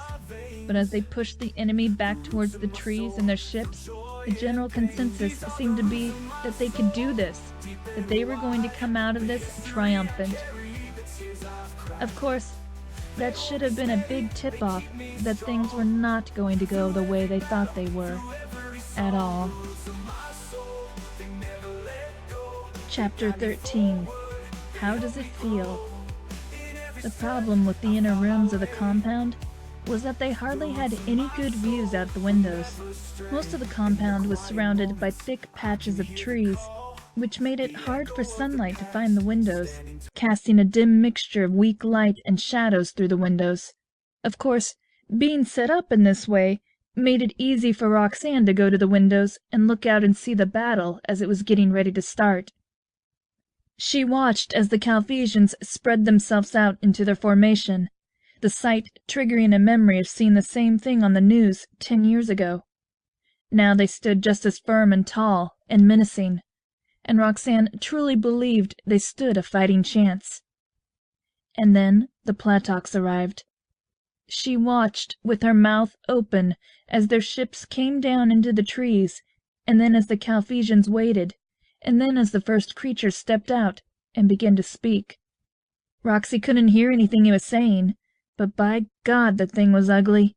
She'd called the Carthaginians beasts because they were large and bulky and dangerous, but this Platok was truly a monster. It looked like something that you'd find on the underside of a rock, wriggling in the damp, dark earth, never meant to see the light of day. Just one of them was enough to turn her stomach and have her clenching her hands and fists with fear. And who even knew how many others were on those ships? She thanked anyone listening that her parents had already gone and were safe. Nothing seemed to happen for a long time. She could see the Platok talking to the Carthaginians, and she could tell that the Calphesians weren't happy about whatever was being said. It was easy to see how they tensed as a unit, how they seemed to be leaning in, ready for violence. But still, nothing happened. Were they trying to negotiate in some way? She could only imagine what demands the Platox had, and she didn't think it would be anywhere near as easy as it had been when the Calphesians were bargaining with humans. Her hunch was proven right when the Platox laughed, a high, shrill sound that filled the air and made her cringe. The Calphesians reacted, and soon there were more Platox streaming out of the trees, arms held aloft, and a battle cry on their lips. Aedian and the rest of his kind roared back, and the two factions clashed, rushing forward into each other's lines. The battle had begun. For nearly an hour she stood by the window, afraid that if she left it something terrible would happen, and she'd come back to see Aedian lying broken and bloody in the dirt. Roxy could just make him out from where she was standing, and that was mostly because of his massive sword that she could see flashing as the sun rose. He was amazing with it, honestly. She'd seen him perform in the tournament, but this was something entirely different, and she could imagine that having to fight for your life brought out skills otherwise unseen. Aedian spun and lunged and slashed, arms never seeming to tire. He cut down any Platox that got close to him and left spaces for his companions to rush into. It was almost like a well-choreographed routine, the way they functioned as one unit made up of many different parts. For the first time since she'd found out what was happening, she really thought that they were going to win without there being any kind of real chaos. It was disgustingly optimistic, and she should have known better, really. All at once, the battle seemed to stop. The Platox stopped moving, stopped fighting back, and the Calphesians stopped as well, clearly confused as to what was happening. Then there was that horrible sound again, all of the disgusting creatures lifting their heads and screeching at the top of their lungs. Roxy shivered, wondering if the sound was meant to elicit fear, because that's what it was doing to her. Someone barked an order, and from the trees came more creatures. It was hard to see from her spot, but it didn't look like they were all Platox. As they came running out and got closer, she was able to make out the forms of horned creatures, and some with wings, some that resembled humans, just with different skin colors, and some that looked to be reptiles that walked upright. The curious thing was that they didn't seem to be heading for the battle. They didn't look like they were reinforcements coming to make sure that the Calphesians couldn't gain any ground. In fact, they streamed around the battle, avoiding it altogether, to rush out past them, and into... Oh, God. They were heading for the city! Aedian had mentioned that it seemed odd that it had taken the Platox so long to get to Earth, but Roxanne thought she knew why that was. If they had been observing up there before they'd come down, they'd know how the city was laid out for the most part. They'd know that the Calphesians lived on the outskirts of vast human populations. And if it was the humans they were really after, then their plan was genius. Keep the Calphesians busy with the fighting, and then send in a second swarm to devastate the humans. The last thing Roxanne wanted to do was just stand there and watch while this happened, but she didn't know what else to do. There was no way she could fight any of them off, and running out there now would be tantamount to suicide. At any rate, the Calphesians seemed to figure out the plan not long after she did, since the force seemed to be splitting. One group dug in and spread out to continue fighting the Platox, and the other dashed off in the direction of the ragtag group. Roxanne breathed a sigh of relief. Now she could only hope that it would be enough. Separating like that meant that they had less of an advantage, and the group that remained had to fight harder. Squinting through the flurry of weapons and fighting, Roxanne could just about see Aedian. He was at the front of his little cluster, taking on 2 Platox at a time with his massive sword. She couldn't make out his face or see if he was hurt, but she could see it when a Platox managed to cut down the man at Aedian's back and lunge in. She could see it when one of those sharp blades raked across Aedian's back, and she could see the spray of blood that followed. Roxy watched him falter just a bit, and she watched the other two Platoks break his guard and slash at his chest, twin arcs of blood, showing that they'd landed their blows. Another Carthusian came in to hack at Aedian's attackers with an axe, and another shot one of them in the head. She heard yelling and saw Aedian fall back, stumbling and bleeding heavily. He went down to one knee, and a Platok that had been on the fringes stepped in.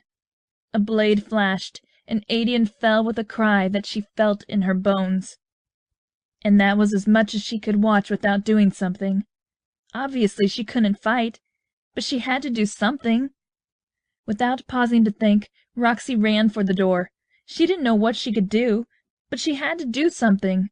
Of course, it would have been a lot easier to do that something if she could get through the door, but when she pressed her hands against it like she usually did to get it to slide open, nothing happened.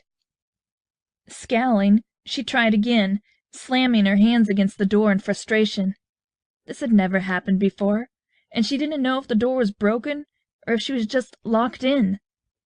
But how? Aedian.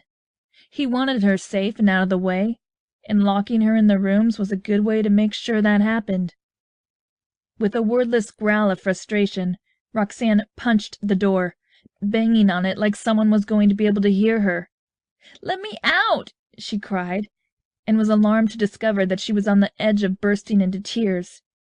She had never been the sort of person who was content to just let things happen to her. Granted, some things she didn't have any control over, like being chosen to marry a Carthusian, but she couldn't just watch Aedian die. There was no way she could go back to that window and watch him be killed like he didn't mean anything to her. And she would have to examine those feelings later, when they were both safe and she could give him an earful about locking her in rooms like she was some kind of wayward child. But first she had to get out of here. Roxy knew that the few women they had in their number and all the young children were still in the compound, forbidden from fighting because they were too precious to risk. Maybe one of them would hear her if she kept banging on the door. Maybe. Before she could do more than slam her palms against the door, it slid open, and Roxanne nearly fell forward, but clawed hands came up to brace her, and Roxy blinked. She recognized the Carthusian standing before her as Lila, the female who had helped her get ready to be presented all those weeks ago when this whole thing was just starting. "Are you all right?" Lila asked, releasing her and taking a step back. "No," Roxy replied, shaking her head. "I have to get out there." Lila's eyes widened. "You cannot. You shouldn't even still be here." "I wasn't just going to leave." How many times was she going to have to explain that? "I know it's dangerous, and I know something could happen to me, but Aedian's hurt, and if I don't go to him, he might be killed." The Carthusian woman seemed to hesitate, still blocking the door, and Roxanne drew herself up. "I'm going to him," she said firmly. "I don't care if I have to jump out of that window. I'm going to him. I know how your people are. You don't care about the ones who get injured because they can't fight anymore. But I still care, and every minute I stand here trying to justify this to you is another minute that he doesn't have. So please, Lila, let me do this." "So be it," Lila said softly, inclining her head and stepping out of the way. Roxanne didn't stop to thank her, instead rushing past her and into the corridor. As she ran, she became aware that she wasn't alone, and turned her head to see Lila easily keeping pace with her. "What are you doing?" she asked. "You will not do this alone," was the reply, and honestly, it was good enough for her. They made it to the doors in record time, and Lila made her hang back while she checked to see that the coast was clear. There didn't seem to be any stragglers. Everyone was occupied with the fighting, and so they made their way outside and started inching along the curved outside of the building.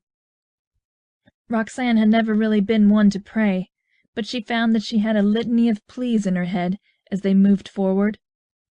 "Please let him still be alive. Please let us make it in time.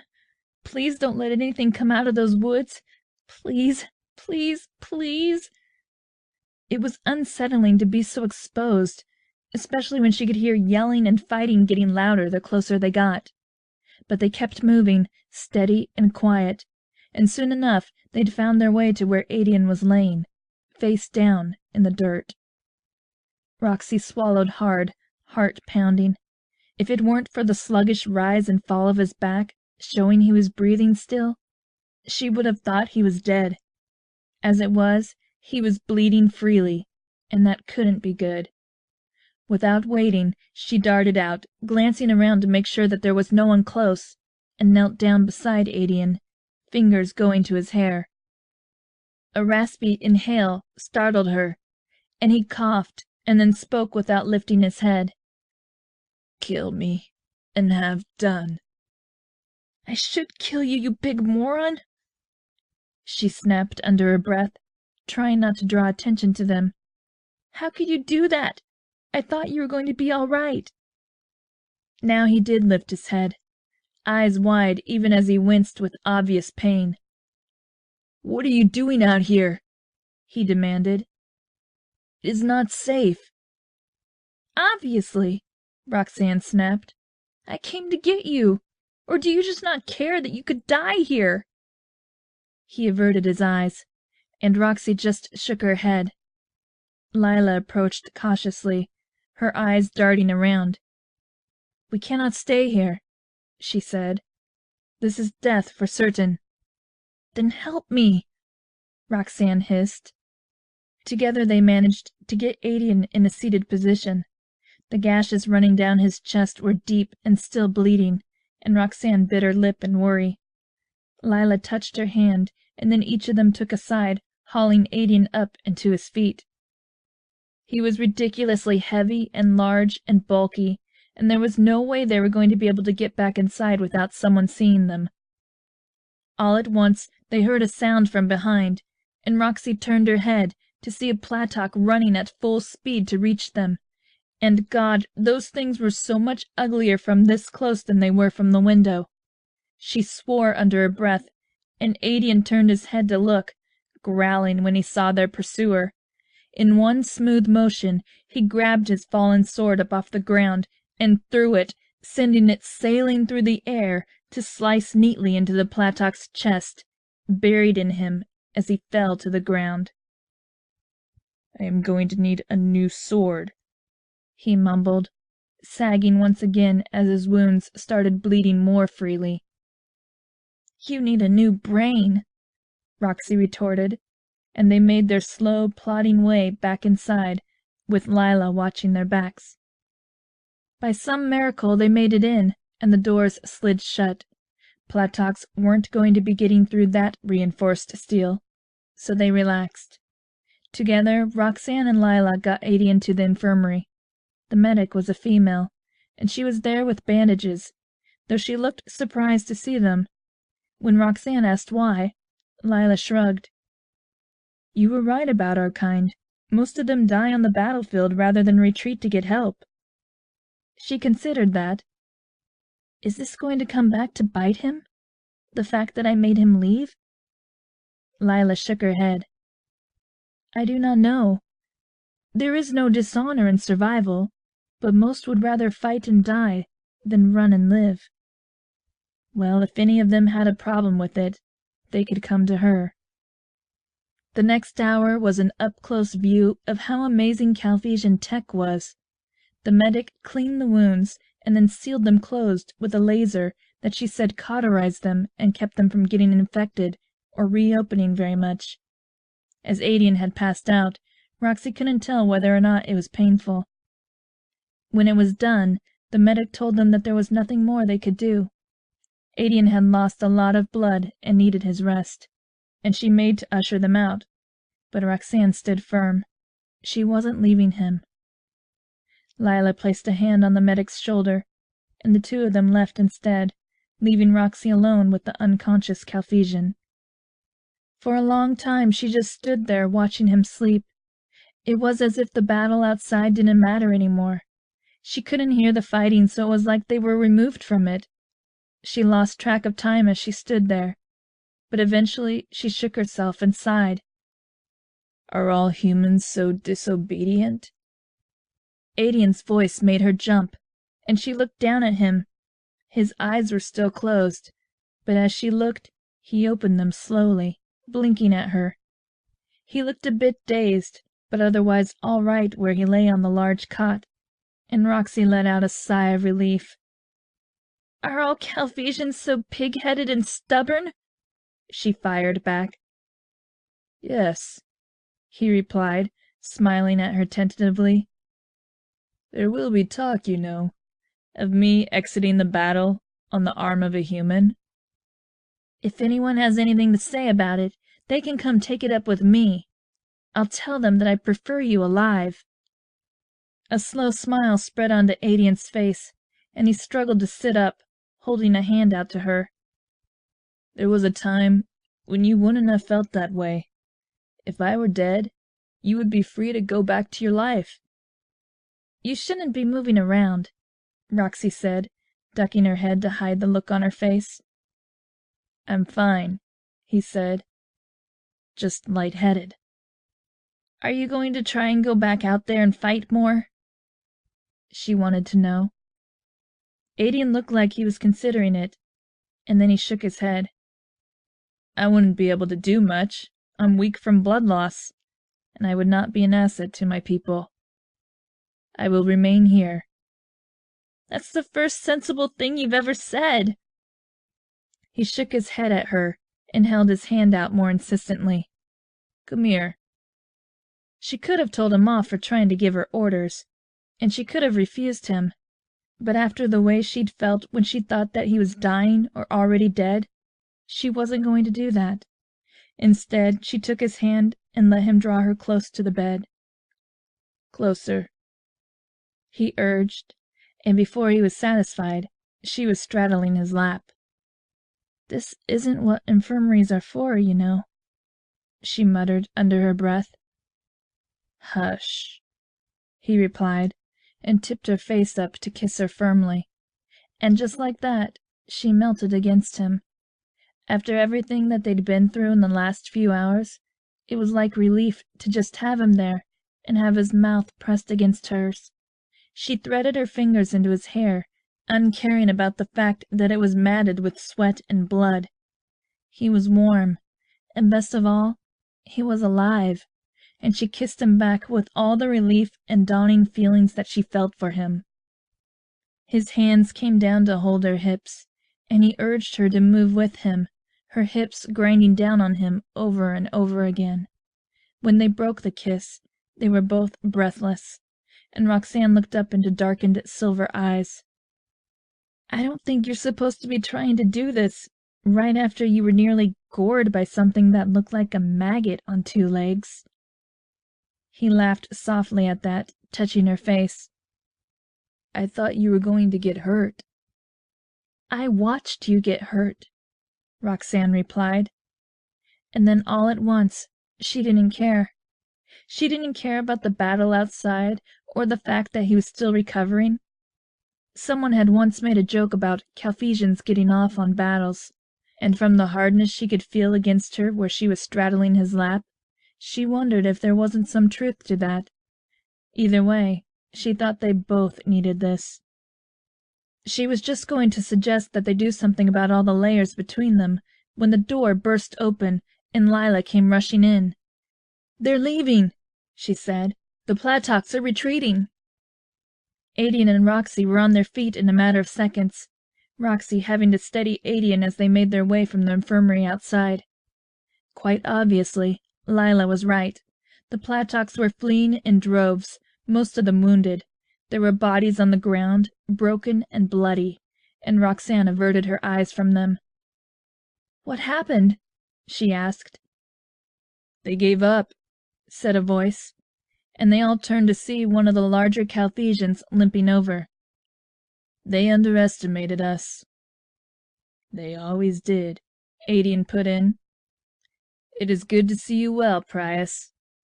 And you, Aedian, he said, inclining his head. Roxanne didn't know who this was, but he seemed important. Despite that, she had a question of her own. "What about the city?"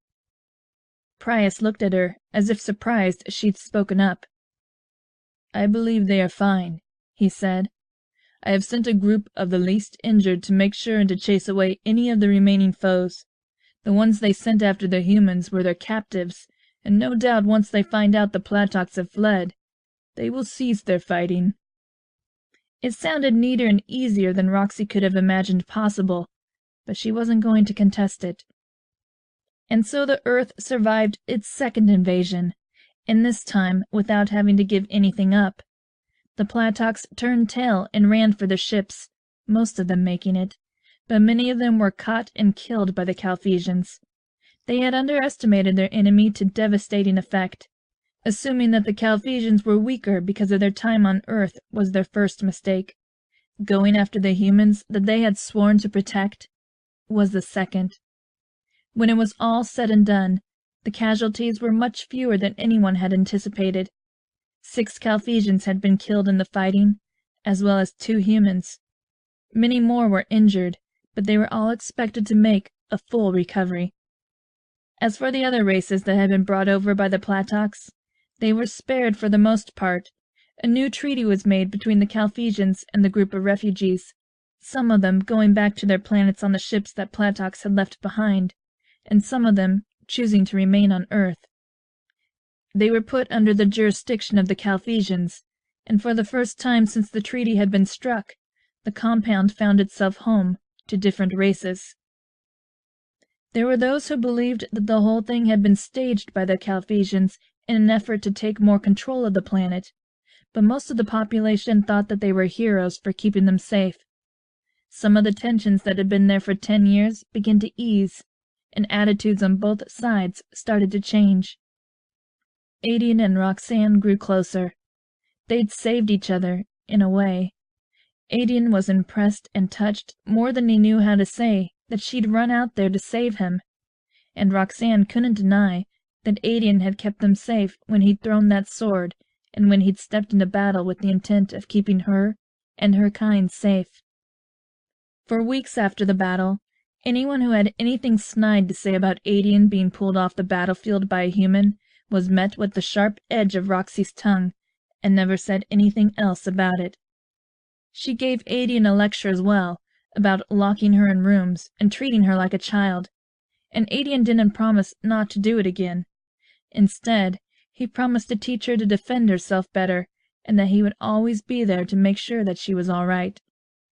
Roxy accepted it as probably being as good as it would get. Humans and Cartesians alike pitched in to facilitate the cleanup, and bodies were burned and people were mourned, and they came together in a way they hadn't before. It was expected that there would be some kind of tournament to commemorate the battle and subsequent victory, but instead there was a feast with no fighting. It felt like progress. Roxanne and Aedian found themselves slipping away from the feast, finding a quiet corner of the compound, and finally giving in to that urge that had started back in the infirmary. With her dress hiked up around her hips, her front was pressed against the wall of a quiet alcove, and Aedian held her hips, pushing into her from behind. Roxy kept one hand over her mouth so she wouldn't make too much noise, and the other pressed against the wall as she worked herself back on his cock. It felt good, and the thrill of possibly being caught only added to it. They moved together in a rhythm they had created themselves, blind and deaf to whatever else was going on around them. In the end, they came, one after the other, and then left the feast altogether, going back to their rooms to clean up and continue their own private celebration together, bickering good-naturedly the whole way up the stairs. Chapter 14. A Matter of Forever. Roxanne and Aedian's wedding was the first one in history to be a complete mix of alien and human traditions.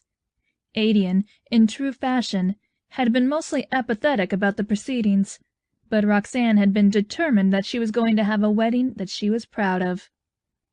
Her father gave her away, and her mother cried. Sam was her maid of honor, and she wore a dress that made her feel beautiful. The look on Aedian's face when she saw her made it all the better. For once, it didn't feel like something that she had been forced into, but something she was choosing. And when she walked down the aisle with a shy smile on her face, Aedian's eyes were on her the whole time. His mouth was stretched into a smirk, but she had known him long enough by then to see the genuine pleasure in those eyes. The ceremony was mostly Calphesian, words about strength and honor and unity, and a story about how together they were stronger than they could be apart. It was easy to see why they were proud of their culture, and Roxanne felt like she could be proud of it too. Prius married them, presiding over the ceremony with gravitas and humor, and declaring for everyone assembled to hear that they were now life mates, only to be parted by death.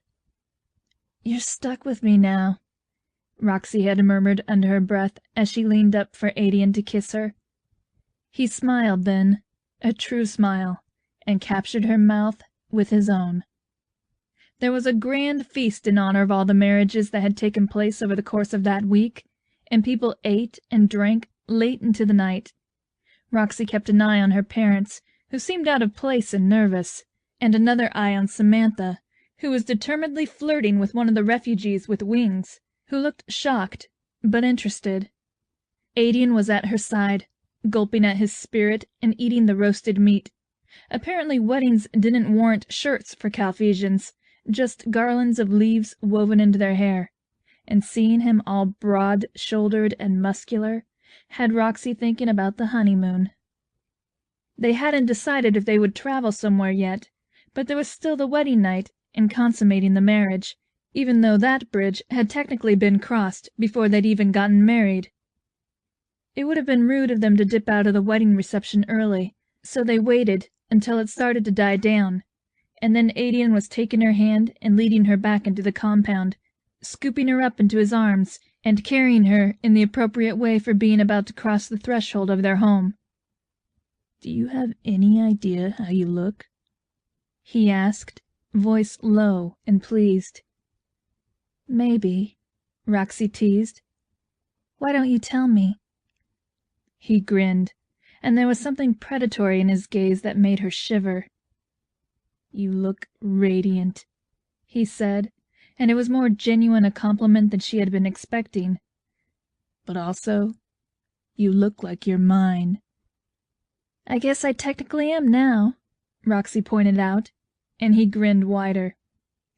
He set her on her feet and then leaned in, pressing kiss after kiss to her mouth, backing her up until her back hit the door. It didn't slide open, and Roxanne had a split second to wonder if that was some kind of sex mechanism to keep it closed when they were banging against it. It seemed like they were going to test that out, and she was more than fine with it. Her dress was long, sweeping the floor in a silky swirl of skirts that were sparkly with tiny beads along the hem. Apparently, Aedian could tell that it meant something to her, because when he scooped the hem of the skirt up, exposing her legs and the lacy underthing she'd put on, he was careful with his claws, making sure he didn't rip anything.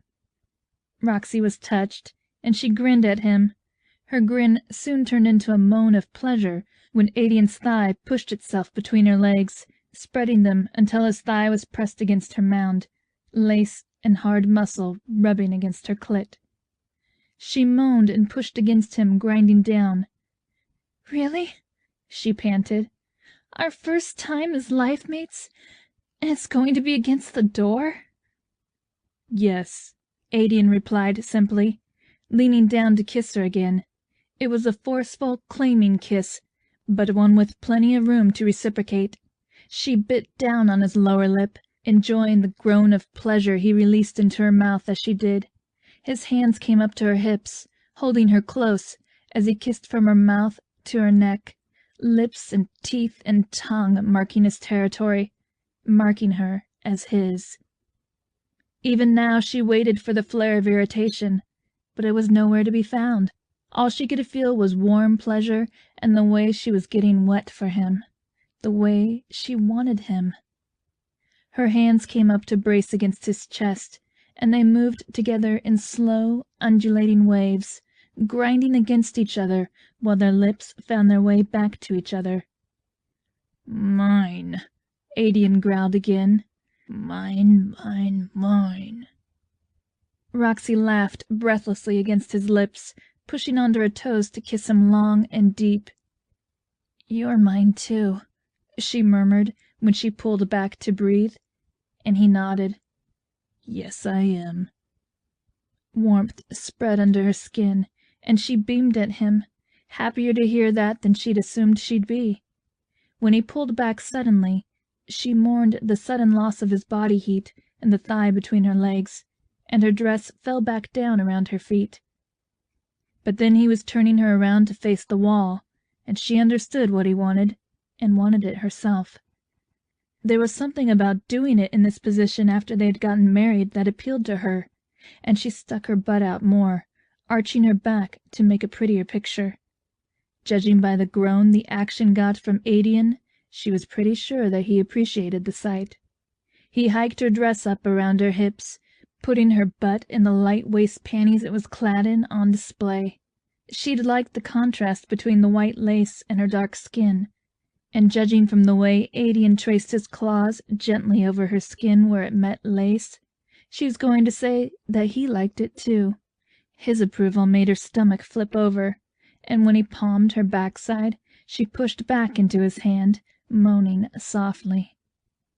Apparently his patience was at an end, because in a matter of seconds Aedian was ripping the lace of her panties, shredding it until they were in tatters around her knees, and she was fully on display for him. "Brute," she accused, though she didn't sound too upset about it. "You like it," he fired back, and she couldn't argue with that. She could hear him undoing his pants behind her, and when the heat and hardness of his length pressed against the wet slit of her sex, she couldn't help but work herself back against him. Aedian swore in his language and then rubbed the tip of his cock against her, spreading her wetness. "Are you ready for me?" he asked. It was going to be a tight fit, as it always was, but today, more than any other day, she wanted to feel him. "Yeah," she said breathlessly. "Give it to me." He didn't waste any more time after that. Slowly, so slowly, he pushed into her, filling her up with each delicious inch of his cock, and she took it well, like she always did, spreading her legs wider and dipping her back in more, giving him a better angle to slide in from. She could feel the claws of the hand on her hip digging slightly into her skin, and the little bit of pain was just as delicious as the feeling of him pushing into her, bit by bit. She had to take a moment to catch her breath when he was fully seated inside of her, toes curling at the amazing sensation of being stuffed full. Aedian was breathing hard, and one hand came up to brace against the wall above her head, while he wrapped an arm around her waist, pulling her closer and pushing that last inch deep into her. She moaned, throwing her head back, pushing under her toes to give herself more leverage to work back onto him. Even though they'd just now gotten married, they already knew each other's bodies well.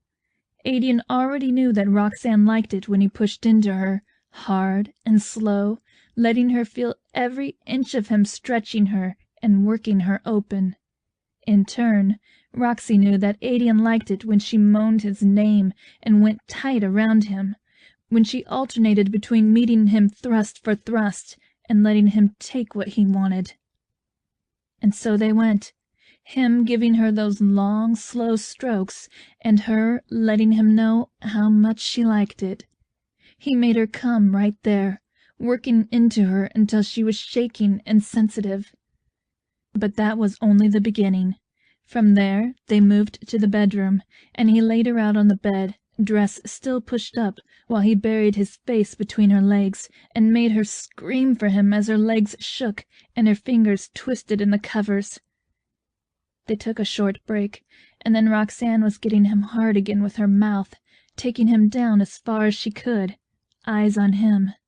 She'd stripped out of her dress by then, and when she moved to sit astride his cock, she was gloriously naked and ready for him.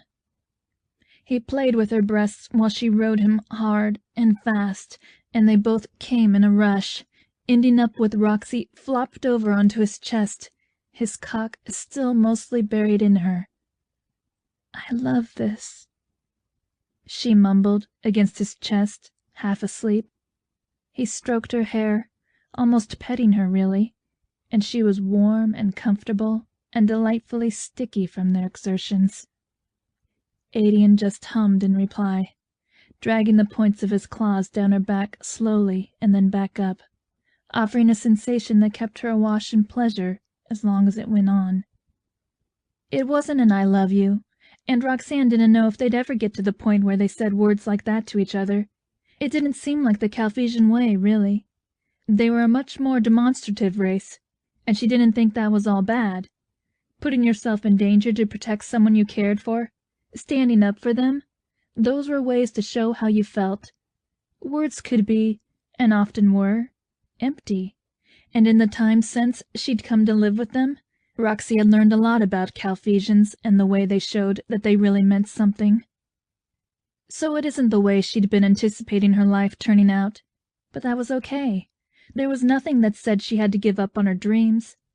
Aedian accepted that she was headstrong and wanted to do things her way, and he didn't try to fight her on it anymore. In fact, every time she stood up to him, it seemed like his respect for her only grew. And maybe one day they'd be a couple like her parents, together for years, with a family, able to read each other well. But if not, then they would do the best they could with what they had. They'd make something new that fit them. It sounded doable. It sounded like something she could be proud to have.